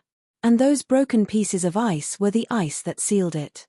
"It must be Dongqing," Yang Wei said in a deep voice. Qin Feiyang's eyes flashed with killing intent as he looked at Ren Duxing and said, "Quickly sense if there are any changes in the other areas." "Okay." Ren Duxing nodded and closed his eyes. Yang Wei glanced at Ren Duxing, walked to Qin Feiyang's side, and asked in a low voice, "How many areas are there here?" 4. Forest, Sea of Fire, Glacier, Desert. The fierce beast in the forest is the black stone ape. The fierce beast in the Sea of Fire is the fire dragon lion. The fierce beast in the glacier is the snow eagle. And the fierce beast in the desert is the flying sand python, Qin Feiyang said. Yang Wei was stunned, and asked puzzledly, "These fierce beasts are not rare, but why are you all so surprised? It's indeed nothing in the Forgotten Continent, but in the Great Qin Empire, it's very rare. Maybe it's because of the battle that year, these fierce beasts went extinct." Qin Feiyang guessed. Which battle? Yang Wei was curious. Qin Feiyang said, "The battle between my ancestor and the previous emperor Mu Tianyang, although I have not seen it with my own eyes, and there are no clear records in the history books, but I can imagine how terrifying the battle between the two gods of war is. Moreover, to overthrow an empire, it's inevitable that people will be plunged into misery and suffering." Yang Wei nodded his head in realization. Not good. At this time, Ren Duxing opened his eyes, and his eyebrows were full of worry. "What's wrong?" Qin Feiyang was surprised. Ren Duxing said, "I can't sense the situation in the canyon now. What is blocking all of this?" "Don't worry. With the storm and gravity, even if Dongqing wants to take them out of the canyon, it will take a long time. Let's quickly go to other areas." Qin Feiyang comforted. "Okay." Ren Duxing nodded. Qin Feiyang shouted, "Yang Wei!" Yang Wei understood and slapped upward. The battle chi was like a dragon, roaring in all directions. With a loud bang, the whole mountain was instantly turned into ashes. Whoosh! The three of them immediately rushed to the next area. There was no one in the glacier. The snow eagles living in the glacier had all disappeared. In the ice cave where the sacred eagle was sealed, there was no trace of the sacred eagle, only a pile of broken ice. Then, they went to the desert again. It was the same here. There was not a single ghost. It was like a land of death where not even a blade of grass grew. Qin Feiyang said, "They are not in the three major areas, so they must be in the area of the sacred monkey jungle." Yang Wei murmured. Sure enough, when the three of them flew to the edge of the desert, they immediately saw groups of beasts gathering in the sky above the jungle. Fire dragon lion, black stone ape, flying sand python, snow eagle. They were all here. They filled the entire void, and there were countless of them. As for their strength, there were weak martial masters and strong battle saints. The leaders were the four beast emperors. The Monkey King had 5 heads, each as big as a washbasin. 5 pairs of eyes, like copper bells, emitted a terrifying murderous light. The last time I was here, the Monkey King only had 4 heads. Qin Feiyang stood above the edge of the desert and looked at the Monkey King. The 4-headed Monkey King had the cultivation of a battle master, and the 5-headed Monkey King was a battle saint. And he also had a deep impression of this Monkey King. At that time, he and Lu Xingchen almost died in the hands of this Monkey King. He looked at the Sand Python King, Eagle King, and Lion King. He was no stranger to these 3 beast emperors. Although they are not strong, if they escape from the ruins and enter the spiritual state, there will definitely be rivers of blood. Yang Wei said. Ren Duxing said, "Yes, we must keep them all." Qin Feiyang nodded. But suddenly, he frowned. Although the 4 beast emperors and the beasts of the 4 major regions were here, he didn't find Dongqing and Lu Xingchen, nor the 4 saint beasts among these beasts. Strange, where did they go? Qin Feiyang murmured. Ren Duxing also quickly noticed this, and his face was full of surprise. Gradually, the 3 of them found a very strange situation. They were above the edge of the desert without any concealment, but those beasts didn't seem to notice them, and they were all looking at the opposite cliff. Including the 4 beast emperors. What's the situation? The 3 of them looked at each other. One must know. They didn't hide their aura. These beasts should have noticed them before they got close, but why didn't they react at all? They are all looking over there. Is there a deeper meaning? Qin Feiyang followed the gaze of those beasts. However, except for the cliffs, bushes, and weeds, he didn't see anything. No. Ren Duxing's eyes suddenly trembled. What's wrong? Qin Feiyang was surprised. Ren Duxing pointed to a place halfway up the mountain and said, "Look over there, isn't there a cave entrance?" Qin Feiyang and Yang Wei looked over, and there was a trace of surprise in their eyes. On the cliff, there was indeed a cave entrance. It was dark inside, but the cave entrance was very small, and there was a bush in front of it, so they didn't notice it before. Furthermore, The marks on the cave entrance were new. It was obvious that it had just been excavated. Not good. Suddenly, Ren Duxing's face changed. What's wrong? Qin Feiyang and Lu Xingchen were shocked. Ren Duxing said, I know where Dongqing and Lu Xingchen and the four saint beasts went. Where? The two of them quickly asked. Follow me. Ren Duxing shouted. It's too late to find out now. However, at this moment, the Monkey King and the other beast emperors suddenly turned their heads and stared at Qin Feiyang and the other two.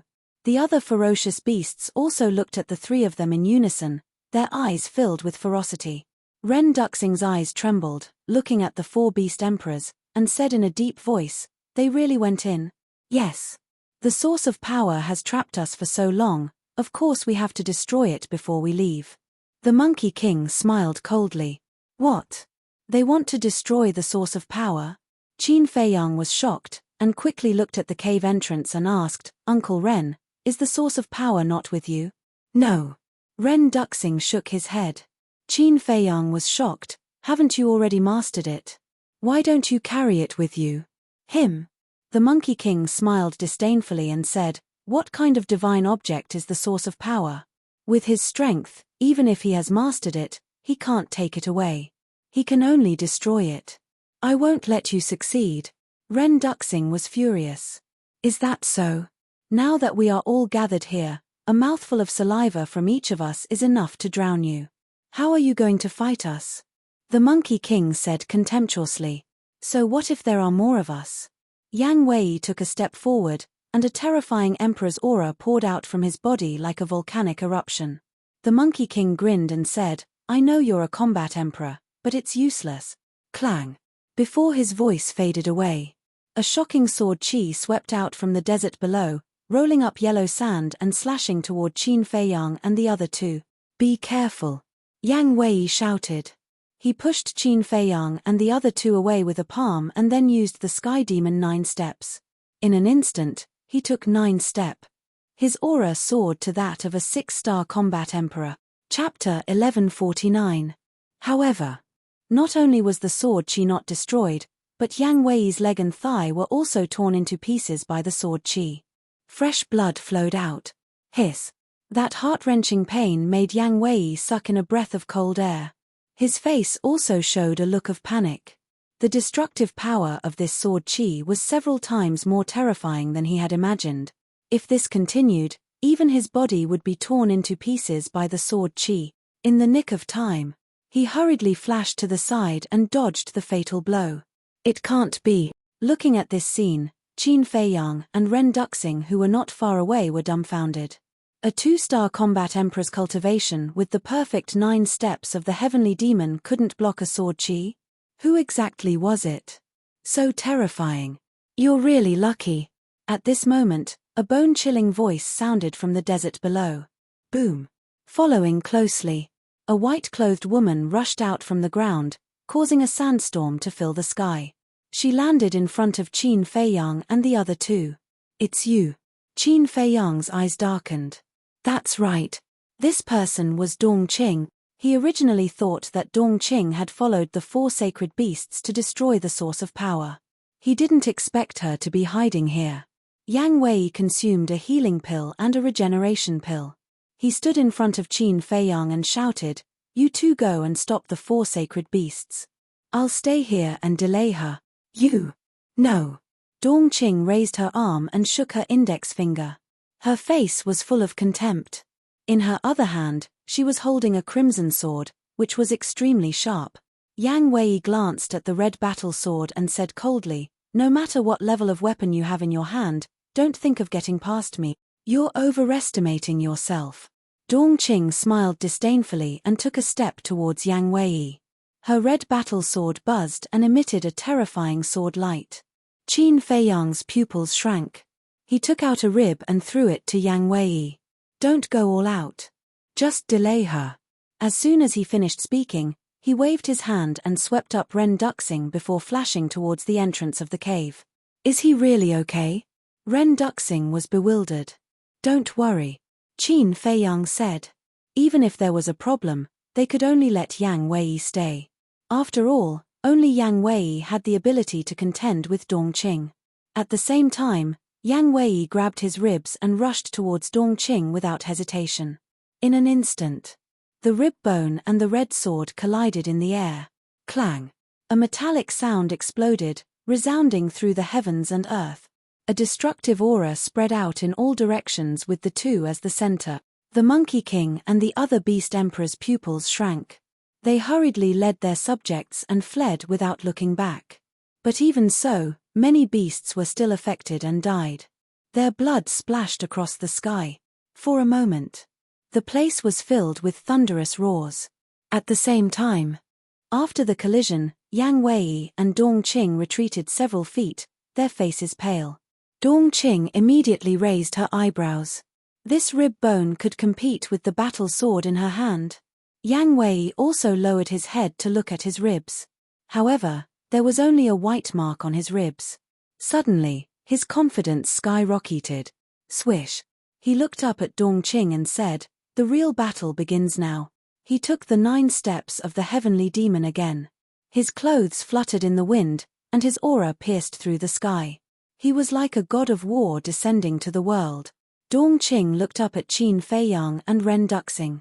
Seeing that the two had rushed into the cave, she immediately frowned.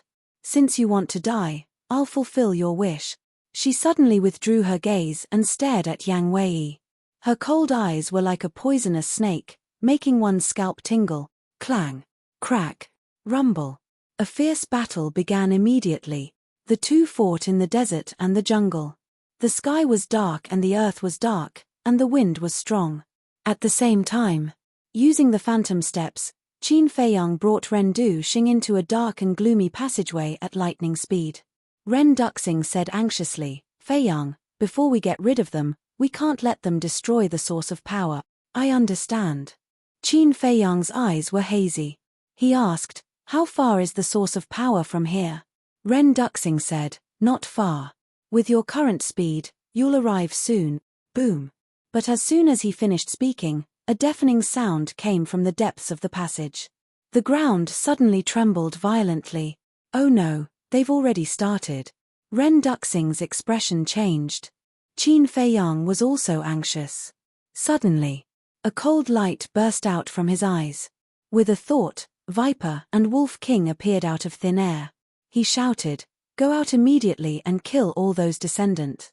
As long as they killed those descendants outside, even if the source of power was destroyed by the 4 sacred beasts, it wouldn't affect them much. Understood. Wolf King and Viper looked at each other. Murderous aura immediately surrounded them as they turned and rushed out. Qin Feiyang also led Ren Duxing and continued to fly into the depths. "Little poisonous snake, your brother's blood is already boiling. Don't fight with your brother later." The Wolf King's domineering voice reverberated through the tunnel. "Don't worry, Brother Wolf. I'll support you with all my strength. I guarantee that you'll have fun killing. But don't forget to take care of your little brother in the future." Viper's flattering voice also sounded. "You're quite sensible. Your brother likes it." Wolf King laughed and warned again, "But later, you have to be careful of the winged sand python's venom. Little Qin Zi almost died under that venom." "Is that so? Then I'll give it a try." Viper's tone was full of disdain.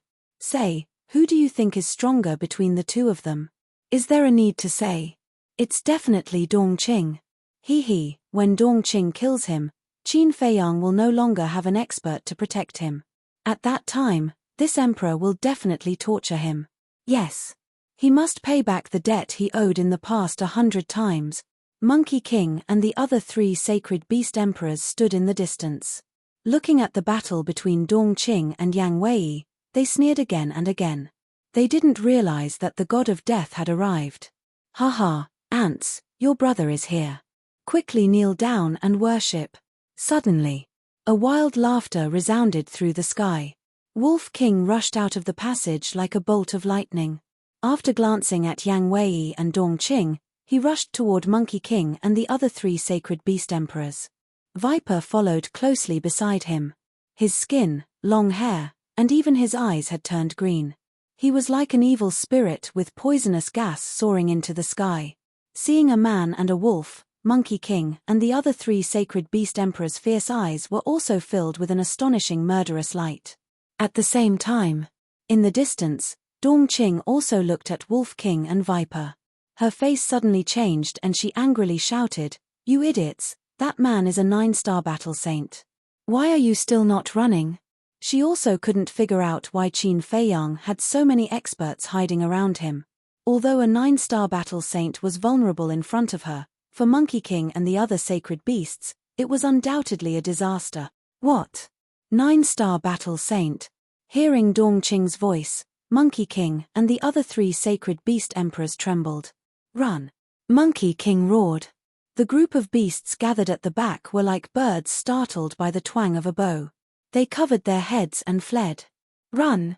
Viper laughed and used a perfect auxiliary technique. In a few breaths, he was above the group of beasts. Boom!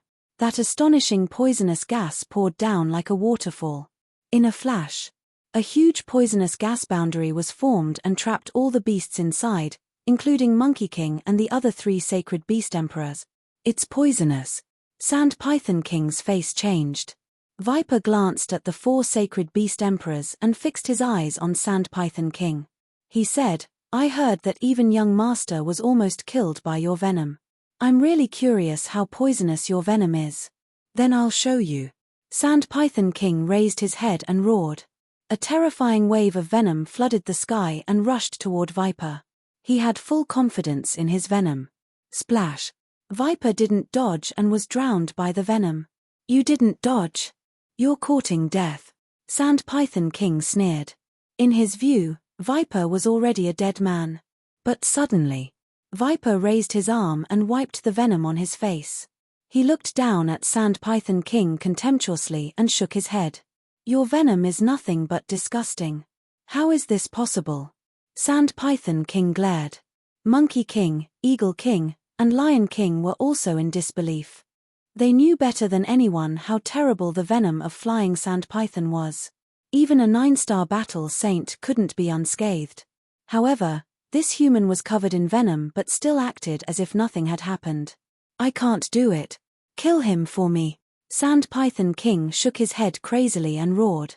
Boom! Splash!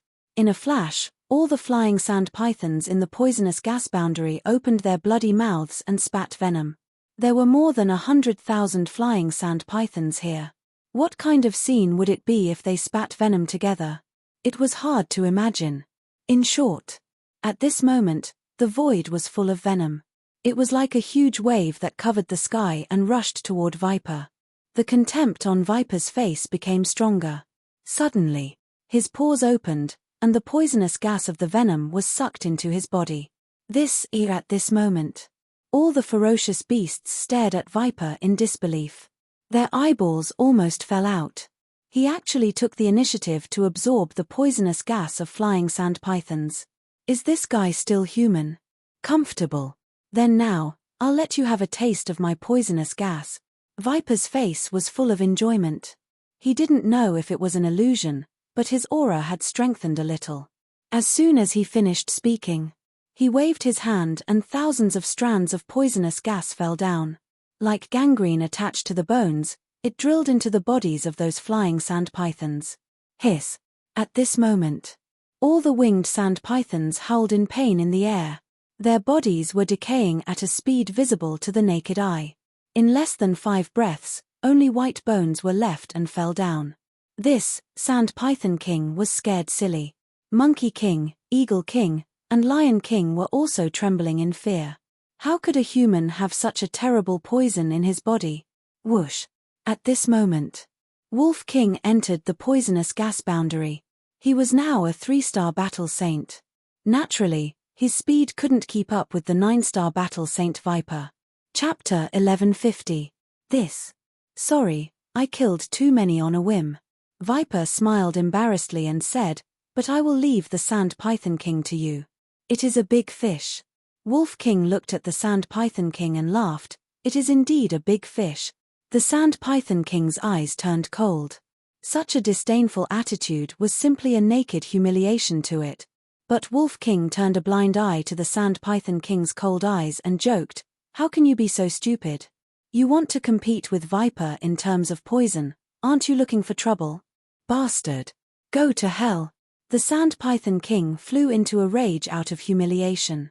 Compared to the other winged sand pythons, its body was very small, only about 1 meter long, and its body was covered with yellow scales. Whoosh.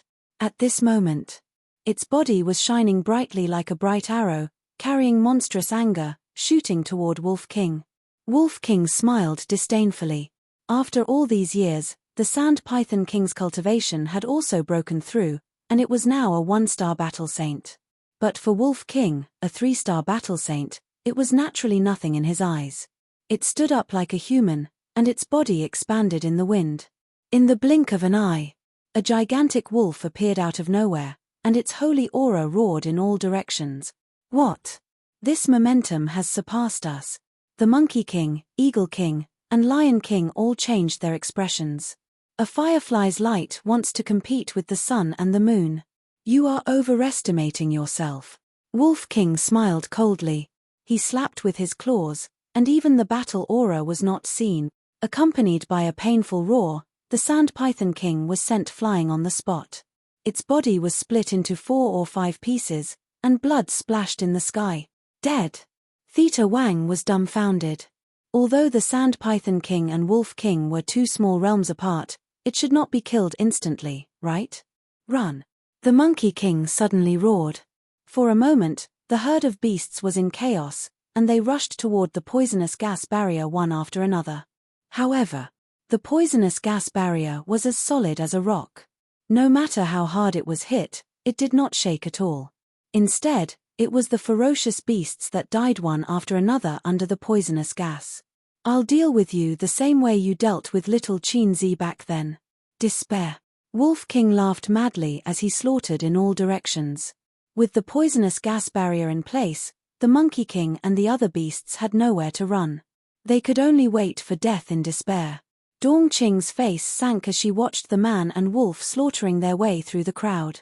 She glared at Yang Wei and said, I admit, I've underestimated you. It's good that you know. Yang Wei sneered. But even if you kill them all, it won't affect our plan in the slightest. Plan? Yang Wei's heart trembled as he asked suspiciously, what plans do you have? When you go to hell, the King of Hell will tell you. Dongqing's arm trembled as the crimson sword in her hand shot out 10,000 rays of sword qi towards Yang Wei. I'm afraid you're the one who's going to hell today. Yang Wei's fighting spirit soared to the sky. He raised his rib and violently smashed it towards the sword qi. Boom. Crack. Suddenly, the void in this place twisted and the ground sank.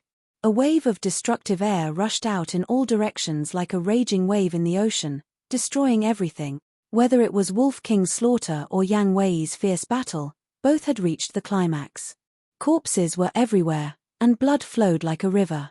The canyon was shrouded in a tragic atmosphere. Boom. At the same time, the sound of bombardment at the end of the passage was also incessant. The sound of bombardment came from a grotto. The grotto was about 100 feet long. A black crystal was suspended in the middle of the grotto, spewing out wisps of black mist. Around the crystal stood 4 ferocious beasts and a white-robed man. They were crazily bombarding the black crystal. The man in white looked exactly the same as Qin Feiyang. Obviously, he was the man who slaughtered the invincible Black Army in Iron Ox Town. During this period, his Sea of Qi had been repaired, and his cultivation had returned to its peak state. The 4 ferocious beasts were a monkey, a snow eagle, a fire dragon lion, and a winged sand python. Among them, the monkey was the strongest. Its whole body was filled with Emperor's aura. That's right. It was the holy monkey that Qin Feiyang had released. The other 3 fierce beasts were undoubtedly the holy lion, holy eagle, and holy python. Their auras were similar. They were all 6-star battle saints. The man in white said in a deep voice, I can already sense Qin Feiyang's aura. He's rapidly approaching. Everyone, let's work harder. Why are we afraid of him? With my current strength, killing him is as easy as slaughtering a dog. The holy monkey sneered. The holy eagle, holy lion, and holy python were also full of disdain. Although their current cultivation levels had already fallen to that of a 6-star battle saint, at their peak, which one of them wasn't a false god that struck fear into the hearts of others? Therefore, they looked down on Qin Fei Yang from the bottom of their hearts. Is that so? However, before they could finish their words, a cold voice sounded.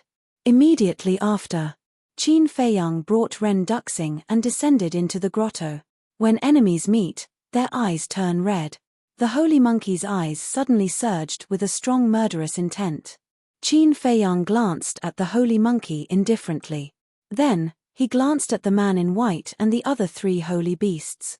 Finally, he looked at the black crystal and asked, "Uncle Ren, is that the source of power?" "That's right." Ren Duxing nodded. Qin Fei Yang's pupils shrank slightly. The aura of the black crystal wasn't strong, but it gave him an extremely dangerous feeling.